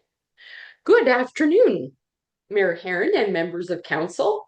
Today was the first day of school, and St. Albert Public Schools is welcoming 10,000 students through the doors this year, a new milestone in student enrollment. Planning for schools in neighborhoods to be constructed and available to meet community needs takes foresight, collaboration, and time. When the government-led high school space value-added management study was completed in conjunction with St. Albert Public Schools back in 2019, the 3-phase plan included construction of a new high school in Northeast St. Albert to geographically disperse the student population as it ages through elementary and junior high school. It was at about that same time when discussions with Landrex to provide a 20-acre site in what has now become the Northeast Area Structure Plan occurred. September has been a big month on the topic of school sites. In September 2020, a joint letter to the province from Mayor Herron and Sturgeon County Mayor Natu expressed support for exploration of new methods to make school sites available. In September of 2023, I stood before council requesting support for the advocacy resolutions that our board and the City of Lethbridge were bringing to our respective provincial associations related to challenges in development of school sites. And you've heard about some of those today with municipal reserve restrictions as well as costs to construct and service those sites. And on September 18th, 2024, the province announced the historic $8.6 billion School Construction Accelerator Program and expressly asked municipalities and school boards to work with them to get shovels in the ground as quickly as possible. Thanks to this program, the Sharon neighborhood in the west will be the beneficiary of a new K-9 for St. Albert Public Schools, and our administration continues to work with the city and province to launch that project. And I'll note that there were over 400 submissions from municipalities throughout the province to that first year of the program for 30 projects. On page 6 of your agenda report today, there is a quote that St. Albert Public Schools has consistently messaged their desire for a high school capable site east of St. Albert Trail, end quote.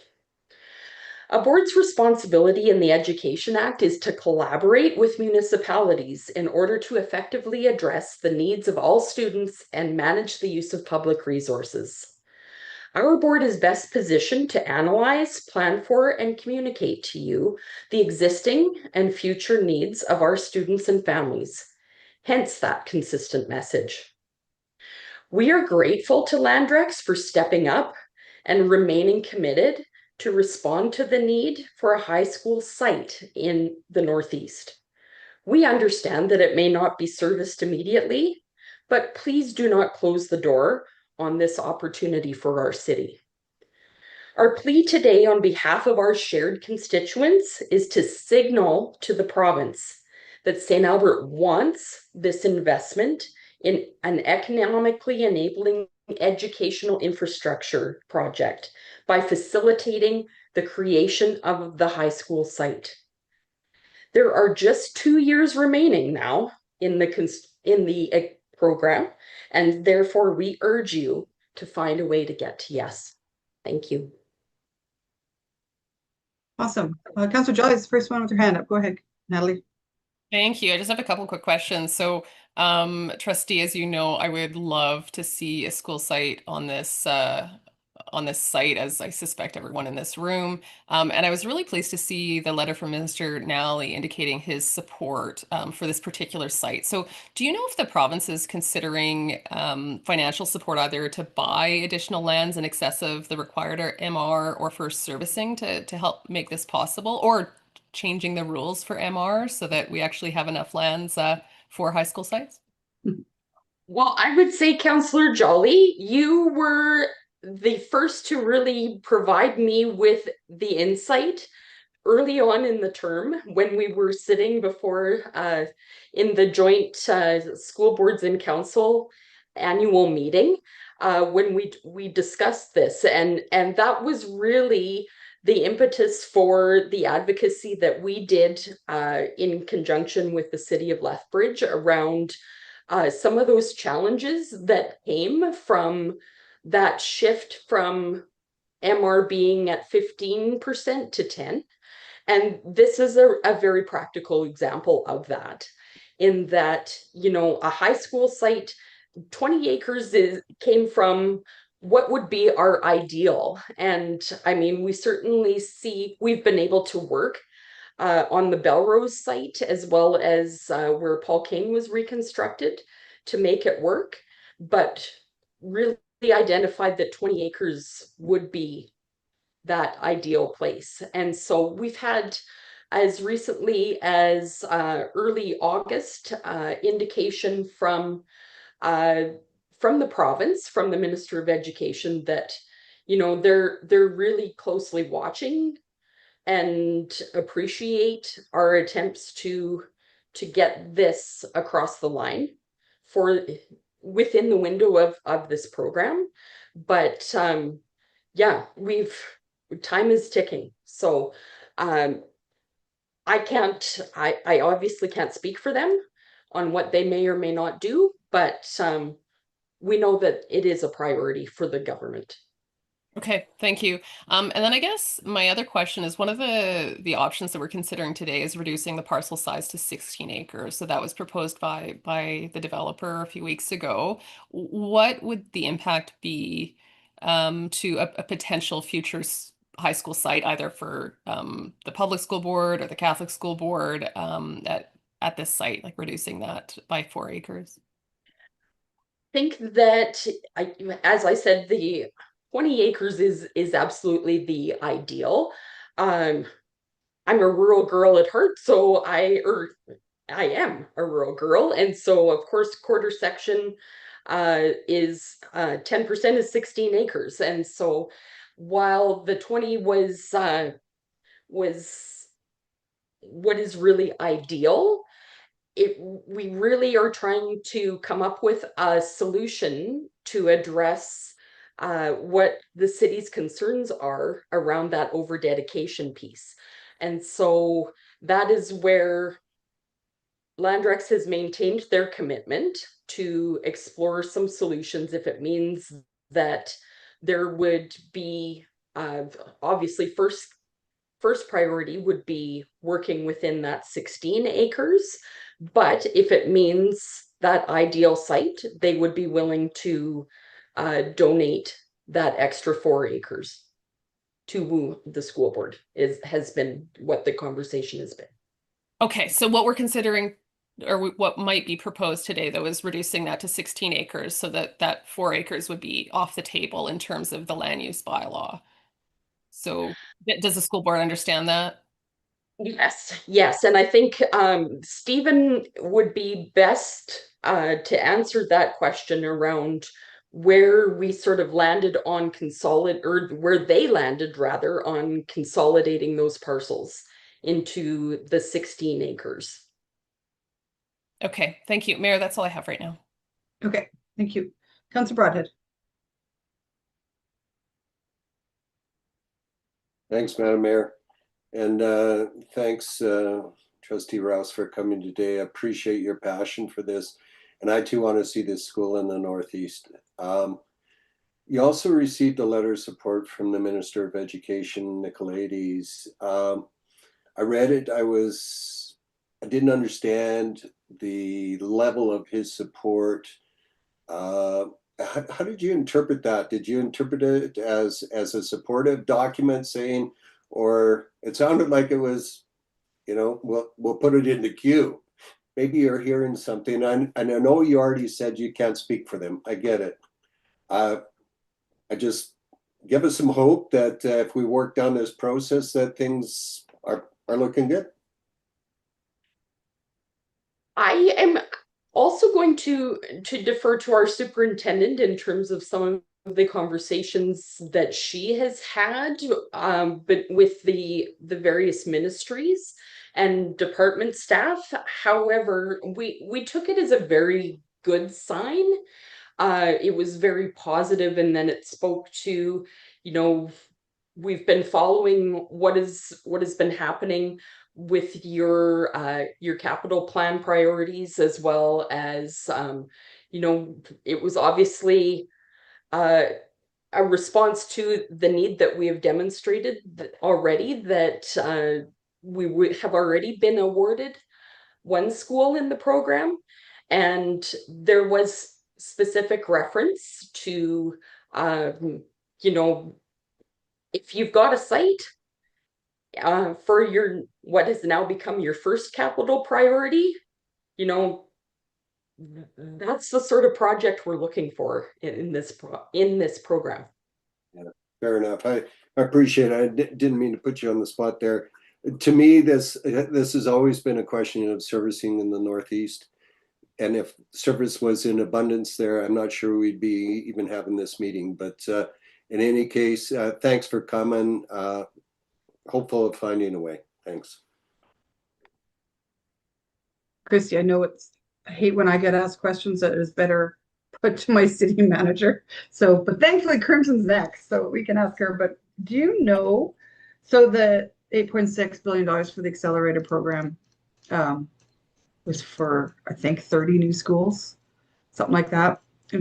New schools per year for the 3 years. So okay. A total of 90. Awesome.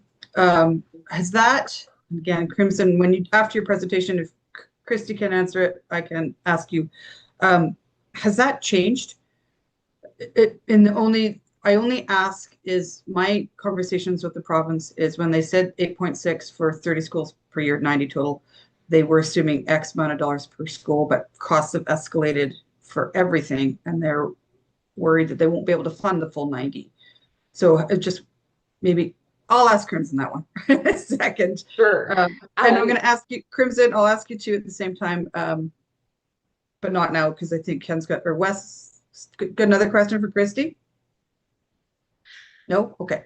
Could I'm maybe just wondering partially how, respond to your okay. question around the 8.6 billion, regardless of how many schools they ultimately end up building in that time. That is absolutely not anything we've ever seen before.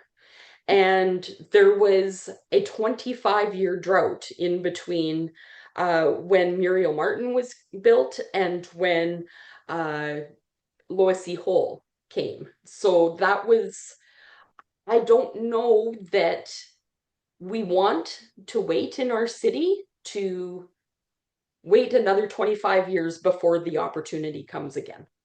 No, I totally agree. And I feel like we've been somewhat fortunate in catching up with Joe Demko has helped, and now your new K-9. Can't wait to hear what the name of that one is, by the way. My question on top of all this, though, is do you know how many schools have been approved through this program? And maybe Crimson can answer that. So, but before I go to Crimson, I got to go in the order of speakers. So Councilor Romansky has a question for you, Christy. Thank you, and thank you for presenting again, Trustee. I have a few questions. I didn't really get an answer on Councillor Jolly's question to you about if it goes down to the 16 acres. Would you work with a school of a smaller size at that point? Or I didn't hear a direct answer on that one. I think that, and the superintendent can correct me if I'm wrong, the existing sites, so Belrose and Paul Kane, are obviously bordered by whether it be housing or we've got Fountain Park Pool immediately beside Paul Kane. They are lying on smaller size sites than 20 acres. It's from that experience with our existing high schools that we know that 20 acres would be like perfect. But schools are magicians at doing more with less, sadly, and we can make it work if it ultimately ended up being 16, but having a 20-acre parcel would allow space for those things like football, soccer fields, etc. So that is, if you're creating from a bit of a blank slate, that's what we would want. Okay, and everyone wants the biggest, best school. And I mean, St. Albert is, I guess, victims of our own success because we have a beautiful community, the best schools, and everyone wants to go to St. Albert schools, whether they live in St. Albert or not. A lot of people do come to St. Albert. If I've been getting letters, and I mean, they're brought to us, through people who are, proponents for the new school there and such, but and they're getting the idea that they'll have a school close to home, and I'm getting the letters telling me that they won't have to drive and they won't have to keep busing long rides and such. But what seems to happen a lot of the times is you build that that grand school, and all of a sudden everyone wants to go to that school, and a lot of that happens in the community. So if you're building in that area and I'm hearing you're focusing on that neighborhood and those people there, would there be would they be grandfathered to be put in that school first, or are you running a lottery system in that school like you're doing in some of the other ones, to fill it? I would defer to the superintendent on programming and planning in that regard. But I mean, there are a number of different configurations that we could look at. Something that we haven't touched on in any detail at all today. You heard about mention of the collegiate near the Villeneuve Airport, and that is happening with the Sturgeon School Division. We too have been awarded collegiate funding. And so there are all kinds of opportunities to then, play with those configurations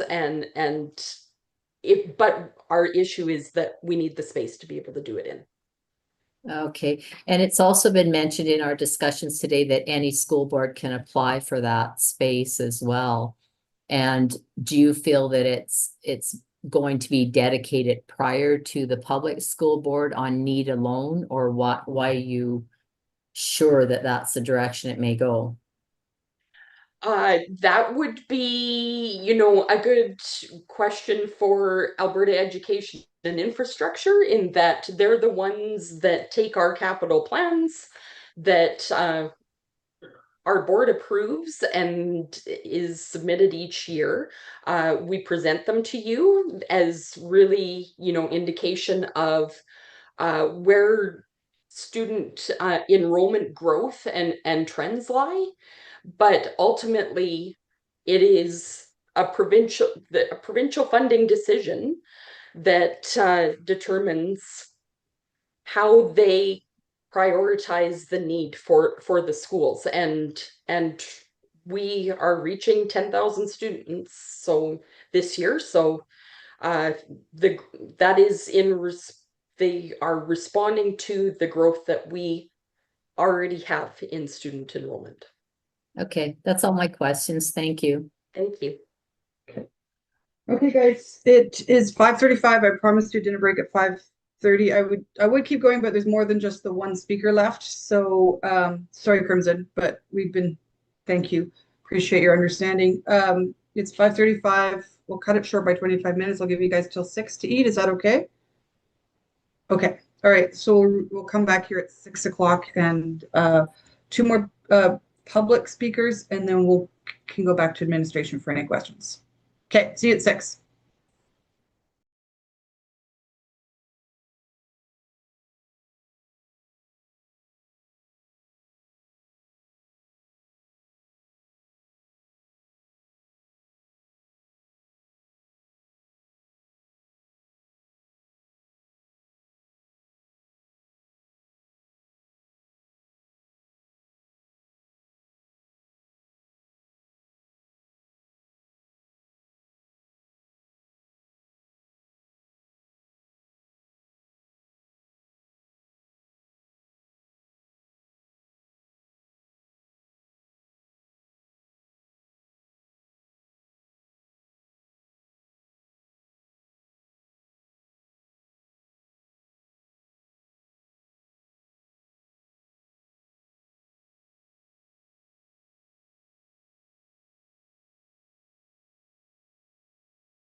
How was your dinner, Mike?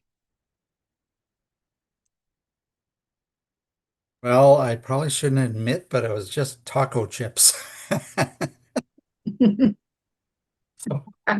gonna have to talk to that Pat. No, she made we're still in New West, so she made awesome spaghetti sauce that smells so good, and they're gonna eat in a few minutes. But Okay. it was perfect timing because I got to go downstairs and say hi to Oliver because he just got home from play school, and then they're gonna Nice. go swimming, Oh, good. after supper. So Awesome. All right, I have you back. I've got Councillor Bermansky back. Thank you guys for being on time. Councillor Broadhead, Councillor Jolly, Councillor Mackay, you back? Thank you, Natalie. Councillor Hughes is there. Thank you. Awesome. So we're just waiting for Councillor Mackay. We've got a minute.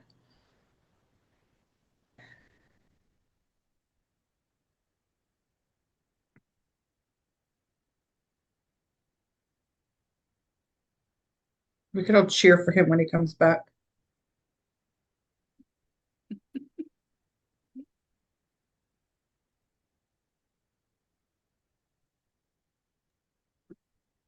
All right, it's 6 o'clock. Ken, are you with us? Okay, we're gonna start anyway, so just mark down that Ken will join us maybe later. Crimson's, thank you for being patient. I know you've run meetings like this and you understand. There's Ken. He's present. yay, Ken. Okay. Do you have a presentation, Crimson? Or are you more here for questions? I have a few opening words. I can certainly, and then I can answer all the questions I think that you proposed, or I'll do my best to answer your questions. Okay, go ahead with your few opening words. Okay, so good afternoon, Mayor and Council. I want to thank you for the opportunity to speak today on behalf of St. Albert Public Schools. I'm here to express our strong support for Landrec's proposed redistricting application for the proposed school site in Northeast St. Albert. Approximately 5 years ago, our division was provided a unique and rare opportunity. For the first time, our division had the opportunity to work directly with a developer, Landrex, to identify a parcel of land that would be of a sufficient size in the right location to serve the long-term high school needs of students and families in Northeast St. Albert. This type of collaboration is unique and progressive, and it ensures that as our city continues to grow, our educational infrastructure is able to keep pace. The reality of our school division is that our division is roughly 90% utilized, and our two existing high schools are nearing capacity. Belrose and Paul Kane are both heavily utilized with approximately 2,600 students between the two buildings, and this pressure will only increase as the large cohorts now in our elementary and junior high schools move forward. If we look specifically at our schools in the north, Lois Hole and Joseph M. Demko, their enrollments are approximately 700 and 750 students respectively. We have been saying for many years, St. Albert Public Schools needs a high school site in the north to address the enrollment pressures in this area of our city. While the city currently lists 6 available school sites, unfortunately, none are viable for our purposes. Oakmont is far too small with a school site of approximately 3.3 acres. The Kingswood site is on the school site inventory, however, it is not available for any school at this time. And from our perspective, the amenity school site is just too close to Belrose to support another 1,500 student high school in the west. The other 3 sites are in the south, part of St. Albert, and despite a clear need in the north, there are no available school sites yet. As Trustee Rose indicated, in 2017, the Alberta government commissioned the high school value-added study, which had input from our school board, our administration, as well as the city of St. Albert, along with representatives from the government of Alberta. The purpose of that study was to examine the long-term solutions for high school capacity in St. Albert Public Schools and identified 3 key priorities. Number 1, the replacement of Paul Kane High School, which was completed in January of 2023. Number 2 was the modernization and addition at Belrose Composite High School, which is currently underway. We're pretty excited that we're going to be able to welcome students into the new addition in 2026, hoping to have the modernization completed in late 2026, but we all know how construction works. Priority number 3 was planning for the new high school to serve the north side of the city. This is still currently our number 1 capital priority and is still outstanding on our list. At the time of the study back in 2017, no suitable school sites in the north were available. Today, Erin Ridge North provides the timely and practical solution that the government study anticipated. This redistricting of the Landrex parcel directly aligns with the recommendations from this value-added study and addresses the outstanding need for high school capacity in the north. We recognize that servicing and technical considerations exist, and others here today have spoken to those issues. What we are asking of council is to redistrict the land now. Redistricting is an essential first step. It signals to the province that St. Albert is prepared to address the high school needs and positions our community to benefit from the opportunities provided under the School Construction Accelerator Program. The building of new schools is a very clear and much-needed government priority at this time. We also acknowledge that at this time, school site allocation falls under the purview of Site Allocation Committee, and it is not a decision for council, administration, or any one individual school division, but rather for the committee to work collaboratively with all its members to allocate sites once a school has been awarded. To be clear, we're not asking for pre-allocation of this school site. We are asking that council secure this parcel as a potential school site so that long-term planning across all 3 school divisions can proceed responsibly and in alignment with our individual school division capital plans. This is a normal process that we engage in all the time. In closing, I want to reiterate this decision is not only about our division. It is about ensuring that the growing population in North St. Albert has equitable access to high-quality learning facilities. Redistricting this site demonstrates foresight, partnership, and a commitment to the North generation of students and families in our community. I know, Council, you have many questions in regards to urgency and why now, and I can certainly try to address some of those if you like, Mayor Herron. Thank you so much, Crimson. I'll open it up to all of council, but I think you heard some of my questions about the program, the accelerator program, which we all cheered, and we did. It's about time the province really stepped up to fill the need in schools. So 8.6 billion is supposed to equate to 90 schools. Yeah. We're in year 2 of this program? We're just finishing year 1. We're about to start year 2. Finishing. Okay. And just wondering if you know, did 30 schools get approved in year 1? I can tell you, there were 41 new school projects, so 30 new schools, 5 replacement schools, 3 mods, and 3 public charter schools came online. Okay. And so with more than 30 this year, we're still hoping for another 30-ish next year, and then we'll see what happens in year 3. Okay. And then we still need to operate these schools, but that's a provincial Yeah, that's another problem, right? Yeah. Okay, Councillor Hughes and then Councillor Jolly. Thank you. I might take your question, Councillor Jolly, just because minutes, let's see. But there was Councillor Jolly reminded me, I had it on there too, about the reduced off extracurricular servicing or allowing it for Paul Kane. And I guess could you just expound on what was meant when that was said that? You bet. So what happens is through joint use, we often open up our schools in the evening for the public to utilize in various ways. We have not done that at Paul Kane because it is highly utilized in the evenings. We have no restrictions at Paul Kane in that area as far as sewer and all of the servicing concerns. So, but we do have concerns with only having one gymnasium and the ability to be able to accommodate public and school kids. Having said that, I would say to you, a volleyball team of 20 or 30 kids playing in the evening isn't going to significantly increase any sort of capacity issues that would be happening in the north. I think that was it for now. Thank you. Okay. Councillor Jolly. Thank you. So I'm going to expand on that question a little bit. So that with the idea then to cancel like all the, I think, I go to my kids' band performances and it's a packed house. So would that kind of stuff just be canceled at this potential school? I think we would work with the city and in collaboration to see what we could do. If we had to, Councillor Jolly, we could ask that we utilize other sites to do evening performances if necessary. We can certainly control the number of students that are in the building in the evening after hours. And that would be like, if I understand correctly, that's kind of after 6 o'clock, right? So a lot of activities happen between 4 and 6 in the school building, not as many necessarily between 7 and 9. Okay. Thank you. And then my other question is, so one of the options that we're considering right now is reducing this parcel from 20 acres to 16 acres. So I already asked a trustee Rouse, but I'll ask you again, what impact does that have in terms of what can go on that site? Sure.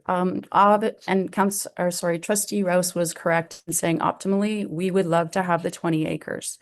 Right now, Belrose sits on approximately 18 acres, and we're running into problems right now with parking. We've heard, residents talk about parking. If we had access to more green space, we could actually have more ability to work with parking. We could actually run a real football field out the back, have a real size soccer, that sort of thing where we could actually invite families into the back and enjoy kind of a backyard experience for the school. We do not have that ability right now. So optimally, we would love to have 20 acres. If that is not feasible, then we'll work together with the city and with Landrex to utilize the space that we have. So if the donation is still on the table and that 20 acres is feasible, then that's definitely preferred by the school board. Absolutely, but we do not want that to take this process down, impede this process from moving forward. We'll work with Landrex on the side if necessary. Okay, great. And my last question is, when would the site readiness checklist need to be completed to take advantage of that accelerator program, do you think? That's a great question. I would say that we would need to have the site checklist probably within the next, I'm just backing it up, I'd say within the next 12 to 16 months. And again, some of these processes can run side by side, right? The government is eager to see schools built. And again, knowing how many have been built will really help us try to factor in where we might sit in the queue. But some of these processes can run simultaneously if the city's in agreement and the province is in agreement. And we've seen that happen in a couple of other areas. So our timeline, and I think that answers part of the urgency question, is that the sooner this becomes redistricted, the sooner we can move down some of those other processes with the government in order to see a high school come online. It takes about 3 to 5 years to have a high school completed. We need to go through 3 stages, right? Planning, design, and construction. Depending on how long planning takes, are we looking at something big and bold, then it may take us a little longer to design a school that fits the site as well, right? So there could be some constraints, so it does take time after it's announced, 3 to 5 years. Okay, so if we found $70 million in the coach cushions this fall, servicing was completed within 2 years, that checklist was ready within 3 years, then we'd have a school kind of in that 10-year mark. Is my math about right on that? Okay, so can I tell you optimally what we'd hope for is that we have something to put into government by this time next year, so that when they're actually doing their allocations of schools, right, because they do it aligning it with the provincial budget to come out and to be announced in March or April. So we would hope that we would have something that we could say, hey, this is our opportunity. Can we move forward? So we would say that if an announcement came out in, let's say, March of 2020, oh my goodness, 2026, we'd probably see a school by 2030. Okay, if you have $70 million in your pocket, let me know. I'm working on it. I'm looking for change. Crimson, can I just ask, you have a site readiness checklist for the community med site, like your school board does, right? So, I mean, are you using that in the interim? Like, while we're working on the Northeast, you can still be asking for a high school and say, if St. Albert gets it, we're ready to go. We aren't right now. We're really working on the K to 9 because we don't have it completely off the ground yet, right? But we do have that checklist in our back pocket. For us, it's about, and you know this, it's about location for us. Right, I get that. I just don't want to miss out on money if this site doesn't go forward. Fair when enough. we have one that could, because I just want a high school, right? I appreciate that. Okay. Okay, I don't know what order, so why don't I go Shelley? Okay, thank you. And I'm not 100% sure I was before Wes, so I apologize, Councillor I'll go to Brock. you next, Wes. Okay, hello, Crimson. Thank you for presenting, and I want to thank you for being very vocal to the developer, as they've mentioned. So I know everyone's passionate about getting a school in that end of town, and as we are. Could you explain to me, like, with the parking, it seems like we keep going back to schools, you know, so much of the land requirement is for parking. And yet I get letters from parents that, you know, oh, my kids are having to, you know, have to drive, my kids have to drive so far, or they're on long bus trips and such. And I'm not understanding why there's not more of a focus on local students from local neighborhoods attending the local schools. And so when we're trying to build a new school to accommodate students in the northeast end of town, and we're being bombarded by, you know, parents that want, you know, their kids to go to school closer. My concern is then you go that the 20-acre parcel and you build a giant school, then all of a sudden you have people driving from all over St. Albert again, and from Edmonton and from rural to attend that school. Could you just clarify to me how you direct where students come from to attend the school? Sure. So Councillor Bermansky, there were changes in the Education Act a few years ago that actually opened up the school boundaries, right? So as long as we have room and resources, we accept children from wherever they come from. So that's one aspect. The other aspect is programming. So if we think about the programming that we're offering across the division, and Paul Kane's a good example of French immersion programming. So right now we only have one high school that offers French immersion, and that's Paul Kane. So across the city, our French immersion students attend Paul Kane. If we think about the International Baccalaureate program that we offer at Belrose, all the students in St. Albert can attend Belrose in the International Baccalaureate program. So programming is really key, right? Around what we're offering in various areas.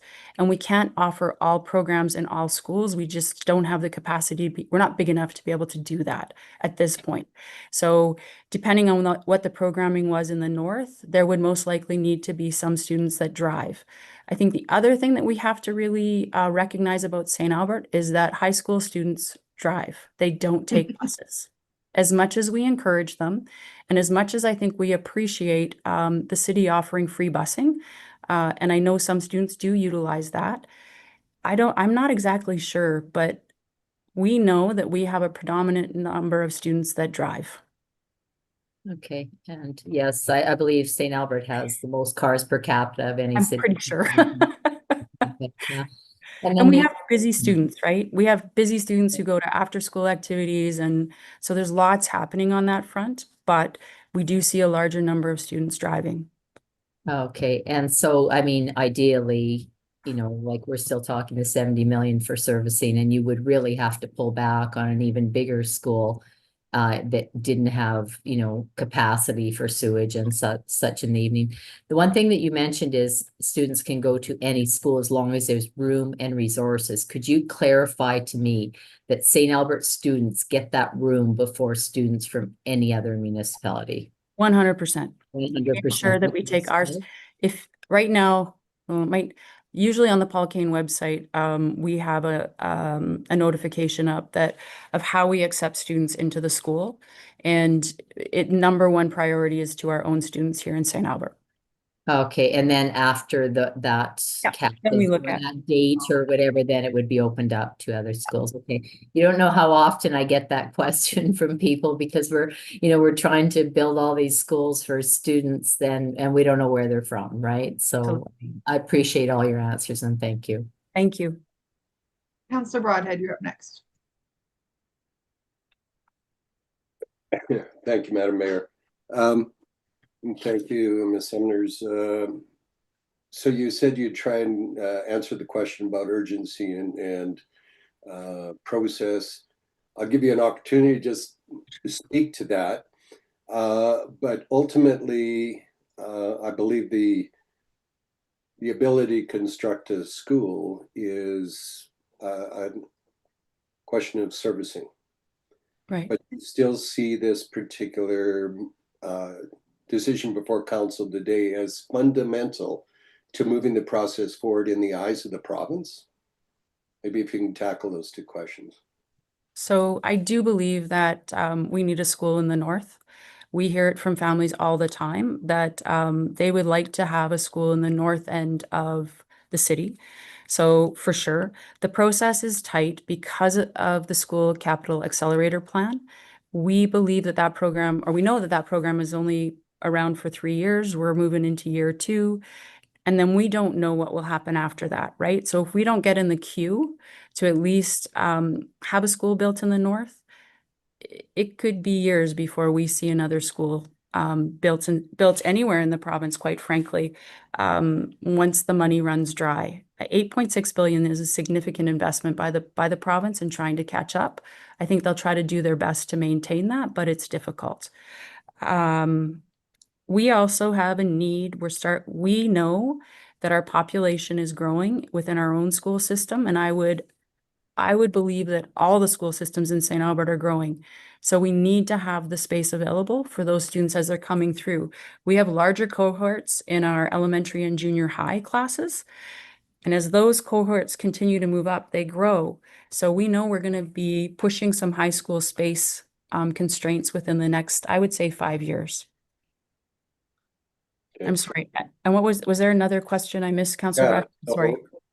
So your perception is that the province views this particular decision today as fundamental to indicating that the city of St. Albert is in support of a school. Is that how you would interpret either a passing of this thing today or a denial of this decision today?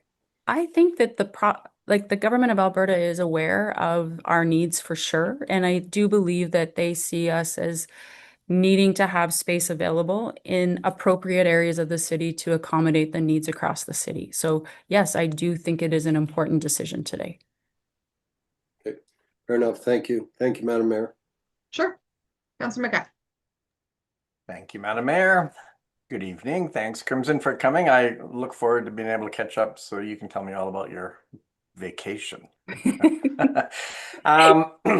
She went away, far away. Let's talk about kind of moving from 20 acres to 16 acres. And then when we were looking at development at school, and you're talking about it, even with the fact that you've set aside some land to build the twin arenas or whatever they are, twin rinks, I guess, whatever they with ACA.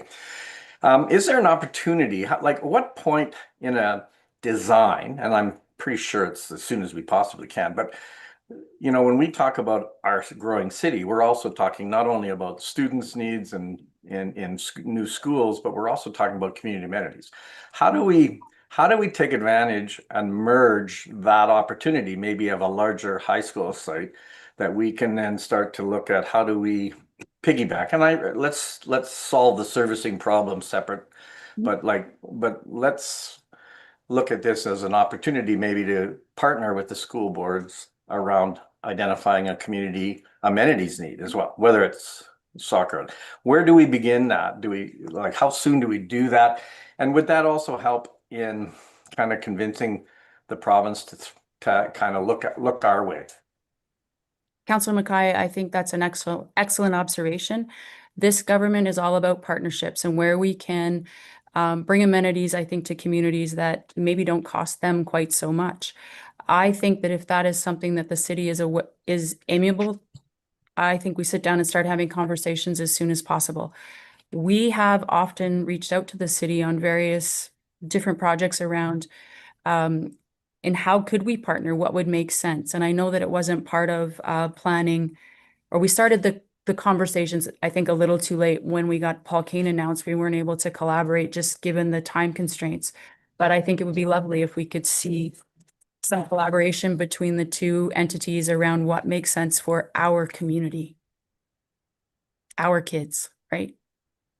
Yeah, I think if we could somehow build on that package, I think that I've kind of lost the definition in my head here, but I think there's an opportunity that maybe if this goes forward, and I realize let's solve the servicing problem later, but let's Later.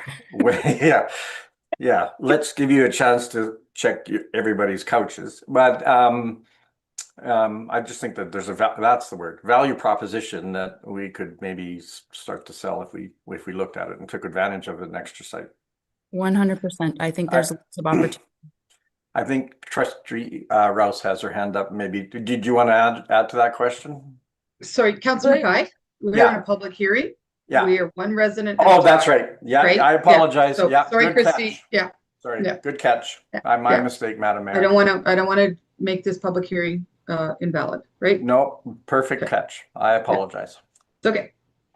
Are you done, Councillor Kai? Okay. Councillor Killick. Thank you, Madam Mayor. I'm kind of having a hard time squaring the answers here that you mentioned we have a predominance of students that are driving, and part of the site would be for a larger parking lot. Residents will love the larger parking lot, but on the flip side, it's saying, well, we need a school in a particular location, but you're saying students drive. They drive because there'll be a different program there, maybe sports in the north. That was our view as well, that we would share parking at the amenities site location with a school and off hours. All of those benefits of having it in co-located with the amenities, parking, access to those special programs, and yet we're saying it has to be in the Northeast, but we're hearing kids are going to drive in any case. So once they're in their car, if they're driving to the Northwest or the Northeast, I'm having some difficulty kind of squaring how that answer kind of fits to what we're looking at right now. So if you're speaking directly to the amenities site and our concern with sharing parking with the other amenities, is exactly that. When you have 1,500 students, 1,500 kiddos trying to share parking, when we have that experience right now with Fountain Park Pool, right? We don't actually share parking, but we hear all the time about the concern between the residents or the users of Fountain Park and our kids. And it is a constant push me, pull me about, are they parking where they shouldn't be? Are the Fountain Park families parking in the school parking lot? It goes back and forth. So our concern around the amenity sites and trying to share parking like that was significant. We need a school in the north that will serve the communities, families in the north. But I do believe that depending on programming, let's say it was arts focused or athletics focused, you're going to have a certain number of kids from, Ainsdale or Grandin, the Gardens that want to attend the programming in Erin Ridge. So potentially there would be some driving that would occur. It happens, right? For us, the amenity site is just so close to Belrose. Trying to accommodate 3,000 students potentially between the two sites could be significant, right? So that's a lot of kids moving in one direction of the city when we can spread it out and make that a little less congested, I think, for everybody. Potential. Yeah, Kate. And you mentioned the kind of couple of times following the normal process of school allocation. Yeah. Totally respect that. That's awesome. 100%. And again, I'm trying to square that against what council is before council of trying to follow a normal approval process through ASP, neighborhood structure plan, and then redistricting. So we're trying to follow process as well that will serve the community. You've mentioned that process, Mike Yoakum, before, from a land development, used that term 5 or 6 times. Why is the benefit of kind of getting out of sync in the land planning process so important right now? I'm not sure I'm the best person to answer that question, given that it's coming down to development. But I'm sure Mike or Stephen could jump in. I would say from our perspective, we are very much pushing and feel the urgency to have a site in the north. And that's where I think a lot of this urgency is coming from, is the need for us to be able to have a school site in the north where we can address the community needs of that area. So getting out of sync and getting out of process, I understand that that's difficult. But sometimes we need to find a way to yes. And sometimes we do have to make decisions that are difficult in order to get to yes and find a way to solve the other problems. And from my perspective, and again, it's limited. I'm not a developer, and I'm not a city councilor that has to be responsible for this decision. But schools are important infrastructure, and this particular infrastructure is an $80 to $100 million investment. So if we can get one built, I think most people would understand that as being, why council moved as quickly as they did. Yeah. Or Okay. maybe, right? Yep. No, appreciate your That's just perspective. my perspective. Yep. Thank you. All good, Mike? Yep. Okay. I have one more registered speaker for this public hearing, and it's Sandy Clark, and she just popped in. So there you go, Sandy, you have 5 minutes. I'll let you go whenever you're ready. And you can hear me? Yeah, and there should be on your Zoom screen a little timer somewhere. There it is at the top. So go ahead.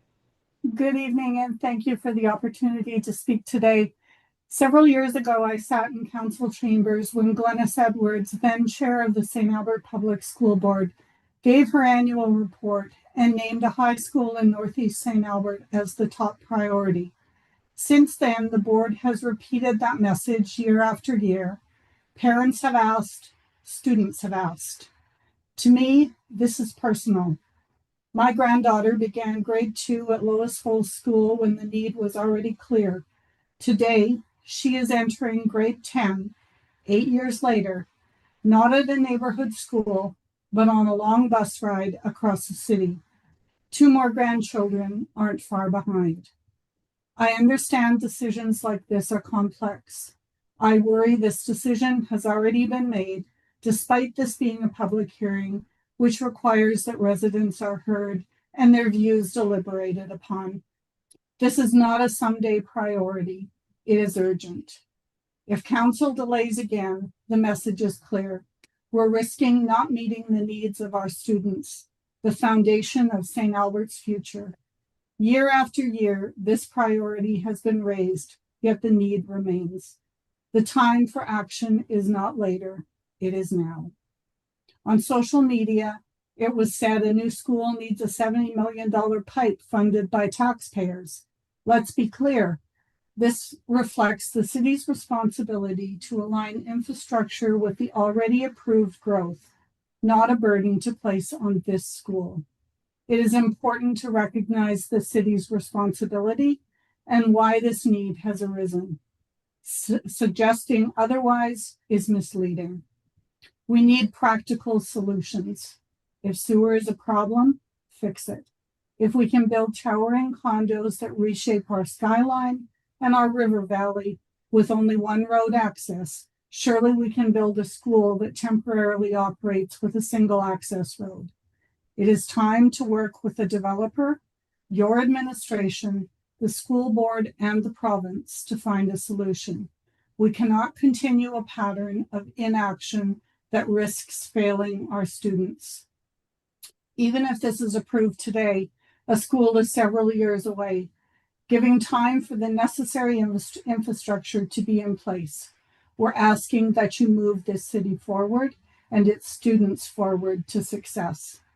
The Alberta Ministry of Education generally requires that a school site is fully serviceable before occupancy, but not necessarily before construction begins. Administration's report of July 15th states Camrose High School is unable to open due to critical infrastructure not being in place, when in fact a mutual agreement was signed on May the 1st, and students will walk into a new high school this month. Camrose saw the need and acted. St. Albert must do the same. The developer has approached City Council more than once. The provincial government, other developers, and the school board are definitely supportive. St. Albert students are asking. That this need is clear. To suggest other sites should be considered dismisses repeated requests of St. Albert Public. The school board has the mandate, the demographic data, and the student numbers to accurately identify where a high school is needed. Council's role is to support. It is not to override or obstruct. St. Albert's residents, parents, and students are watching. Leadership means solving problems, not deferring them. This is your chance to show leadership, support education, and act on a need that has waited far too long. St. Albert families are counting on you. We hope you will act in the best interests of students. It's time to turn many years of asking and waiting into action right now, today.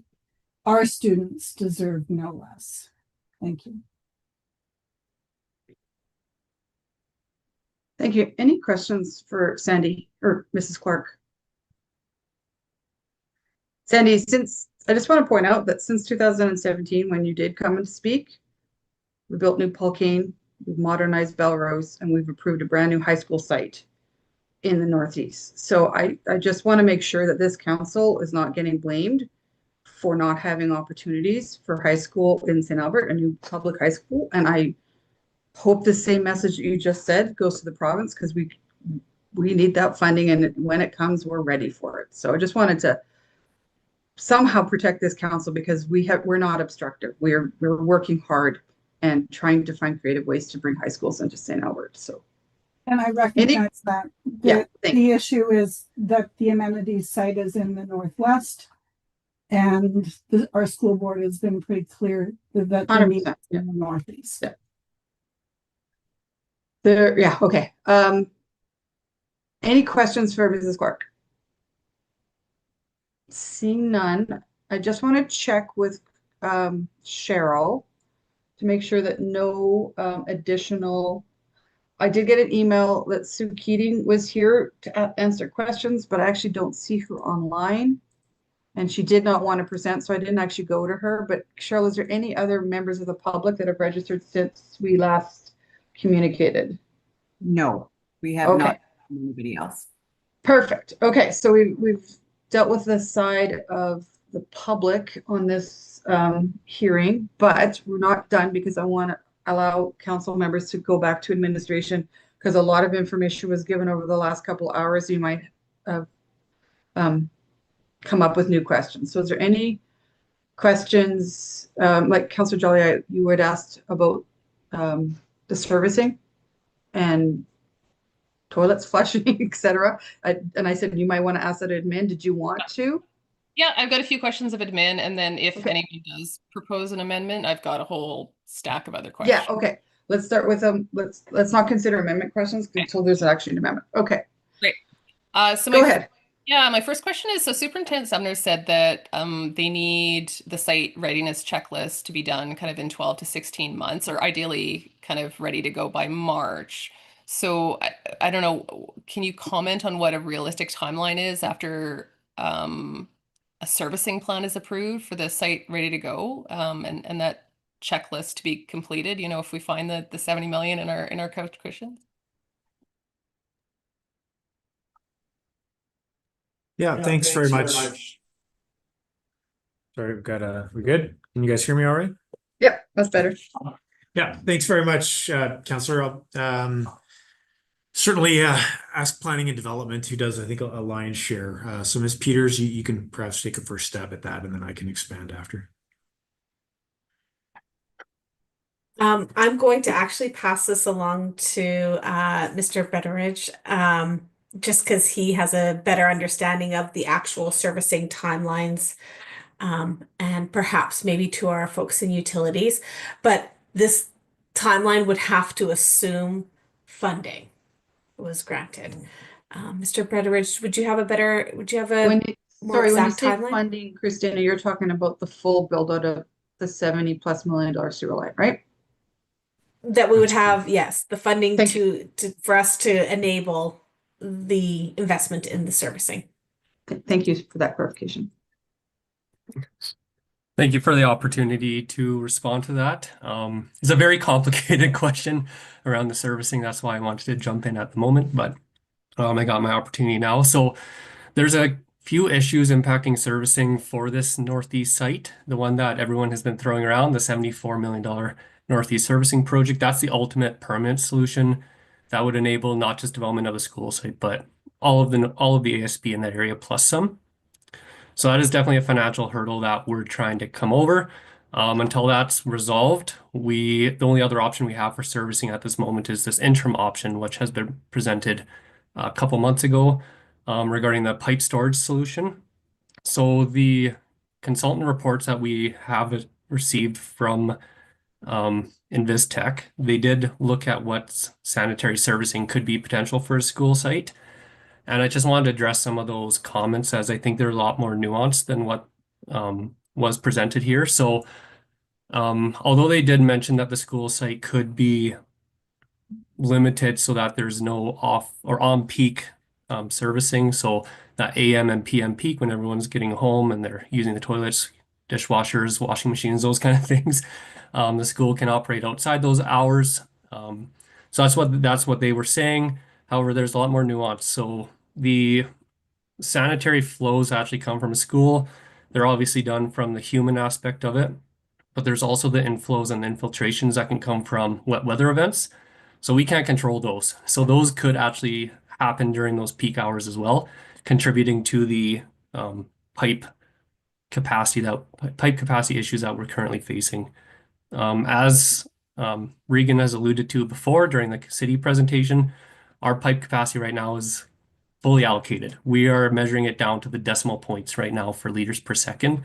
So when we're looking at nuances like that, in terms of their design report, we still have a lot of questions, and those questions would be answered through that neighborhood plan process. So until we have that, we're lacking a lot of confidence with the sanitary servicing plan that they have presented.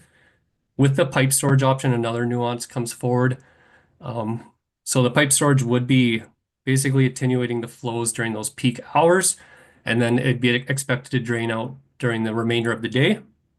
If the school site comes on board and they're actually raising those average flows throughout the remainder of the day, we don't know what that impact would have on that pipe storage design. So that hasn't been discussed with the consultant yet. And that would have to be something that we actually have to evaluate before, again, we have that confidence that this site could be serviced.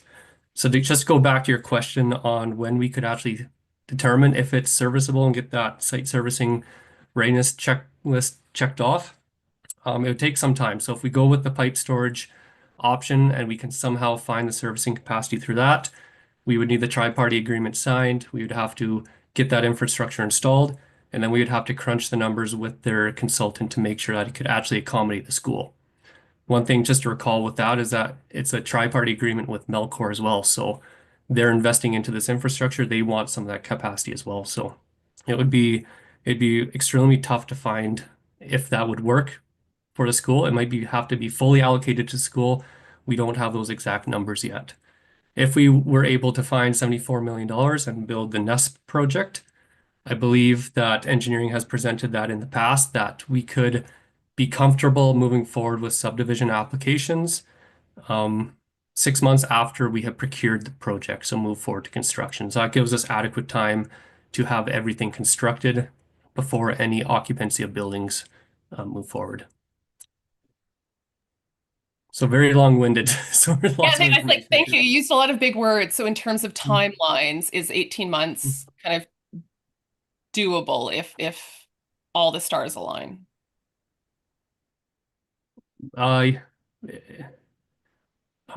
I don't have a crystal ball for that. If we were given the budget for NESP today, I could see 18 months being achievable. We'd be able to move forward to construction and tendering and get that going. With the pipe sort solution, there's just so many unknowns that it's very difficult to say if that interim solution would even work for that school. Okay, thank you. Mr. Fletcher, are you going to add anything before I go to my next question? Are we good? Or Miss Peter? I can just add that the subdivision process. Oh, sorry. I'll just add that, like, before you even get, like, the servicing is getting the servicing in place. But there is also all the other processes as well, the subdivision. And that is a bit dependent on the applicant. So this is where we can run and get conditional subdivision done within 60 days. Our standard is about 50. But it is up to the applicant to actually go in and also do their part to get the site serviced as well and ready for servicing. So it is difficult to just say this is purely the city's responsibility to get things done within that 18-month time frame. And sorry, Mr. Fletcher. No, I think that was the context. I think it's from completion, it's about an 18-month process. I mean,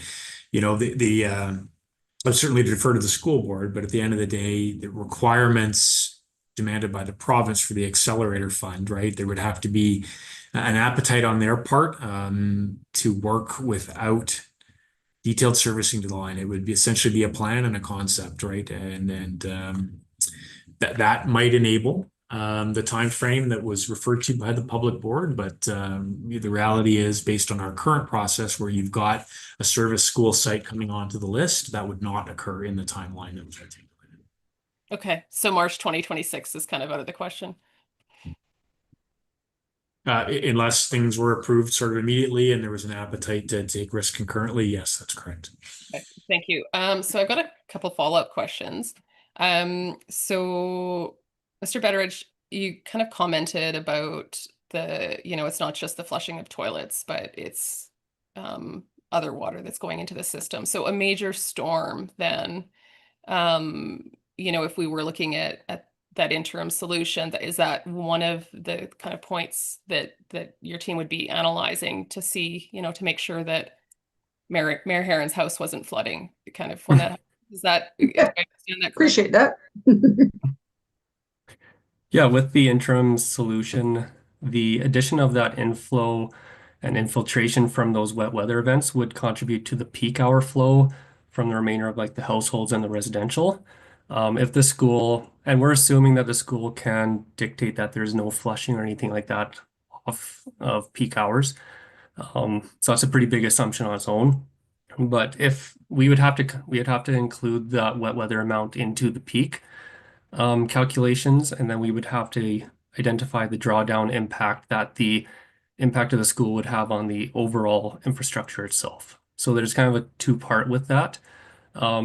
As was, I think, Mike Yochum mentioned, that this interim solution does have capacity to provide around 700 medium density units.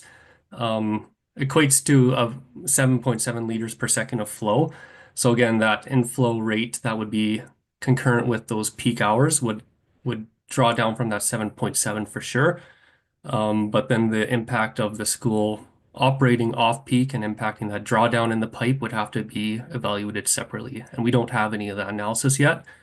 And since we're dealing with basically decimal points with our system and fully allocated, like we have to be pretty risk adverse moving forward with a lot of that, even with this interim solution. We've come to come together collaboratively on this, and the numbers seem to work. But again, every time we add a little bit more, it's just straining our system all that much more as well. So we have to be a little bit more cautious when we're assessing these kind of things. Thank you. So smart people have to do math to make sure it all works out. That's great. That kind of leads into my next question. So a couple of weeks ago, or maybe last week, the developer submitted a long report called Northeast St. Albert School Site Servicing Brief. Unfortunately, I'm not an engineer. So I'm wondering if staff have had enough time to analyze that report or if that's kind of something that is being analyzed, or what the status of that is. I can speak for myself that I have not had the chance to do a deep dive into that. It was submitted at the 11th hour, and again, as planning and development has presented, that we were basing this whole report off the reports that they submitted at the beginning of this application. So there's actually been a several amount of servicing design briefs that have been presented. One was in March, a follow-up one was in April, and then this last one, which was just provided to us last week, basically changing their whole philosophy around the sanitary. So we haven't had any chance to have those internal conversations and do that fulsome review of this latest report. Okay, thank you. And then on the interim servicing again, I asked this question of the developer, but I'll ask it again. So would the interim solution allow for both a school and Landrex's residential development, like at the same time? And I think you need to add in Melcor. And Melcor, yes. Yeah, so there's a lot of interested parties in this 7 liters per second, right?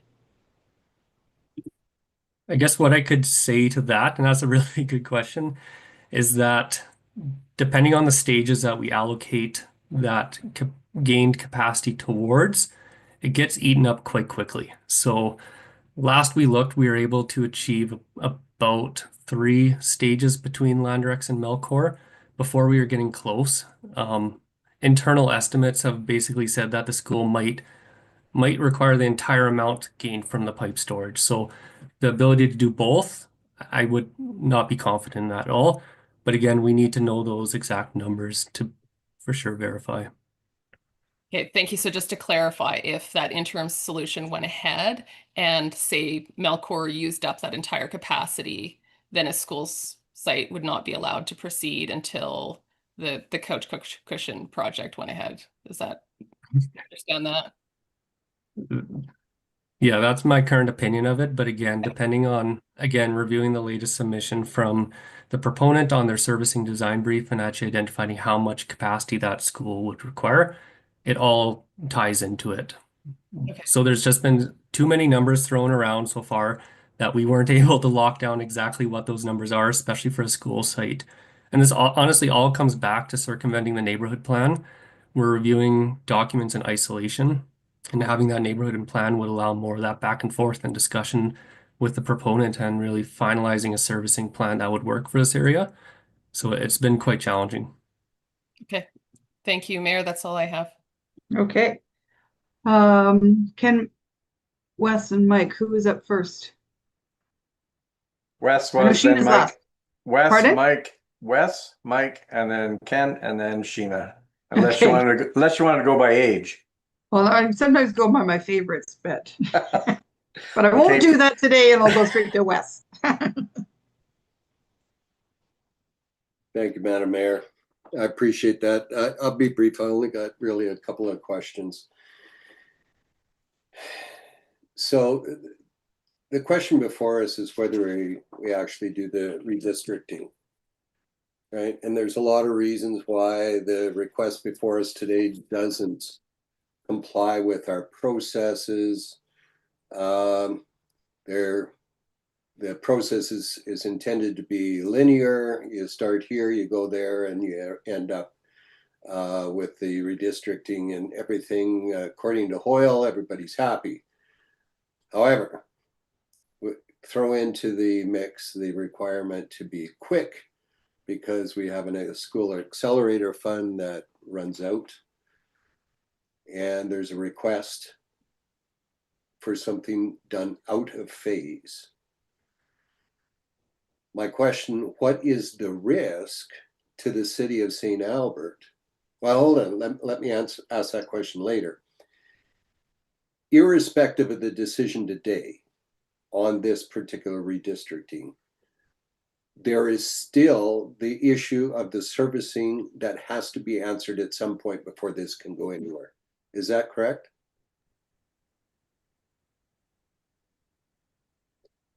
Yeah, sorry, Councillor. That is correct. Okay, that is. Yeah. So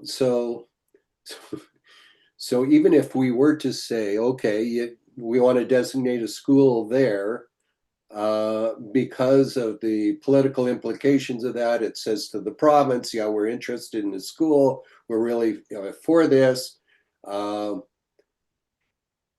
It still has to be serviced at the end of the day, and nothing goes without the servicing resolved one way or another, either through the interim or through the ultimate servicing package.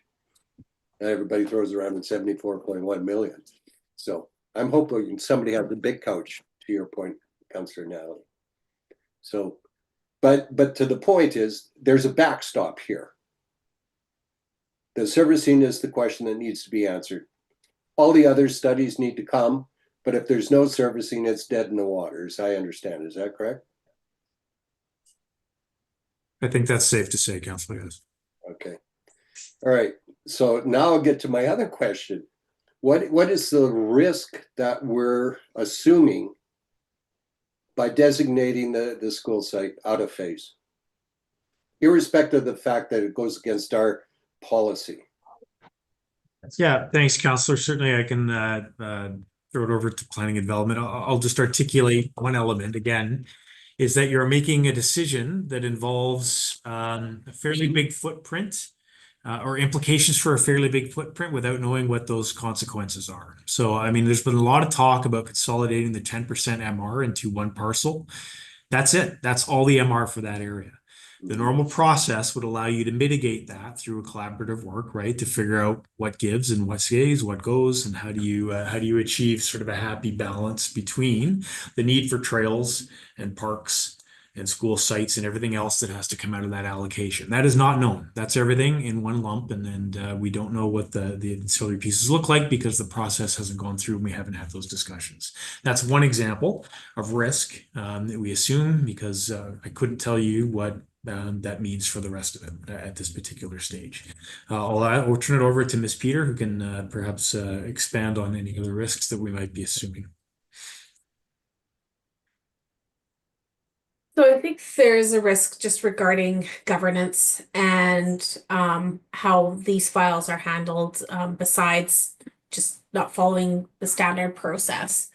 One of the things is that this is the last chance then council will have to make a decision on this parcel.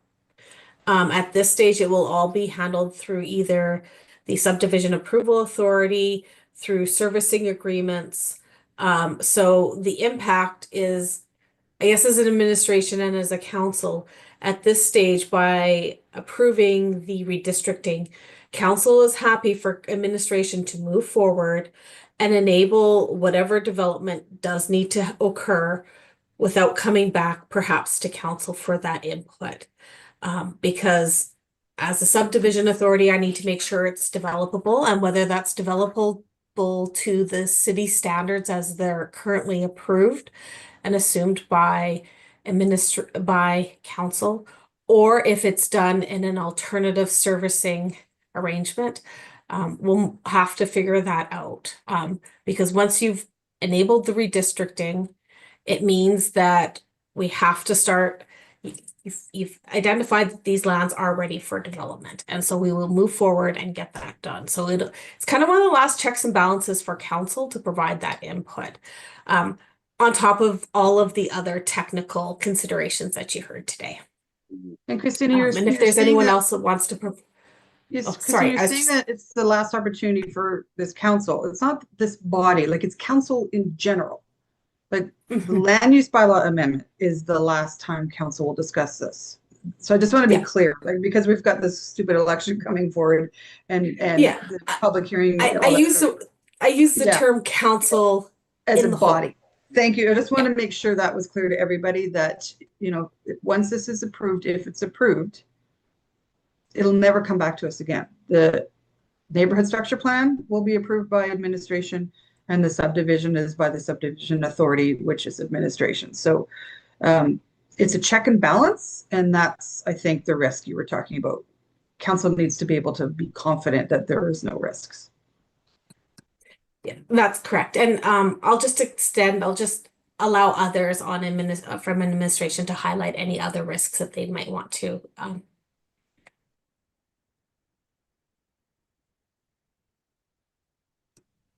but everyone's quiet, so we'll just leave it at that.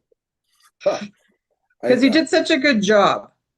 Yeah, I appreciate that. I appreciate that. I understand the neighborhood plan and the ASP is the council's responsibility. Redistricting is council's responsibility. But the elephant in the room is the servicing, and that will come to council if you need 74.1 million.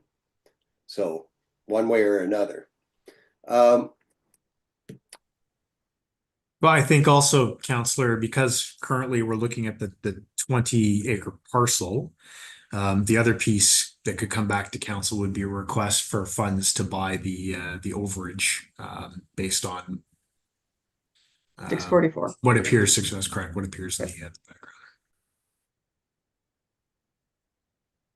Understood. All right. Thank you, Madam Mayor. I think No, I think that's good, Wes. We always need to talk about our risks, right? Okay, Mike. Thank you. And then Gina. Yeah, so we spent a lot of time about our wastewater challenge, and but I think I also heard a risk was that we have to upgrade the water pressure main water line at the same time. The interim sewer storage solution might solve that problem. I'm going to come back to that in a second. But how do we get enough water pressure to run proper fire suppression in there? My understanding is that came up earlier today in the discussion, but we've kind of skipped over that. So could someone speak to that?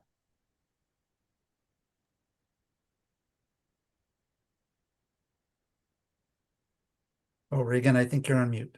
Regan, you're muted. Yeah, I just didn't have my mic on. Can you hear me now? Yep. Okay.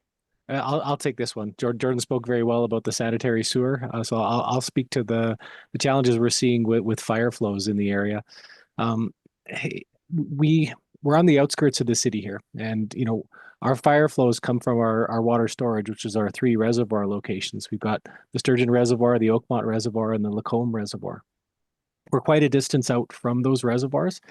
Normally, in order to get 300 liters per second as a fire flow, you need to have a looped 300 millimeter water main. That's the general rule. Sometimes you can do it with a 250 if you're closer to the reservoirs, but the further out you get, typically a looped 300 will get you that 300 liters per second. But what we're seeing here is we're not able to achieve that. And that's because the same 300 millimeter looping actually goes all the way back to Neil Ross Road. There's only 2 300 millimeter crossings of Neil Ross Road. So we've kind of overextended our water infrastructure. And until we get additional looping, like there's a quarter section that we call it the Miz lands to the east of Erin Ridge North.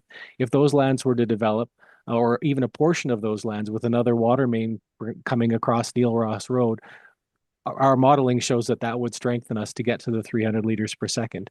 But that's one. There are several other solutions. Another one that's been talked about is a temporary booster station, which was a solution that we did for South Riel.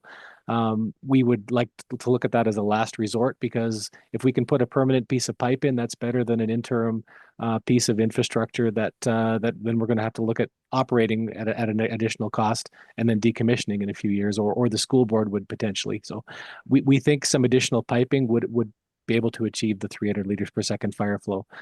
There's also a 500 millimeter water supply line that's part of the Northeast Servicing Project that is expected to further improve fire flows in the area. So there's that water component to that overall Northeast Servicing Project that will bring some fire flow benefits to this area as well. Because we are seeing struggles achieving 300 liters per second, not just in this area, but on the periphery with the city and other areas. But those are some of the solutions that we've talked about internally in order to get there. Okay, and again, a general question, that kind of risk would have to be identified in the school site readiness checklist. I'm assuming the government is not wanting to fund a school that doesn't have proper fire suppression, water pressure in it. Is that correct? Is that part of the readiness checklist? I can speak to that. Is there? Now, if you just give us a second, we're actually just pulling one up. But more broadly, Councillor, yes, concerns with respect to safety, concerns with respect to servicing, all those things would be highlighted through the process of a school site checklist. I would not presume to speak for the province, but presumably the more of those there are, the less impressed they would be. Yeah. Okay. Adrian, you popped on. Did you want to add to that, or? Yeah, if I can, I'll just touch on some of the site readiness things that we look at. So we have there's a level 1 site evaluation. So it looks at proximity to the floodplain, high tension power lines, high pressure pipelines, sour gas wells, etc. And then looks at the proximity to abandoned wells. Then it looks at proximity to airports, railways, waste disposal sites, etc. And if there are proximity to those things, it looks at remediation tools available to those. It looks at proximity to provincial highways, site topography. So you need a topographical survey. And then it looks at any other significant features of the site. And then it looks at the title to the site, which is what I referred to, and that ties back to Bill 51 now, where in the past we were able to hold the land and work with the province through the site planning process on a school. Now the province, from what I understand of it, they want the title in their hand before they even start to do the site planning work. And then let me see, there's criteria about location. So is the site ideal for the student demographic it serves? See, it looks at accommodations within the site. So whether it's a single story or two-story building, parking lot, bus loop, drop-off areas, playgrounds, play fields, etc. Is the site sufficient to accommodate the components outlined in the above? And then you have to provide some digital photographs of the site, a letter of commitment indicating that the site can be provided, etc. So that's like that's the first level of evaluation. And then level 2, they get into letter from the municipality, further on-site investigations of the site, geotechnical studies, environmental site assessments, letters of commitment on traffic impact assessments, yeah, etc. So, and then there's a third level that confirms adequate road access. It confirms services to the property line, including power, water, sanitary, storm, gas, and then supernet or internet, and then or whether those services are not available, but they would be available by April 1 of that year if construction funding were advanced. So that's kind of what, in a nutshell, goes into the site assessment that the province does. And I'm sure that was before Bill 51, so it'll be tweaked a little bit this coming year. Okay, thank you. The other question, and this just got clarified for me, Jordan. We were thinking, I think a lot of myself, I'll just say myself, was thinking that this interim pipe solution was a solution to the kind of, schools work, flush toilets at off-peak hours. So I want to be very clear that I understand that says we release the pipe using the interim pipe storage solution. We will be releasing the stored volume during off-peak, the same off-peak hours that the school would be contributing. So that is actually not a solution. If it is, it's a very, very risky solution. I thought we were going to have all this capacity but really we're using that capacity to release that stored sewage in that solution. So it doesn't, I'm just hearing that or understanding it, I will say, understanding it today. Is that correct? Did I get that right? Essentially, yes, we'd have to understand what the exact quantities of flow coming from the school are. We'd be adding that to the design, basically the drawdown charts that we have for the pipe storage, and we'd have to evaluate what that impact actually looks like. I think the greatest risk with that is that it doesn't draw down, like if we have a 24-hour period to draw down the pipe, it pushes that to 36 hours. I'm just pulling numbers out. And then we have a back-to-back major storm event. If it's not fully drawn down, then that's when you can get risks of pipe surcharging at that point. So I think that's the implication that I see coming forward with this school site. If we're not applying it to the peak flows for what the pipe storage solution was meant to hold back, and they're saying that it's going to be stored during the off-peak and then just reduce the drawdown period, we have to have a fuller analysis into that. We just can't move forward on that basis without actually looking at the numbers. Okay. The last one is still kind of troubling to me, is this whole, I keep hearing we've been working on this since 2020 or, before, but we seem to be having this let's skip the neighborhood plan scenario process, which is the right way to go at the last minute. Was the process started too late? Was it held up for some other reason? I'm trying to understand why we're sitting here at this kind of the last minute with this tremendous sense of urgency to get a school built or a school site redistricted. So, so the next steps but we're skipping the process and potentially setting a precedent, or other developers are going to say, well, you did it for them. Why don't you do it for me? How did we get here? Like, I'm really struggling where the time Katie? went. I think Katie would like to jump in on that one. Sure. Thank you, Mayor Herron, and thank you for the question, Councillor Killick. I can start us off. The applicant did submit partial neighborhood plan back in 2021, and at that time, there was a focus on getting the area structure plan completed and brought to council. So as you are aware, the area structure plan was approved earlier this year.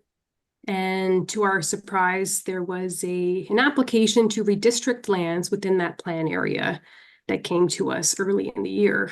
And that was without advancing the associated neighborhood plan at all. So basically, at this point, while it was initiated by the developer several years ago, they have not advanced it to a stage where it can be approved by city administration. There are numerous technical matters that have not been addressed to the satisfaction of administration to date.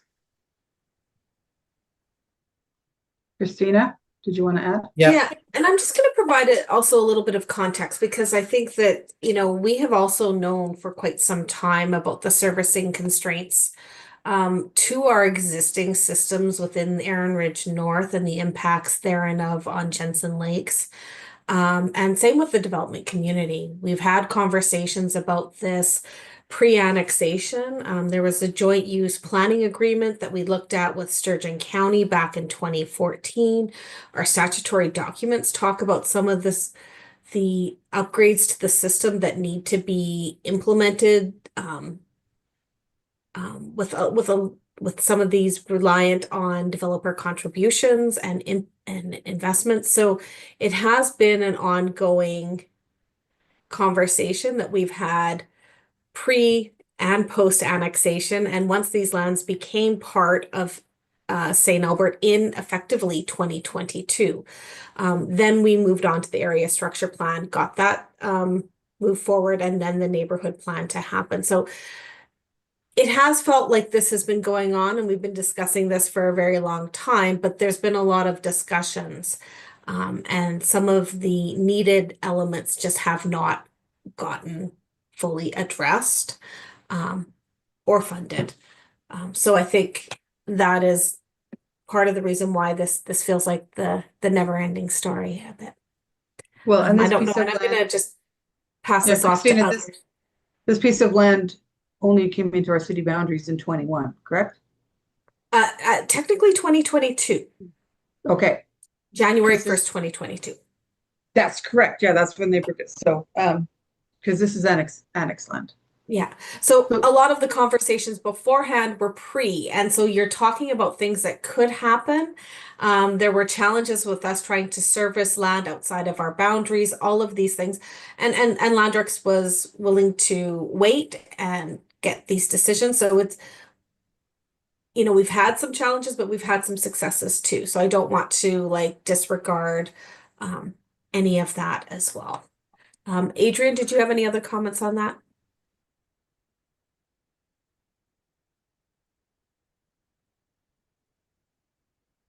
Nope. Okay.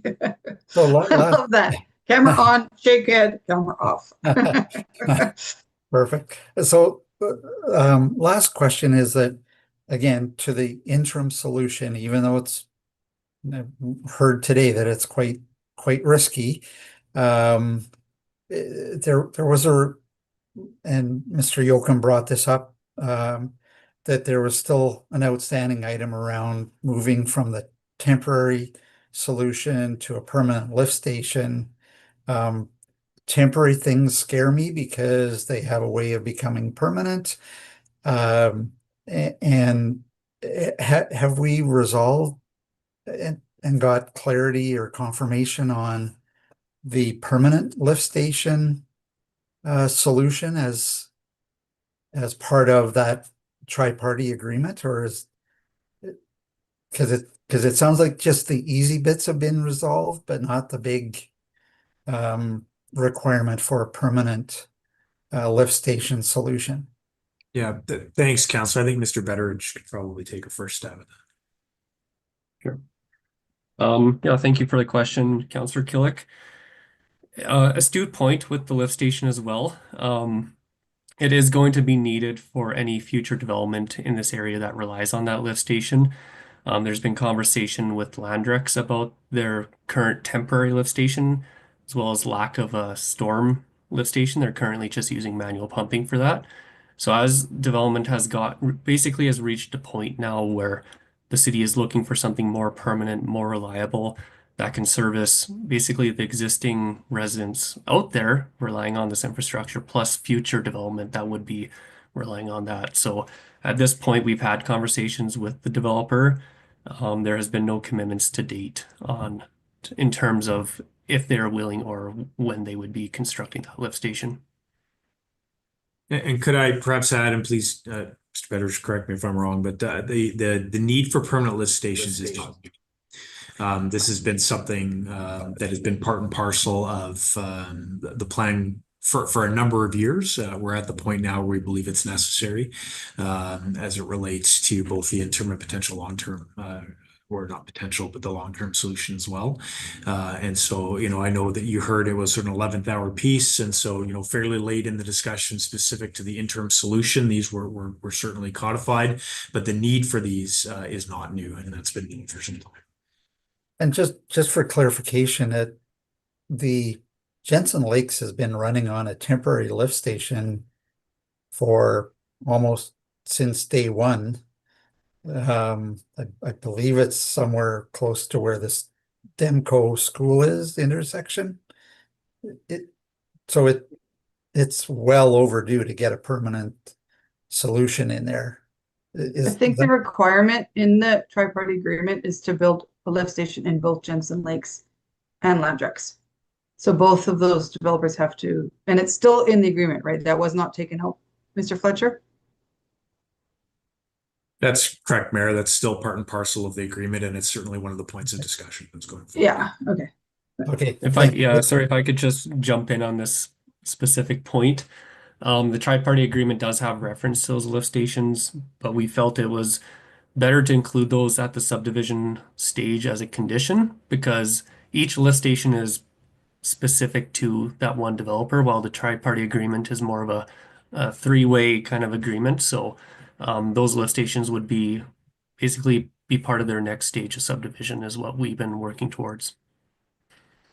Okay, thank you for that clarification. Appreciate it. So even if you found $74 million and built the final solution for sewer, you would still require those lift stations at next subdivision? Okay. All right, Ken. Yeah, thanks. I'll try and keep this brief because I recognize the impact. And I just want to thank administration for all of your answers and willingness to kind of add some perspective here. But from my viewpoint, I mean, listening to all of the answers by administration to the questions by council, and it all indicates that potentially, you know, we're working towards a solution. We're working towards something that is going to happen. So my understanding is from previous questions, I think it was Councilor Broadhead, we're definitely out of sequence. We've got the cart before the horse in this situation because we don't have the necessary technical reports that would make this kind of come through the neighborhood plan, and that would then kind of ease, you know, we'd work through we'd come to and package it as a solution that we would then be able to then do the redistricting comfortably. But what we're also talking about here, and I think it was brought up in Mr. Watkins' presentation, is that there's a number of gates that still have to be, even if we approve the redistricting. We approve the redistricting, yes, we're out of sequence, but at the same time, all of these, and I pardon, the dog is hungry and he wants to go out. So if he says something, I apologize. But am I not correct in saying that, okay, we approve the redistricting of the land use bylaw. We say this is going to be the school site. This is what's going to happen. But there's all sorts of gates that have to be kind of approved before it actually happens. So, I mean, if any of these things that we've talked about, any of these risks, any of these problems don't have a solution, yes, it doesn't come back to council, but administration can shut it down until it happens. Am I wrong? Or is that correct? Yeah, thanks, Councillor. I'll ask Ms. Peter to comment as the authority. Yeah, and you being the big boss, you could really hammer this. So yes, but also it is very challenging because some of these decisions, again, we would break these conditions as part of subdivision. They could be argued back and forth. They could be appealed. So the conditions could disappear. As a subdivision authority, I would endeavor to do my very best to ensure that the servicing is appropriate for the school and the activity with development. But there is only so much that we can do through the legislation.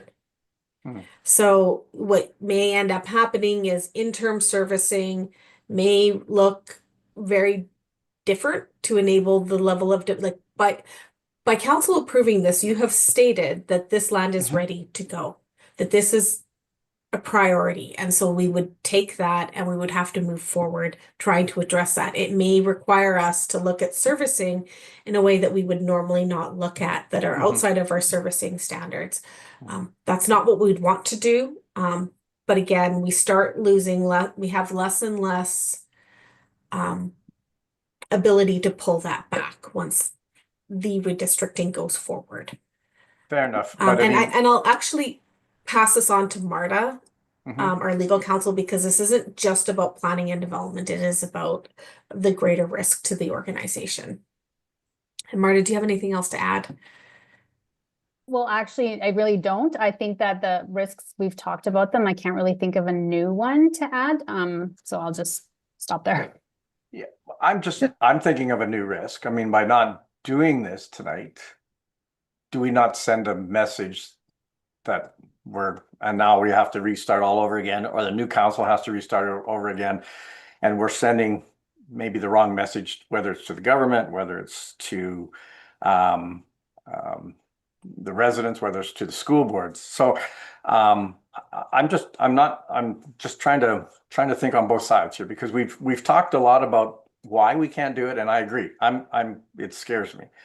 But at the same time, we also have all these gates that still have to happen for this to actually become a reality. I mean, I would hope that, if all of a sudden, you said, this is so outside of the norms that it is a bigger risk than I'm willing to take on, we're not going to do it, and you would have the utmost respect and support from council. So I'm just trying to place that into the conversation, because that's the one thing that's still bothering me. I think we have the school site in the ASP. We are now we're now being asked to go out of sequence, correct? But we're asked to being able to redistrict this for that school site and then try and find a solution that you guys are already really working hard at trying to do. And I don't think by doing this, I don't think that the developers would fall back and say, oh, well, we've got it now, we'll just let it happen. I just think that there's a whole bunch of gates that potentially we could just say, you know what, we're not ready to go forward until we actually really want to go forward with the big overall servicing plan and whatever that number turns out to be. Yeah, perhaps, Councillor, I could just, say that your point's well taken. I think, the risk on the other side of the equation was articulated by the proponent and the school board, certainly. I would just caution you against, this essentially throws it on the subdivision authority, and don't underestimate the amount of pressure that will be leveraged on the next stages.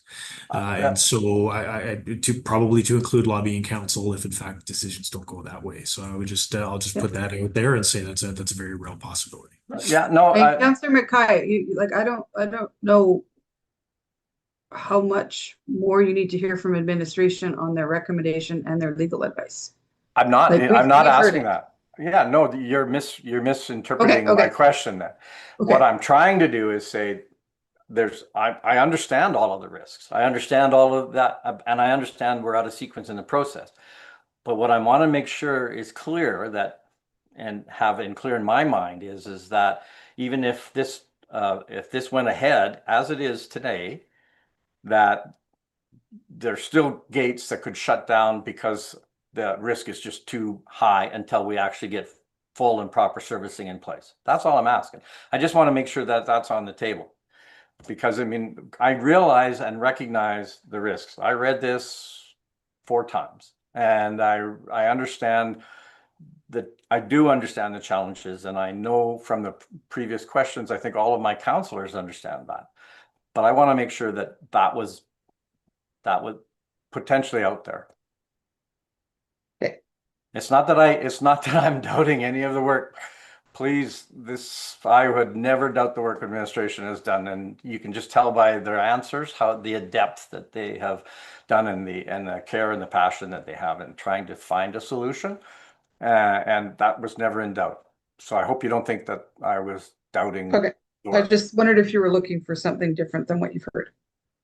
Well, no, I heard from I heard from different proponents that potentially we're talking about all the reasons why we can't, but we're working towards trying to find a solution to how do we get to, instead of how do we get to an automatic no, how do we get to yes? And I'm very confident that administration is doing that. But I'm just trying to find some reassurance that if this somehow passes tonight, that administration has the ability to slam this closed until a more permanent solution is sought. That's all I was trying to do. Okay, are you good? Wait, No. and I can come back to you, of course. Yeah, no, I'm good. But you asked as to my motives, and that's what my motive was. No, it wasn't motives. I just feel like I was wondering if there's something you haven't heard that you need to hear. That's all. No, I just wanted to make sure that I wanted to know about, as somebody in a situation where we're not following process, I wanted to know process.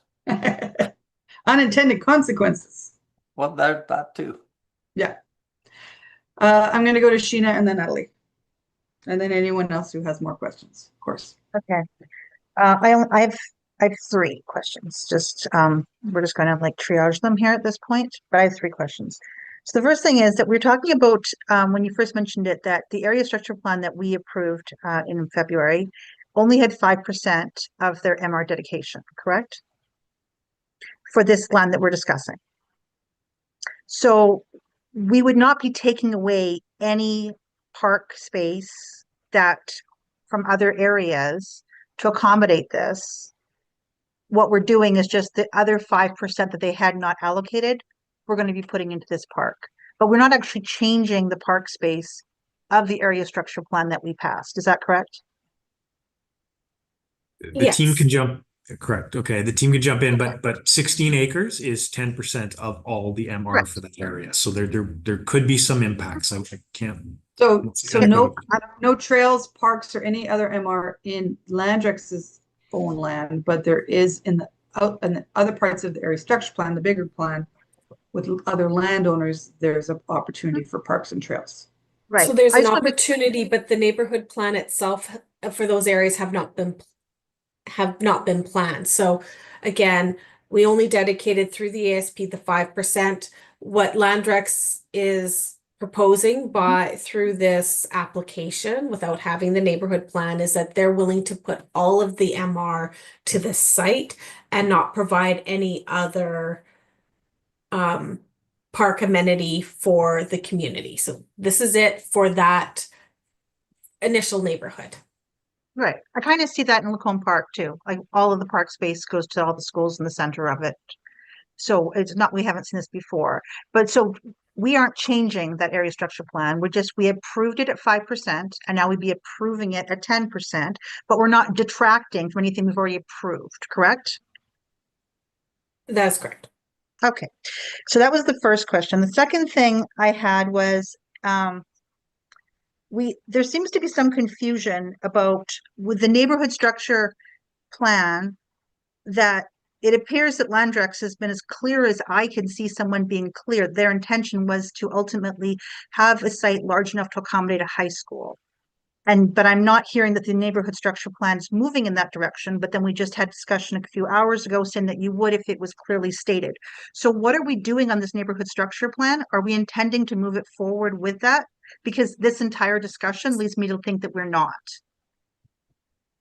Yeah, certainly Ms. Peter can jump in, but the neighborhood plan is based on submission, right? And so in this case, the proponent produces it and it comes forward. They have not provided a submission that says they want more. So they've said it, but they've not provided it.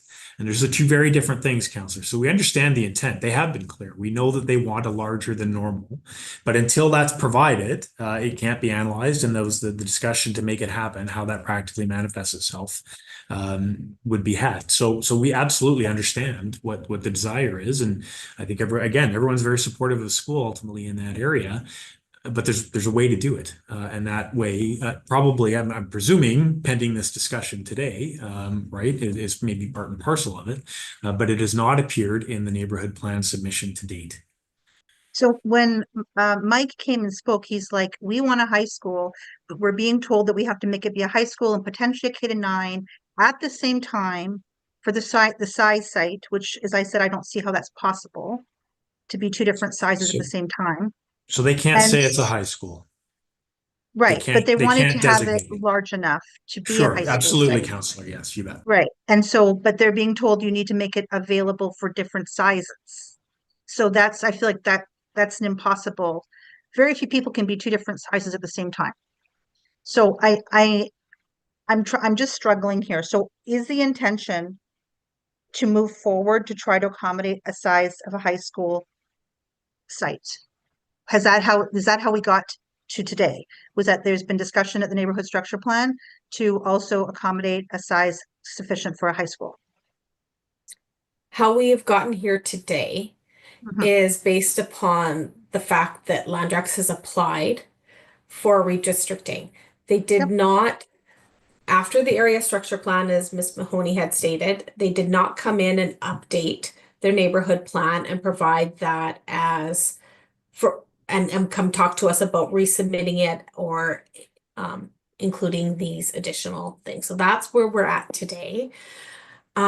Recognizing what happens today in this decision, we will go back and use that to inform the neighborhood plan, should this be approved.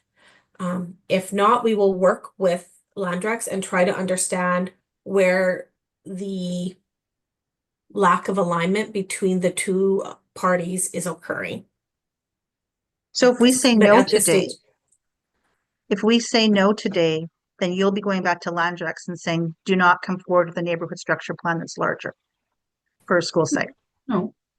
no, Well, that's what we you would- said. You're taking direction from today for where to go. So I'm trying to figure out where you will be No, tomorrow. Counselor, fails. the direction for today is if you approve it, that will be a rock or a foundation around which everything else will be constructed as far from an administrative perspective. If it's not approved today, the flexibility through the neighborhood plan process still could enable a larger than normal school site. I won't say high school site, but a site larger than normal suitable for a high school. That could still be done through the neighborhood plan process. Okay. So from the third question, from a procedure point of view, I'm guessing Marta may need to be the one to answer this. So I want to bring forward the amendment that we look at the 16 acres and not the 20 so that we stop clouding arguments that aren't necessary. But do we need to, I'm not sure, and I'm looking to you as well, I guess, Mayor, do we need to vote on today? Do you need to do a backgrounder and do it on the 16th? And if we're doing in the background of the 16th, then we need to not close the public hearing. And so I'm asking you because I don't want to have us do something and then say, no, I wanted to bring forward this amendment. So that I'm not sure what's the next steps.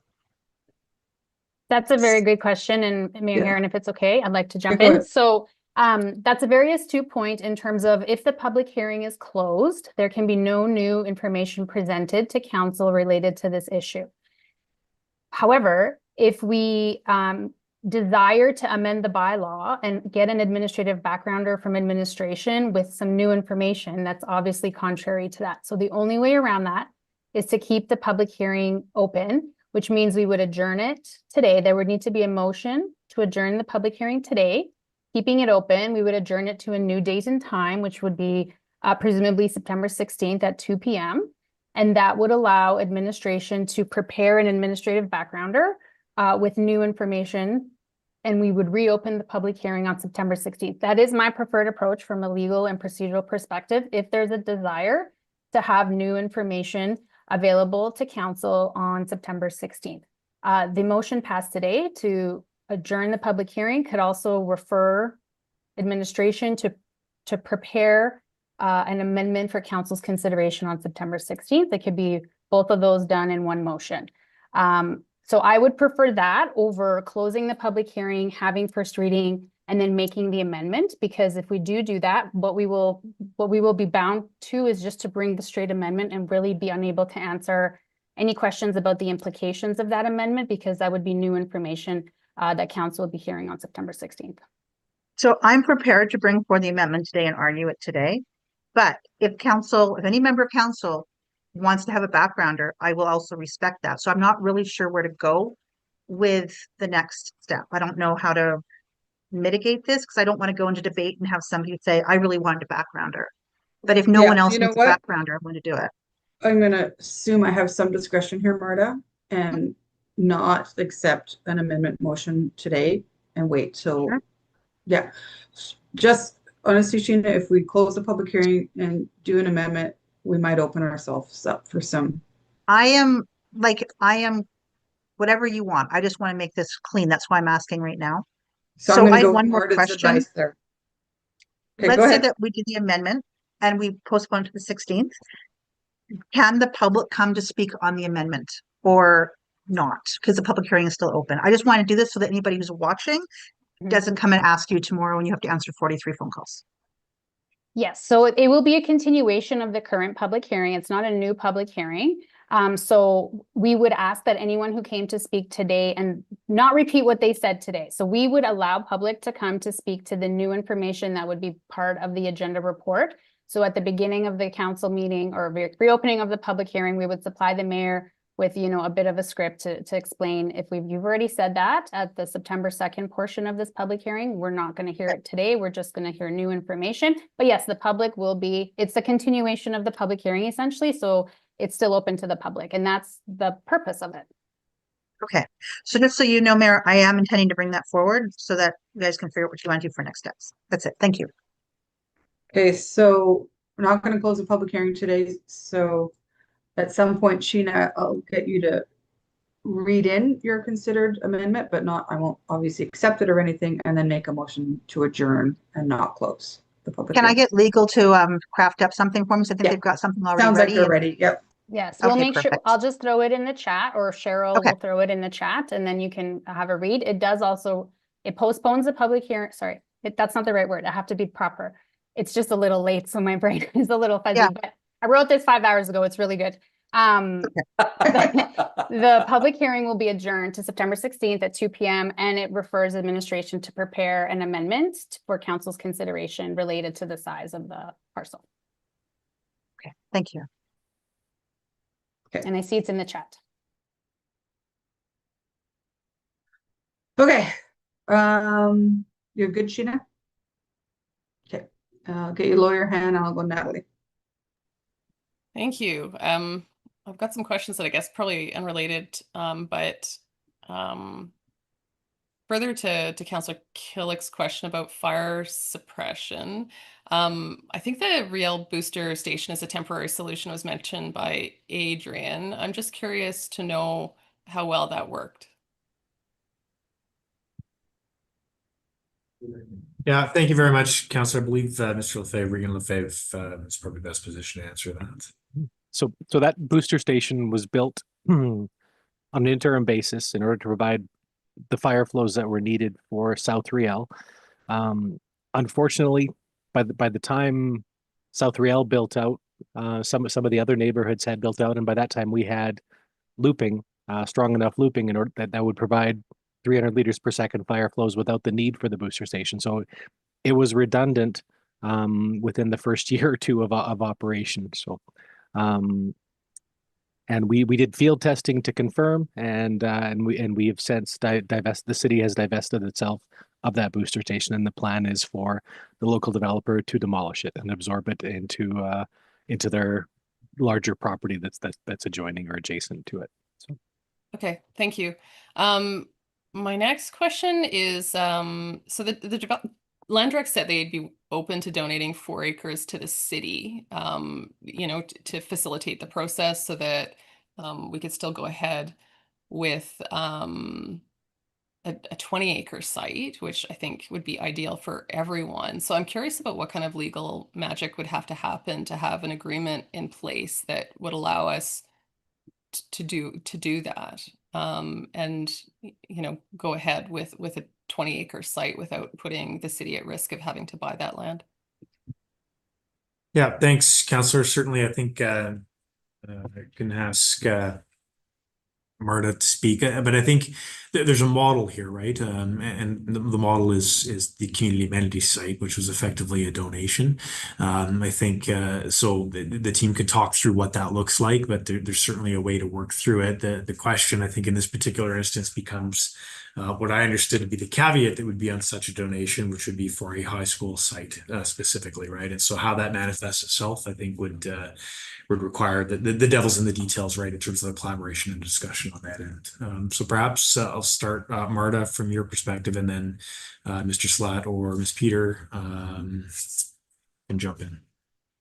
I have nothing further, Bill. That was a great answer. Great, thank you. But that means we keep the site at 20 acres, right? Yeah, well, that's what the school board wants, and that's what the developer wants.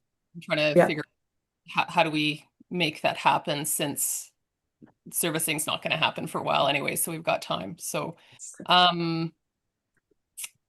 speaking to Councillor Mackay's concern about the message we're sending to the province if we support admin's recommendation, could we send a letter to the province saying that we're strongly supportive of a school site in this corner of the Northeast? We could even talk about the land donation and collaboration, kind of, and in the meantime, we'd still have other sites ready to go? Like, is there an opportunity to do that? Can the mayor send a letter, or do you need a motion of council to send a letter? I think, I don't want to speak with everyone, but I think everyone's supportive of a school site in this corner. I think you would need a motion, for sure, but it's not a bad idea, Councillor Jolly, because you want, no matter which way this goes, the message to the province needs to be, we are hoping for a new high school for the public school board and maybe the Catholic school board, I don't even know. But, and in the significant investment we've done in one area of the city to make that happen, and that we're working towards this area of the city. I would gladly write that in. Okay, I'm happy to make that motion. Yeah. And I think we'd have Yeah, to. because we want to make sure they're hearing all sides. Yeah. No, I wouldn't want to accidentally imply that we're not supportive of a school site, which I haven't heard that from anyone here. So No. that's all I have for questions, unless we want to get into the 16 acres, in which case I Okay. will. Councillor Bermansky. Thank you. Just one question related to Councillor Jolly's comment. If the developer was to give the city the 4 and the rest of 16 was to the school, and then the province takes over the property, how does that extra 4 fit into that? Does the city have to donate that as well to the province, being that they're going to own the school sites? That is a terrific question, Councillor. That no one has the answer to. No, absolutely. It's an added layer of complexity to the whole thing. So no answer. Well, okay. So no concrete answer except to say that, I guess, depending on how you sort of parse up the land, would matter, and right. That would have the devil would be in the details of that particular instance. That would absolutely it's a very, very astute question. At least the public can see we're all exhausted trying to get them a school. We're doing our best here, but this is something else this evening. So thank you. Yeah, good question. And I would suggest we continue to just model it after what we did in Chiro, because that worked. Okay. Any more questions of administration? Before we start talking amendments, Christina, let's just say we were to proceed through this and it failed today. And 4 weeks from now, 6 weeks from now, 5 weeks from now, whatever it is, those that are running probably have it down to the minutes and seconds, but we have an election. Landrex is in the process of submitting a neighborhood structure plan. They've got some of it in, they've got more technical studies coming. If they submit a complete application shortly after the election, could they concurrently resubmit this land use bylaw amendment redistricting and have a public hearing? Because of course, as Marta said at the very beginning, brand new council resets the clock. They don't have to wait 6 months, so they could do this right away in the proper order. Is that correct? So there is still the challenge with, I think, the land use bylaw that says that we have the discretion. So it would depend to the discretion of administration if we bring it back to council within the 6-month time frame. There is regulation in the land use bylaw, so we would have to double check that. In our land use bylaw, not in the MGA? Yeah, in our land use bylaw. And there's but you the can waive MGA that? provides us the regulations to enable that type of time limit. So it's all in conformance. But yes, in theory, what would be great is if we could get an neighborhood plan and a land use bylaw amendment. We often run these things. We've designed the process to run in parallel. And in fact, we've also designed it so that we can look at the subdivision at the same time. Right, okay. Yeah. Yeah, because we've had area structure plan amendments, but before we went to the 2 tiers, we've had ASPs and LEBs at the same meeting all the time in the past, right? Yes, that is correct. And there's a little point of clarification I do want to provide. I think there was a statement, and I'm not sure whom it was that stated it, talking about how the neighborhood plan is policy. That isn't actually correct. It was approved through a bylaw through council, so it's statutory, and we do have to follow it due to that statement. So it's not a nice to have. It is something that we, it's a bylaw. It's something That that, the council has asked for. yeah. Okay. I do not want to ask for a motion to close the public hearing because I don't know where we're going yet. So do we need a 5-minute break? I'm looking at you, Councillor Hughes, to have a Wes is going with thumbs up with the break. Just to maybe have a conversation, maybe over email with Marta, Sheena. What am I supposed to talk to her about? Well, because you are the one that wants to bring forward an amendment. So do you want to Yeah, look at she put it in the chat. Yeah. Okay, so are you comfortable with what the wording is? I think so. Can I have, I'm just gonna put. I can read it to you, just what you see it. No, I can. It says at the public hearing, yeah. I don't know if it just went to me or to everybody, but if it went to everybody, then you can see it. No, it's good. The public hearing for be adjourned. Okay. To September, and that we referred to ask them to do an amendment to reflect the changes. Okay. Okay. But if Wes needs to take a bio break after just a mere 6-hour meeting, I understand, or 7-hour meeting, I'd say, and Well, get let's, it. if you're comfortable with what we got here, then let's. I wouldn't mind a bio break, Mayor. Well, if we can get this done, and then we can take maybe a bit bigger break. Because I think this is the last piece. 100% the last piece. Well, it is unless we don't pass it. So. Yeah, and there might be debate on this. Okay, let's take a bio break. Okay. So you want 5 minutes then? Let's take 10. Make it till 8 o'clock. Okay. Okay.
They look good.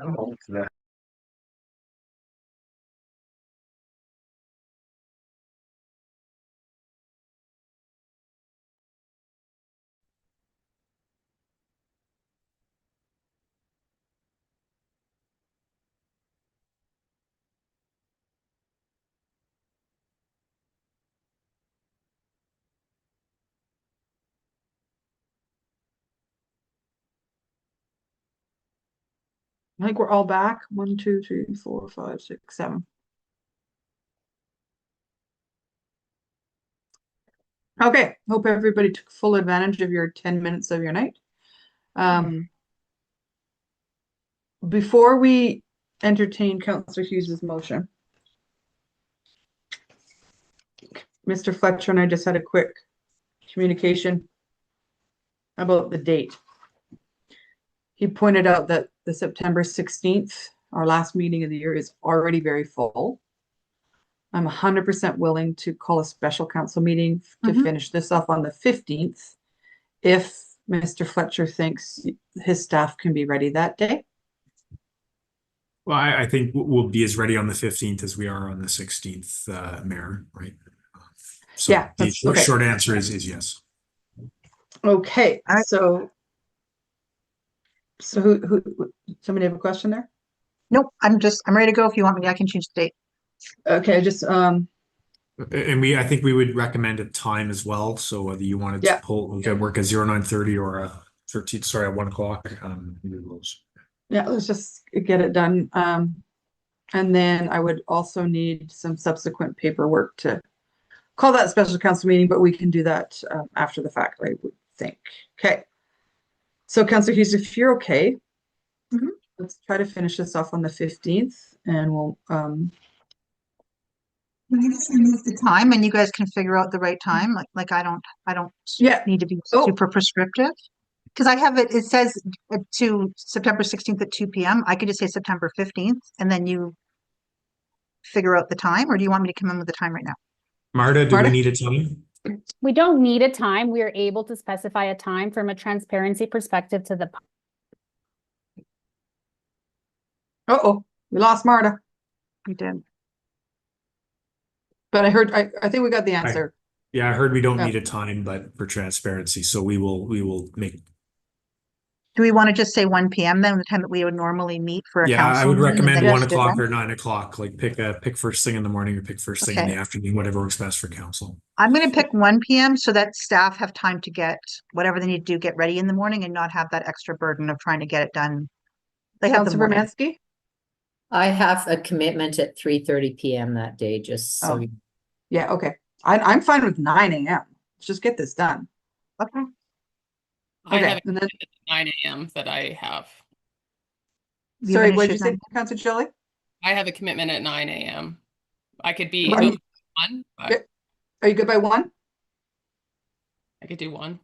Yeah, I don't think this is going to take more than 2 hours, Councillor Bermansky. Let's I hope think not. I have a commitment. Oh no, I'm good. All right. Let's Okay, say I'll back do to 1 1 p.m. o'clock. So September 15th, 1 o'clock. Okay, and you can read the rest of that is fine. So read it as is. That the public hearing for bylaw 19/125 be adjourned to September 15th at 1 p.m. and that bylaw 19/125 be referred to administration to prepare an amendment to Schedule A to reflect the changes proposed by the developer in August of 2025. All right, I'm going to accept that motion. Open it Thank to you. debate, and then if this passes, I have some comments for council to listen to about public input. Right, Councillor Jolly. No, sorry, I'm entering into debate after Councillor Hughes speaks. Yeah. Oh, okay, right, of you're ready. course. Yeah, Councillor Hughes, you get to go first. Of course, sorry. It's been 6 weeks, Mayor. Never I get done no this one's before. rusty. Never done this before. Okay, here we go. Okay, so council, we've already discussed about the postponement of the dates. That's not really the question here. The question is just whether or not you guys want to look at entertaining a 16 acre parcel instead of a 20 acre parcel. The benefits to looking at a 16 acre, I think, has been clearly identified. The fact is that that extra 4 acres or 4 hectares has been causing potential stress and giving the impression that we would have to then try to get servicing done faster than otherwise may be on a regular schedule. By simply removing it and putting it down to 16, there is none of that potential threat of having to purchase the land. And quite frankly, it still does not preclude any school board from getting 20 acres. Landrex has been clear they'll prepare to pare it down to 16. And if a high school is ultimately chosen there, they will come back and they're right now offering to gift that extra land to us without having us have to worry about the servicing components, because there will be no high school awarded there until there is actually servicing. So that whole concern will no longer be a concern. It will then become moot. So the threat of having to get the servicing done, the threat of being able to having to purchase it will be gone with 16 acres.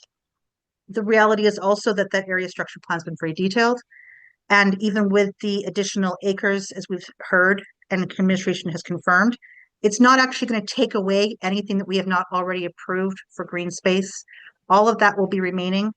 We'll just simply be making this site larger, which will then give the school boards more options as to, and potentially an option to have a high school. So that is what we would be doing, is allowing that to be considered. And the reality is too, is that the neighborhood structure plan, yes, it has not yet been completely submitted, but it has been done, and they're kind of waiting to see where we go with this to determine what size they're going to be doing on this. And for the sake of expediency, I don't see how it would be valuable for the developer to go through the entire neighborhood structure plan with a 4 hectare and then come back and do the entire neighborhood structure plan again for an 8 hectare when we have a clock ticking. Now, I don't know if we're going to be able to get this done in time before the province runs out of money. I have no idea. But that's also not our problem to solve. Our problem is to decide whether or not we would like to have a larger school site on this site when the servicing is approved. And some of that is outside of this council's hands. But when the servicing is approved, we want to have a larger site that could accommodate high school for an additional choice. That is really the only question. All of the servicing, all of this is all red herrings. It's not important because it's not what we're being asked. It is that, do we want to go from a 4 hectare to an 8 hectare or 16 hectare, 16 acres? That's it. That's the only question that we actually need to decide. So what I would love to see is administration provide a backgrounder showing us how this is actually possible, and acknowledging which one of their concerns is now no longer relevant, and then deciding from which are still relevant if we still would like to move forward on this. I don't think that the developer wants to put forward that 20 acres. That's why they brought it forward in August, to try to mitigate those issues to go to 16. I think that saying that they want it, or that the school board wants it, is misinterpreting the situation. They've said that they would love to give 20, and they will give 20, but only if there's a high school there, because it is not necessary if there's no high school. So the 20 acres is still very possible if there is a high school, both for the school board and from the perspective of the developer. So all we are doing is, by doing this, is just removing that risk that would come with the uncertainty of the additional 4 acres that would have been gifted to the city, and it will not be gifted to the city until the threat of having to purchase that land is removed. So I'd love to just come back, have this discussion, and ultimately on the 15th, council may still vote no, but at least we will have done it with all of the information in front of us, and to be aware of exactly which concerns may even still be relevant, and to try to give this the best shot we can. I really do not want to have to write a letter to the minister saying that we really support school sites and just don't look at our actions and just read this paper only. I'm interested in saying that we are prepared, once servicing is completed, to allow a high school to be considered. Full stop. Thank you. Councillor Jolly. Thank you. So, Councillor Hughes, I think you and I want the same outcome, but I'm opposing this motion because Landrex is on board with donating land for a high school, and 20 acres would be ideal at this site. So I want to finalize those details to make this a reality, especially since we've been told all the proper development steps will be submitted in just weeks. And because the election means that this decision doesn't have to wait those 6 months before it's heard again. you know, this would be a totally different discussion if the neighborhood and servicing plans were good to go. And I'm excited about the opportunity to have a 20-acre school site. So I don't want to postpone the discussion or consider a 16-acre site, because I think we should go for what the school board is looking for and what the developer is supportive of. That's all I have. Thank you. Councillor Killick. Thank you, Madam Mayor. I think that from today, 4 or 5 hours that we've heard, I have all the information that I would need to be able to make a decision this evening. Delaying it till the 15th, or I won't say delaying, deferring it to the 15th. I'm not sure what new information would be brought forward, or what new resolutions to the issues that we currently are looking at would change. I'm not worried about over dedication of MR from whatever it is, 16 acres up to 20. That land is going to be gifted. Certainly it comes with, some downside. I'm a big believer in distributed parks and connecting our neighborhood through parks. That's a big thing in St. Albert. It always has been, and we hear from residents all the time. I'm not sure that keeping the public hearing open by adjourning it. We didn't have any resident input the first time through Cultivate the Conversation. I'm not sure what new we would hear from residents. We've heard the challenges that administration faces by not following the process and getting the details that would be required normally through a neighborhood planning process, and then redistricting a small portion of it. That's where we will get all the detailed clarity, and I don't think we are going to be able to get that by September 15th.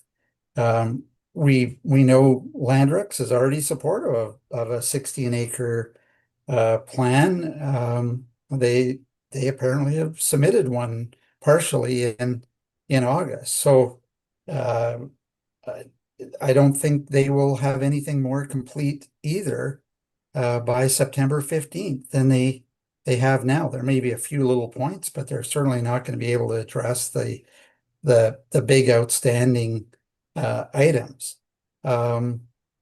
So for me, I think we've heard everything. We've discussed it. We've got lots of information. We've learned some new things, or certainly I have, in terms of this interim solution may not be really a solution at all for the school site. We really need to get a permanent solution in there.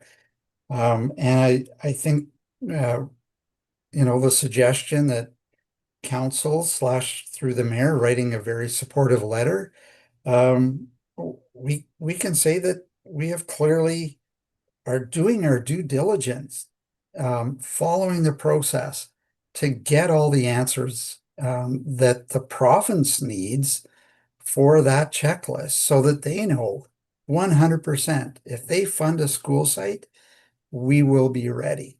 No interim solutions, no worrying about traffic impact study, no worrying about 2 roads in and out, no worry about proper parking or transportation, no worry about site floodplains or water. We will do our due diligence if we allow administration the time to do this properly through a neighborhood plan and then proper redistricting of this site. So I am, based on all of the information and discussion and good clarification that we've received tonight, I think I have enough information to be able to move forward, and don't see the value of postponing this to September 15th. Okay. Who's next? Tim, then Wes. Yeah. Thanks for the comments. I'm going to support this, even if it's just out of the principle of fairness. Fairness to the proponent. They have actively continued to demonstrate that their willingness to work, and I don't see the harm in you're absolutely right. We may not get a great deal of information, but it will allow administration, even though only a few short weeks, it'll allow administration to at least respond to what was presented in a letter we received August 11th and then included in our packages. So if nothing more than fairness, that's why I support this. Okay, Councillor Broadhead. Thank you, Madam Mayor. I too am going to support the amendment. It just cleans up the process. The proponent put in something to reduce the application to 16, but what we have before us unamended is for 20. We need to just clean the process up. I understand everything that's been said so far, but for a couple hours on Monday of the 15th, I think we can clean this up and go forward. Thank you. Okay, Councillor Bermansky. Thank you, Madam Mayor. I too will support this motion on the one perspective that we're saving that additional municipal reserve and not using it up all in one space. We're not sure what type of school will be there. I think that the 20 size is the nice to have in a perfect world. It's not necessarily a necessity. It's a nice to have, but it depends on what type of school ends up in that space in time. And to dedicate all the municipal reserve for that, I think we're meeting a good middle ground here. The developers already sent in their application with the 16, and I can see it being the best win-win at this time.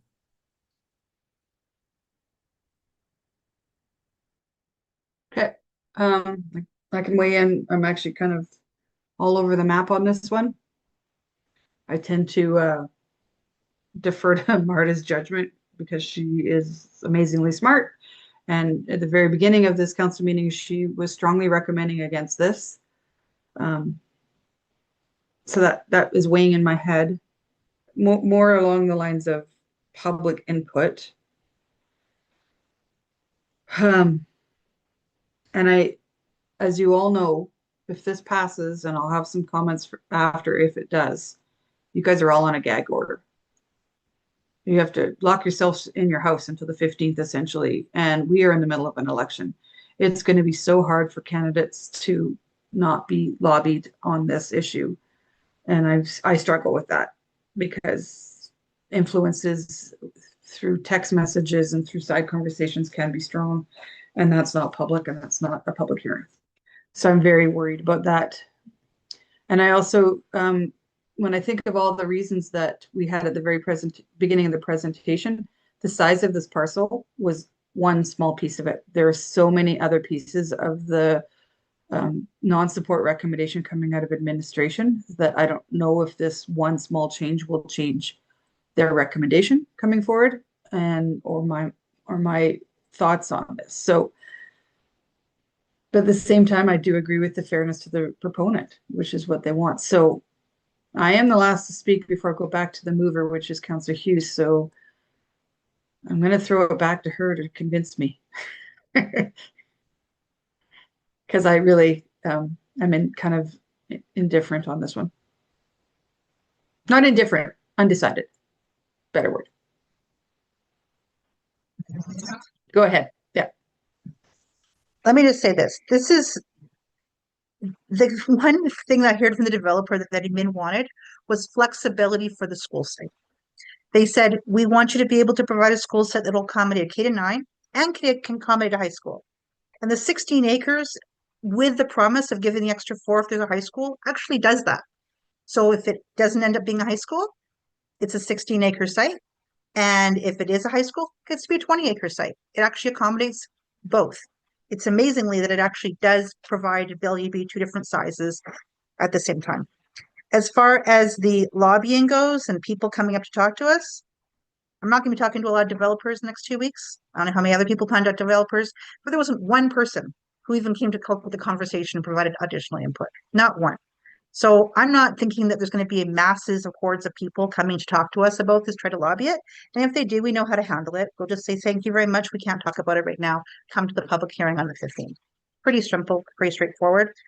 And quite frankly, I'm putting this forward because the mayor, you said, I will not entertain this motion today. I said, No, yeah, I am more than agree, willing yep. to do it today. And I'm still willing to do it today. But I was told you have to do it on the 15th. And so I'm just working along with what the rules of the game are. No, I agree. So if you guys don't want to do it because you want to do it today, then we can bring forward this motion and just debate it right now. I'm just saying that I'm doing this so that administration can provide their additional input if they wanted to. They may not to, they could waive it if they so chose on this particular topic, and that we could actually debate it. But if you don't need this information to debate, hey, we can tell mayor that we don't need it and we can just go right forward for it. So all I'm saying is this is going to give us the opportunity to reconsider what the developer has asked to be considered a month ago and have administration provide their input on that because they did not. And then we can see how the dice rolls on the 15th. That's it. Thank you. I'm going to call for the vote.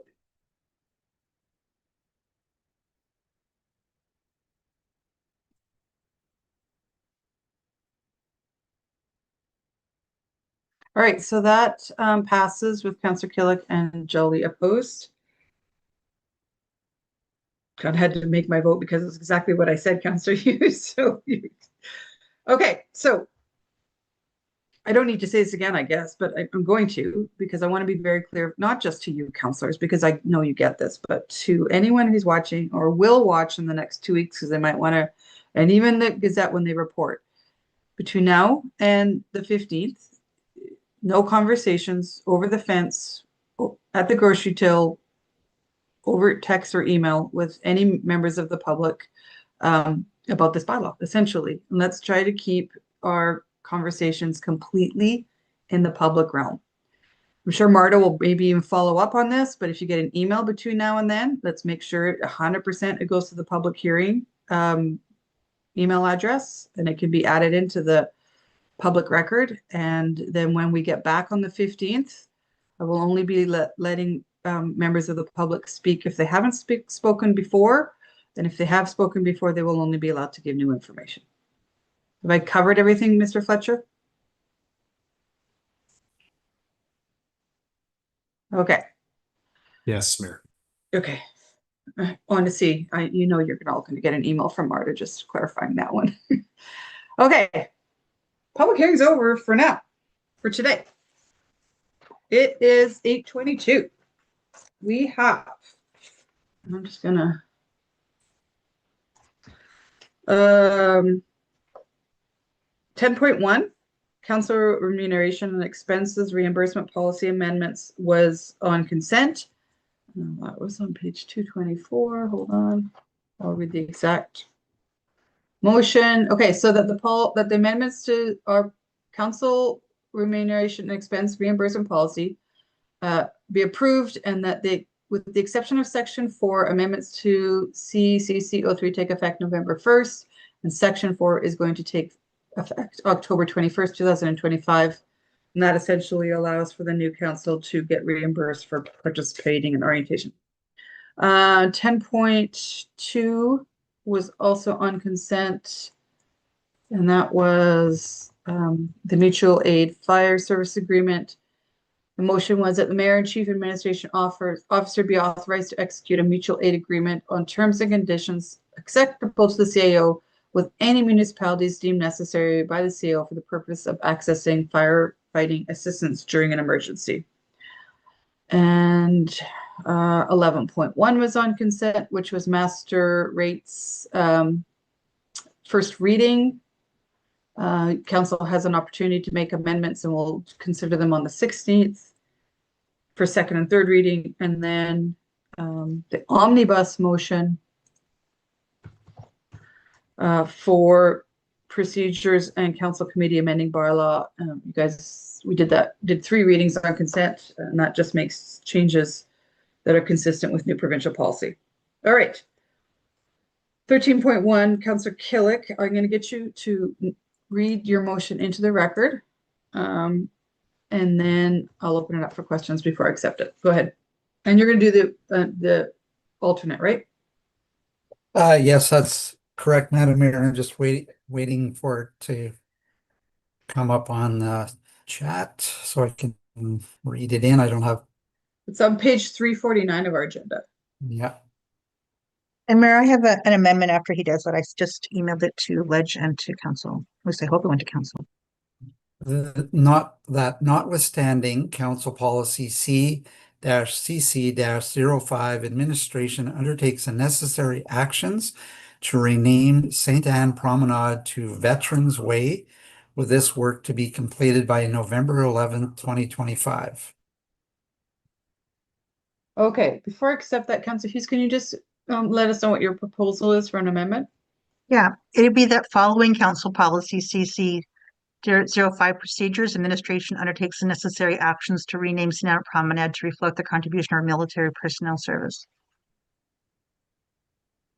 So his is to just simply rename it. Mine is that we actually follow the procedures to go through the naming process. Okay. Okay, before I even consider the amendment, I'm going to open up to questions on Councillor Killick's motion. Does there anyone have a question? Everybody read the backgrounder? That's Yeah, good. I have a question. Okay. Sorry, and it's to Mike. Mike, no opposition directly, but I'm just wondering why that name was chosen over potentially others. Well, it was chosen by our local Legion 271, number one. They proposed that this was a name that was well recognized across Canada. It is supported by the National Legion Executive as a standard, as well as the Alberta. There's a Western Regional Legion branch or governance group. It was supported by that group as well, and then by the local Legion themselves. And it does reflect consistency with many other names similar to Veterans Way, which is seen well across Canada in many other streets and on military bases as a standard way of providing recognition to all veterans that have served, are still serving, and would serve in the future as well. So. Okay, I appreciate the back. I just didn't see that in the background, or I didn't see any letters of kind of where this name came from or anything like that. So, yeah. So I appreciate the background. Okay. Councillor Hughes, question for admin or Councillor Killick? Yeah. So did you also speak with everybody else, like the senior center, and get their feedback, or any of the other like the Hemingway Center? I know they don't directly on it, but neither does the Legion. They actually are on Taché, I believe. So did we talk to any of the adjoining people? I'm not necessarily directly affected, but adjoining people to get their feedback on this? I did not, Councillor Hughes, for the very reason you stated that their addresses are not affected. I did speak to a number of members of the seniors club that are also very supportive of it through just general as residents, but not the seniors center executive team or anybody like that. There was nobody else to talk to, I guess, that because there's nobody with that address that St. Anne Promenade doesn't show up on any civic address of any business or resident or anything like that. Is it the civic address of the Legion though? I beg your pardon? Is that does the Legion have that as a civic address? No, it does not. No. Okay. So this affects no addresses. Okay. Yep. Okay. Any more questions, Councillor Hughes? guess Millennium Park, if it had an address, would be on this. We can hear you, Mr. Fletcher. No, sorry, I was just saying, Mayor, the only thing conceivably would be It would, Millennium yeah. Park is the only element of infrastructure on that street, but it doesn't have an address. Okay, that's good to know. Councillor Hughes, your hand's still up? Okay, well, why don't I go, I see no more questions. So I'll accept Councillor Killick's motion because I need to have a motion on the floor before I accept an amendment. So Councillor Hughes, why don't you read your amendment in?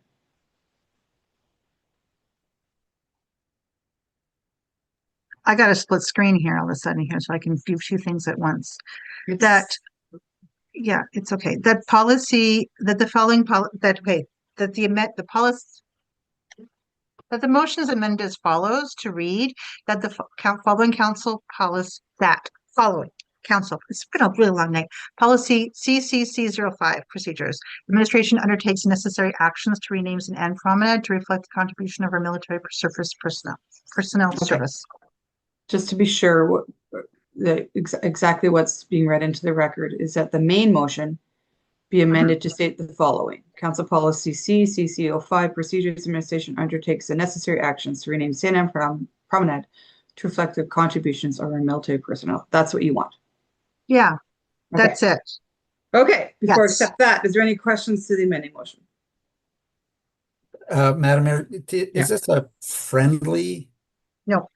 No. You know me, I don't take friendlies because honestly, I it just wanted to make causes sure. confusion. Yeah. Yep. No. So before I accept that, any questions?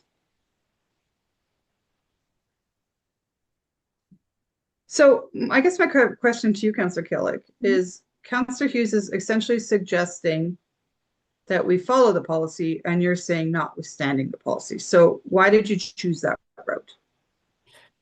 Well, number one, it is, as stated in the background, or it is certainly within council's purview to make simple motions like this that would not be controversial or require a lot of admin background or time or budget.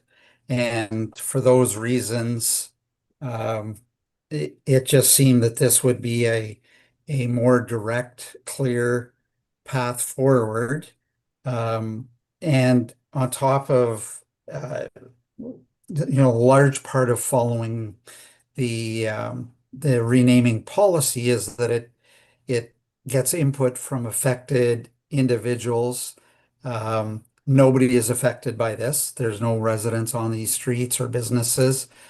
So when I looked at the renaming policy and the reasons why you would follow it, none of them seemed to be a trigger to require that. The other reason is that when this was reported in the Gazette, that it's now almost a month ago, I received overwhelming support from all residents. I didn't have anybody tell me not that they wouldn't support it. In fact, I had some residents say that they would, if it was going to cost money, that they would support doing a GoFundMe to have it paid for by individuals rather than. So you considered both routes, going policy-wise or the notwithstanding? Yeah, absolutely. And Okay, this just seemed to be a much cleaner, time-sensitive way forward. Okay, and I guess a question for you, Mr. Fletcher, if the amendment passes, then you have to pull together your administrative committee to consider this. But if the original motion passes, it just passes. Is that right? Correct, Mayor. I mean, this is a little bit different, right? And so it's not, we're not making a determination that anything's violated the criteria, I think, per se on this. It would really just be moved forward in the naming piece, and we'd have to come up with our consultation plan. I cannot put my hand on my heart and say it would be done by the 11th of November. Okay, yeah. I have a question. Would it require a formal application as outlined in the process? No, I don't believe so, Councillor. If we were directed to follow the process to an end, then we would follow the process and come back with a recommendation. But Okay. again, I think that the scope and the scale of the public engagement, and then inviting, I think I don't believe anything on the current naming list has anything suitable following your intent, right? And so we'd open it up certainly to seek input on potential names to achieve the aim that I believe Councillor Ing has put in her menu. Okay. Okay, I see no more questions, so Councillor Hughes, I'll accept your amendment. Go ahead. Uh, yeah, like the thing is that this is not about having to go through an extra step to justify the renaming. This is about us saying pursue the renaming and then get public input about what they feel what they would want to see as the new name, reflecting the same goal I think that Councillor Killick is trying to provide. We just went through renaming and it was controversial. I think this is a renaming where people would probably feel a lot better about providing input. It would be a much more of a community participation opportunity to go through a renaming process and feel positive about it. Because we're not disparaging St. Anne in any way, shape, or form. And so I just, the reality is that they was brought forward to decide to do the public consultation in January, and it was brought forward to the council by March. So would it come before this council? No. But could it come forward very early? Yes. Would it probably be renamed by November 11th? No. But we have to look at the bigger picture here, which is I want the community to feel involved in the renaming process. And ultimately, it may be that Veterans Way is the one that's chosen, but it will be because the public provided that feedback and said, we also agree with you. And it wasn't just arbitrarily decided that this is the right name because this is the name that was in front of us right now. So the budget to do the renaming was quite minimal when we were discussing Grandin. And I don't think that the budget would be significantly higher. And I think the people who do care will come forward and provide input. And then the council of the day, which will probably be like before the new year, is my expectations possible, but certainly by January, I would think it'd be very reasonable, would then have a feel-good decision to make, as opposed to trying to justify why we just came up with this decision and chose this name. So that's why I had it. That's it. Thank you. Okay. Yeah. Anyone else on debate? Uh, Go ahead, Councillor Killick. put my hand up, but yes, thank you. I would just not agree with comment around arbitrary selection of a name. As I mentioned, this was a name that was put forward by the Legion with support of the Legion executive and national executive as well. And it's a name that is well entrenched across Canada. So it was anything but an arbitrary selection of a name. And I want to make that very clear that we had the letter of support from the Legion to move forward with this.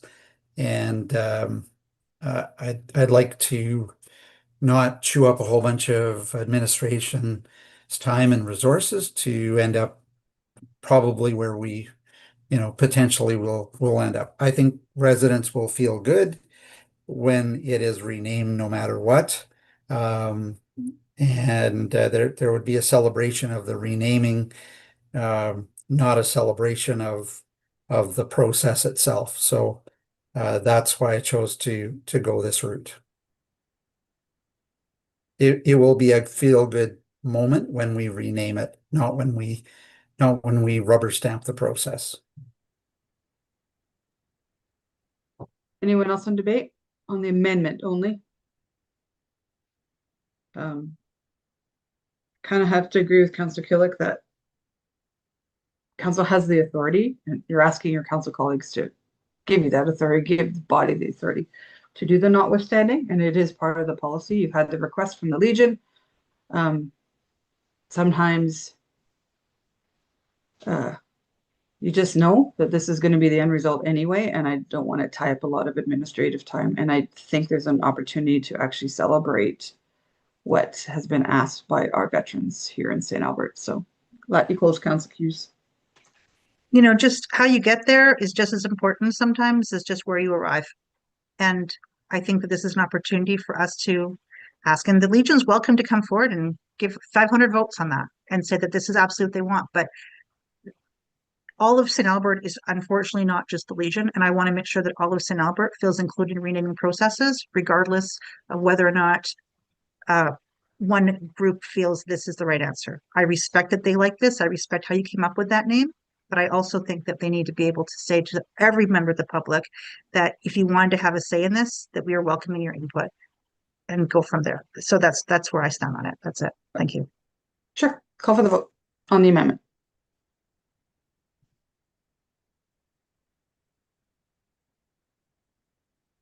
Okay, I've got Councillor Hughes, Councillor Jolly, and Councillor Broadhead in favor, and Councillor Mackay, myself, Killick, and Bermansky opposed.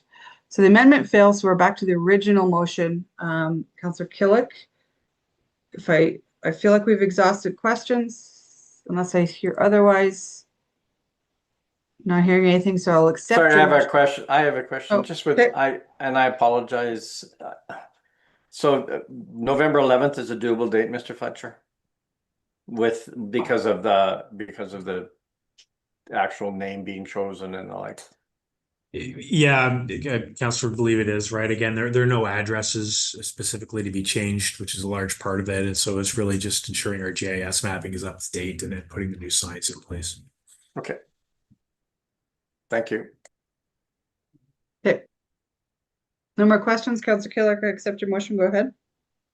Thank you, Madam Mayor and members of council. This, I think is a very clear way of supporting our veterans. And as I mentioned, veterans often we think of only those members that have served in war, but veterans also, by definition, includes members who have served in our many peacekeeping missions around the world, which is equally important. The timing of this, of getting it done, I guess I was a little bit surprised that we didn't have a Veterans Way when I looked around the country and many other municipalities that have similar names. The sense of pride and joy as our Legion members, RCMP members, members of the community would march down the St. Anne Promenade, renamed to Veterans Way on Remembrance Day, would be tremendous. And it's a lasting symbol. It's not like a crosswalk that's going to wear out or a flag that's going to fade. It will be there forever. And this is a great way to show that respect to all of our veterans on a go forward basis for the rest of St. Albert, and it involves everybody. It's inclusive to everybody, so it's a great way to provide that recognition. Anyone else on debate?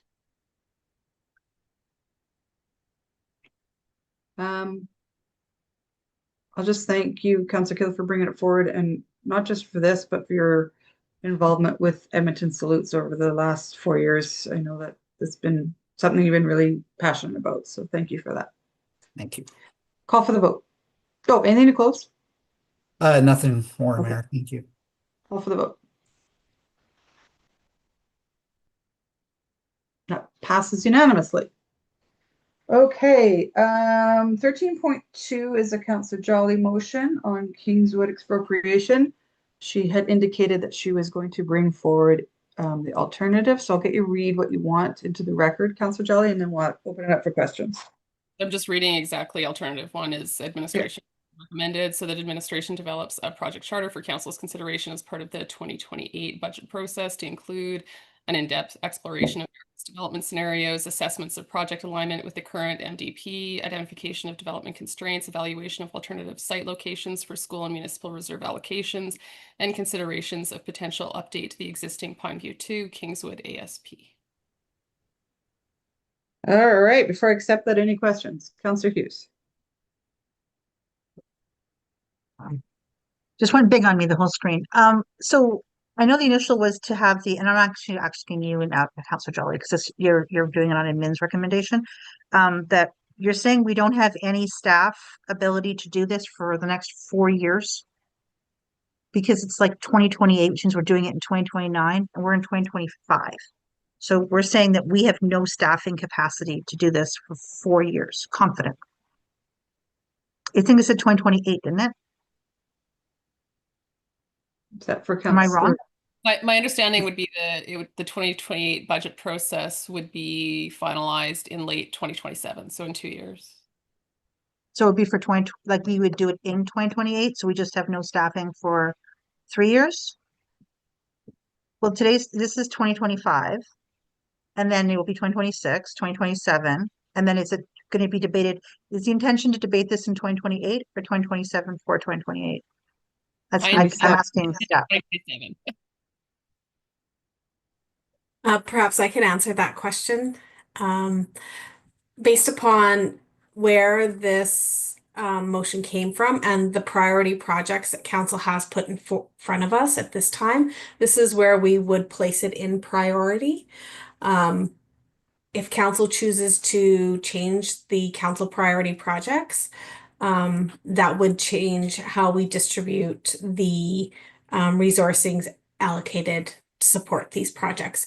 Right now, the planning and development department are working on some big projects, including the housing accelerator fund projects, which include 7 projects, which cannot be moved due to time, due to the contract.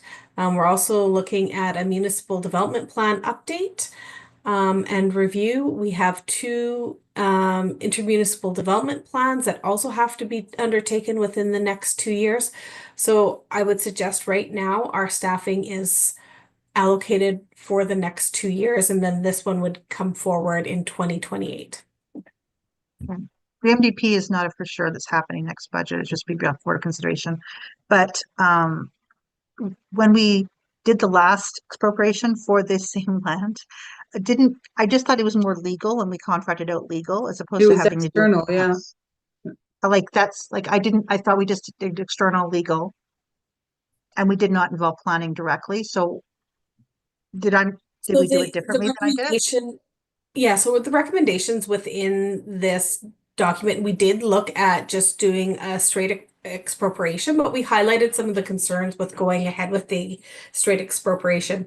If an expropriation of the site without any analysis, additional analysis to support it, is deemed supportive by council, then that would just be facilitated through a standard expropriation.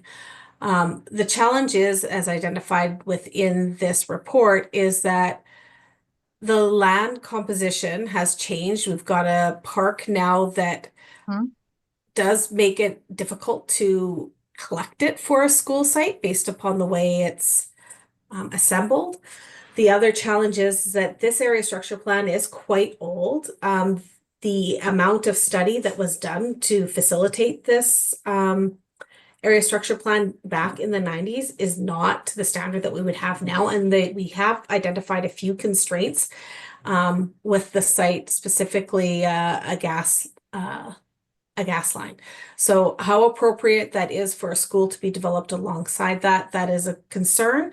We wouldn't be able to evaluate that without facilitating alternative number 1. Those were some of the risks that we identified, and we provided the alternative for council to consider. Okay, because I'm thinking, let's just say that it ultimately doesn't become a school site. It's also not ever going to become city municipal reserve unless we take it. Because at this point, I don't see it just being voluntarily handed over. So I think that, and you can tell me if I'm wrong, Councillor Jolly, but I really think the intention was that this is our land and intended for a school if possible. And if not, then it could have something else put on it. So like, I'm concerned that we're now making this into a larger project than the intention behind the motion. And then delaying it substantially because we have made it into a larger project than the intention behind the motion. So I guess I'm looking to you, Councillor Jolly, based on what you're hearing, do you still want to bring forward alternative number 1? I do, and I can kind of speak to that in debate comments is probably the best place for me to do that. Kind of, I can explain why. Yeah, I honestly, I can't wait to hear that, Councillor Jolly, because the original motion I was super supportive of. Yeah. This one is a bigger project. None of you except Councillor Broadhead were here in 2011 or 12 when I actually did this almost a similar motion and tried to redraw the ASP to get the school site. And it's a big project. It's huge. And it costs a lot of money. And so, yeah, I'm into debate, but Councillor Jolly, when we get to this, I'd like to hear why you changed your mind, but that's okay. Any more questions on the main motion? So just really quick, if this motion fails, Councillor Jolly, would you consider bringing back your original motion? Yep. Okay. All right, I'll accept your motion because I see no more questions, and I'll get Councillor Broadhead to lower his question mark. Maybe I could do that. Because I keep thinking your hand's up, and I don't want to make. Okay, go ahead, Councillor Jolly, on debate. Thank you. So, when I first read administration's recommendation to kind of take this back to the drawing board, I was just frustrated that, the pace of development can be so slow sometimes. But I really appreciated how thoughtful the comments were. Ultimately, this motion wouldn't actually fund a project. It would just kind of put it on the books as a project that's kind of prioritized based on everything else that we had going on. Yes, I absolutely want a school site ready to go. We spent, I don't even know how many hours today talking about the importance of school sites and the importance of really getting ahead of school sites. Even if the original motion passed, I suspect that this site wouldn't be ready to go for many years, and it would be selected by JUPA for many years. But we know that we have to act decades in advance to actually get something ready for when it is needed. I absolutely want a school somewhere in this ASP. But I also think it would be amazing if ultimately kind of we went back to the drawing board and said, hey, the best use of the site is to put an elementary school site adjacent to Service Place. And, that would solve kind of a lot of, it would make it so that we're kind of making the best decisions for the community that we are now, not the community we were when I was a student in St. Albert 30 years ago. And, it could even open the doors to the developer being excited about developing this site. We've heard from years that the developer just doesn't want a high school at this site, and maybe a high school isn't the best use of this site. So wouldn't it be amazing if this site was just too small to accommodate that, and it would give the developer confidence that they could go ahead with developing the residential neighborhood that they need and that we desperately need in St. Albert. Having farmland surrounded by development is such a terrible use of servicing capacity, among other things. So I'm okay with the idea of just really going back and deciding what's best for the community of today, and not so much the community that I grew up in as a young person. And this still doesn't mean that council couldn't still go ahead with expropriation if that's something that they wanted to do. I suspect that with this being on the books and a 10-year capital plan or 10-year plan, the next council of the day will know that this is something that they should be discussing. And that discussion might still result in expropriation. So that's why, and I mean, my thoughts are not super coherent this many hours into a meeting, but that's why I was brought around to the idea of starting with bringing forward the alternative. That's all now. Okay, Councillor Hughes. I don't even want to talk anymore. It's been such a late night, but I'm on this one. I'm going to just I have a real problem with waiting until the 2028 budget process. I'm still not sure if that means we're doing it in 2028 or doing it in 2029. I'm not really sure which date we're ultimately doing it. And that's just to get it started. Then it's going to be another year, 2 years before we even get this information.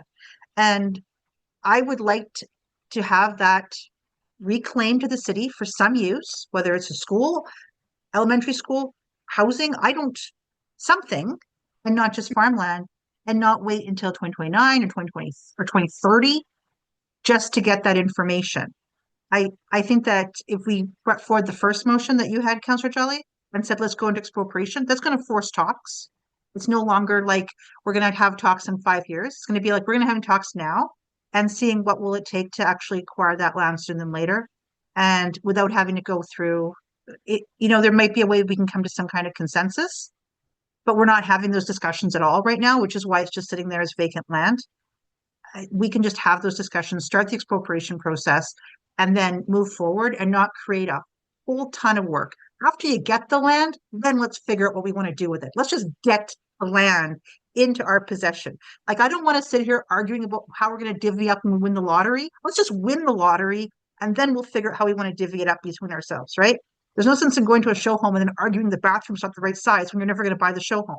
So let's get this land, and then we'll figure out the rest of it and figure out what's suitable for it. But right now we have nothing. We have no ability to control any factor. And so I think that this is just too long of a wait. So I'm going to vote against it. That's it. Thanks. Anyone else on debate? Yeah, kind of have to agree with Councillor Hughes. When we tried to update the existing Pineview Kingswood area structure plan in my first term, there's multifamily sites that are undeveloped in that area structure plan. And when you try to move multifamily sites around, that's when you get the public coming out in droves speaking against it. So that's why it failed, is we actually put the multifamily sites on that piece of land in Pineview, and the people that backed onto there had legitimate concerns about that, and it ended up failing. And so the proposed process is long, it's cumbersome, and it's highly risky to failure if we get a bunch of public coming and speaking against it. On the reverse, last term, when we initiated an expropriation, we actually didn't do it, but it did get immediate results to get us a park. So that's kind of the process that I was hoping to repeat again. So I'm glad I asked the question of whether you would repeat your original motion, Councillor Jolly, because I'd rather see that one. So I'm going to vote against this. Anyone else on debate? Councillor Jolly, you get to close. Nothing further. Everyone's tired. Okay, I'm calling for the vote.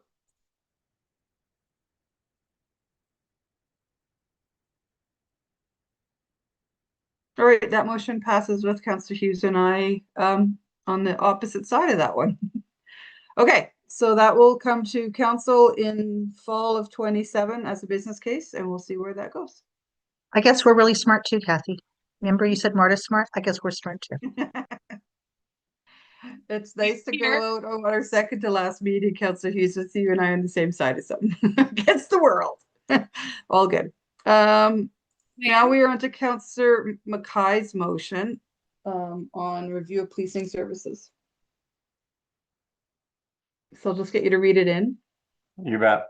Yeah. That administration prepare a business case to conduct a review of policing services in St. Albert, focusing on community needs, policing models, including structure, opportunities for sub-regional or regional collaboration, and preparedness to meet potential future policing service delivery models. The business case would define the scope, resource needs, and funding source for consideration as part of Budget 2026. All right, before I accept it, is there any questions from members of council? Go ahead, Councillor Hughes. I have one. So Councillor Mackay, I know that somebody wrote in and said they had concerns, et cetera. Yeah.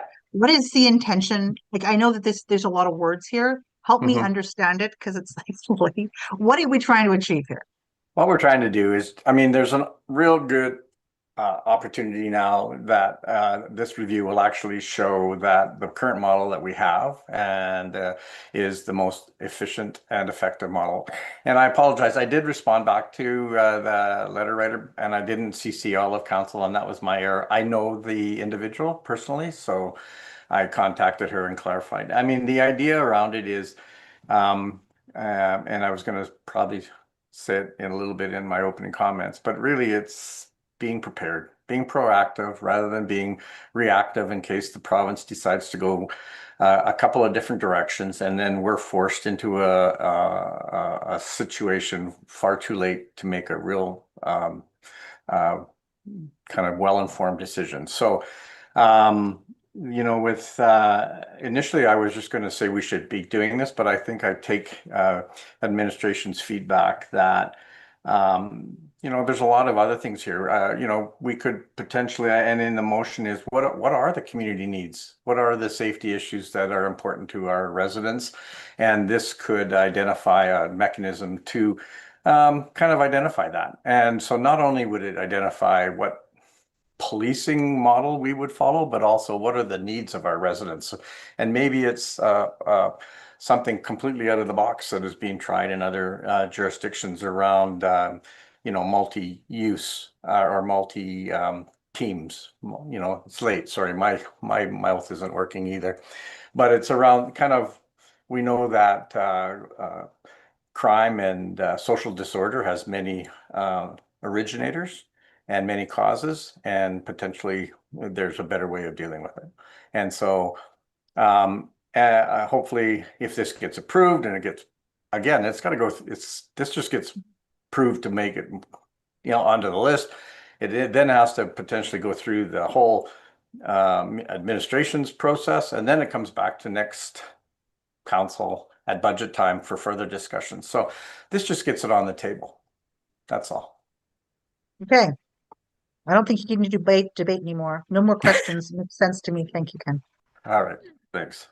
And I see no other questions, Councillor Mackay, so I'll accept your motion and ask you not to repeat what you just said in your debate. I pretty much, and I mean, to any of the residents who are listening or will repeat this in the morning when they're awake, I mean, that's the intent. Really, it's not to replace the RCMP necessarily, but it's be prepared if we're forced to look at a different model of policing and how do we best meet the needs, because policing services is very important. It's probably one of the most important things we do.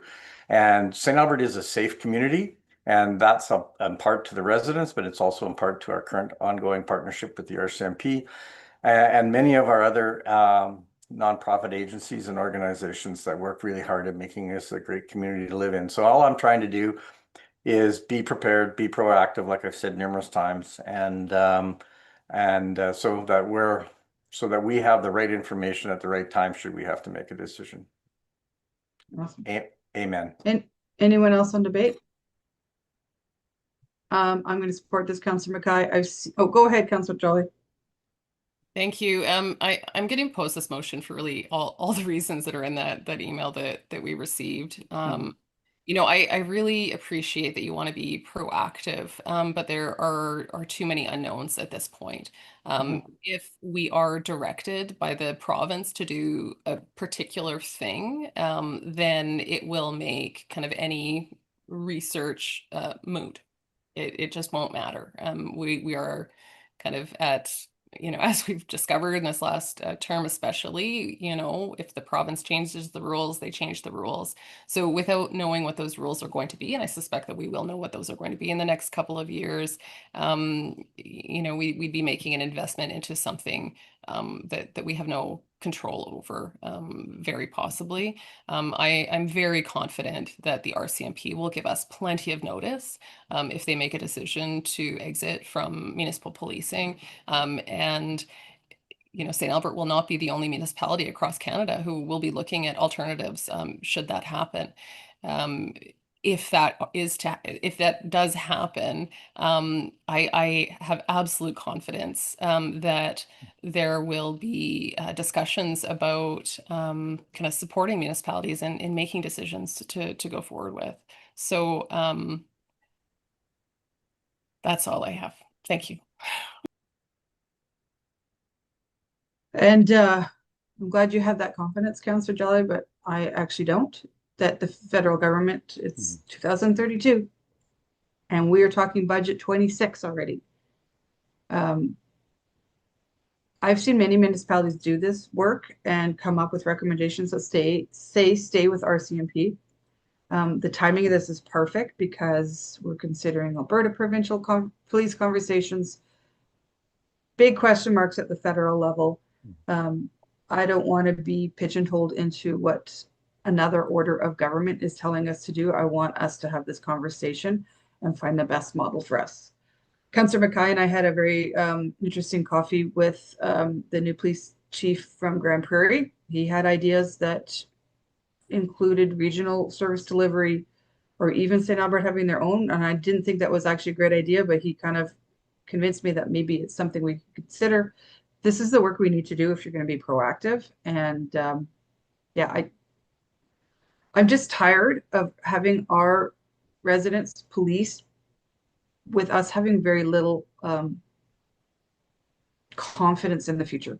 And as we get closer and closer to 2032, my confidence gets less and less. And then the bigger conversations in the province, my confidence gets less and less. We need to be the masters of our own destiny in this one. So, Councillor Mackay, you have my support on this. I think Shelley has her hand up. Councillor Bermansky, go ahead. Thank you. It's been mentioned on several occasions that the province is considering giving people choice in their municipalities. So you can't make a concerted choice without having the research. So it might come to the point where we have to make a decision that's not directed at us. So I will be supporting this. All right, Councillor Mackay to close. Yeah, and thanks for the feedback. And I take all that feedback very seriously. And it was certainly in the considerations that I had because I mean the actual time frame is 24 months. They can pull out, they give notification in 24 months. That's really on the contract that we have. So 2 years. 2 years they would let us know. We would not looking at what's happened in Surrey, looking what's happened in Grand Prairie. 2 years would just get us to a straw dog. That would be all that we would have. And so, I mean, like the mayor has mentioned, these conversations are occurring all across Alberta around the future of policing, including discussions on what type of model works best for the residents. And what I thought was for us in the city of St. Albert, it just creates an opportunity and gives us the responsibility to evaluate whether or not the current arrangements are the best suited for our residents. And there's all sorts of opportunities to improve, even if we stay with the RCMP, there's all sorts of opportunities to improve that service. And believe me, it's something that the policing committee, and just so you know, I did push this motion past the policing committee members. And I also had a discussion with the officer in charge of the detachment and also the deputy commissioner of the RCMP, because I wanted them to know where this was coming from. It wasn't a desire to replace the RCMP, but actually just to look at the service, the policing delivery model in our community and be prepared in case it has to change. Awesome. Okay, call for the vote.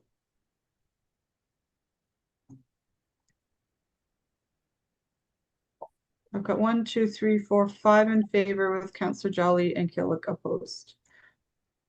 All right. Information requests, notice of motions. Does anyone have anything that they would like to mention today?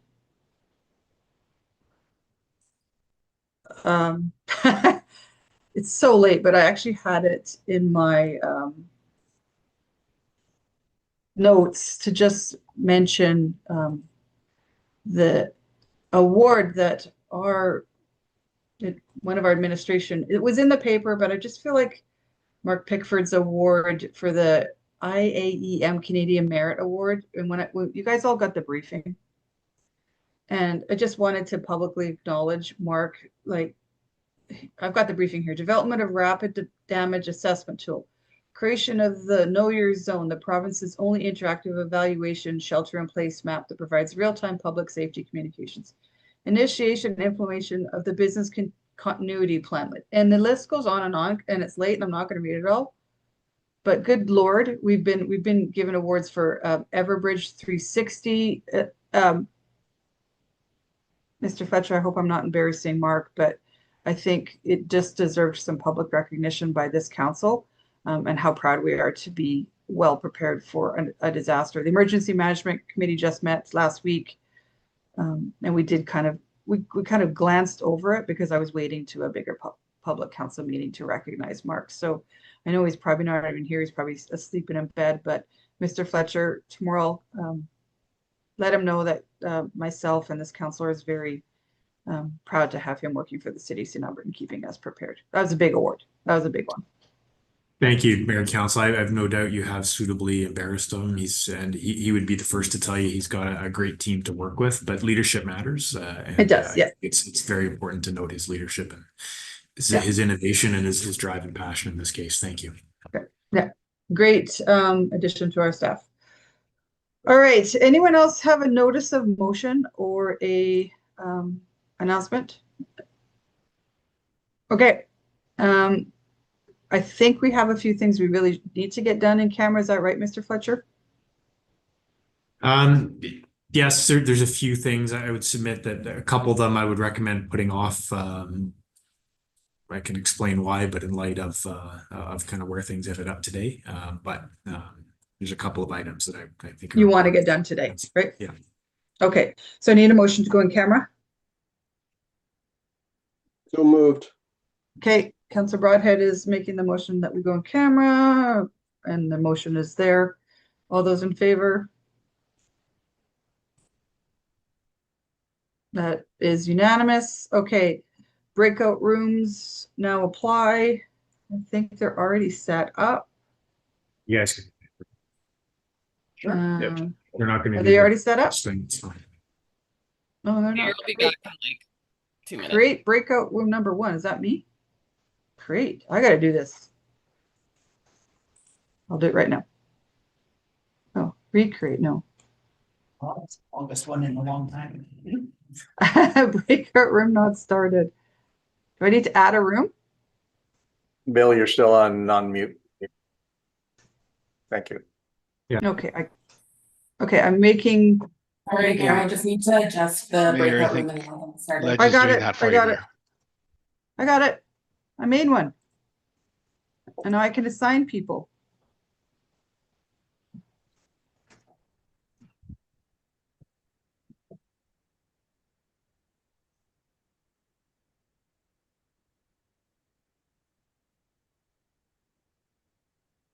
Probably doing this the slow way, but it works for me. Mr. Fletcher, do you need anyone in camera other than yourself? No, Mayor, with sort of the updated approach, just me. Okay.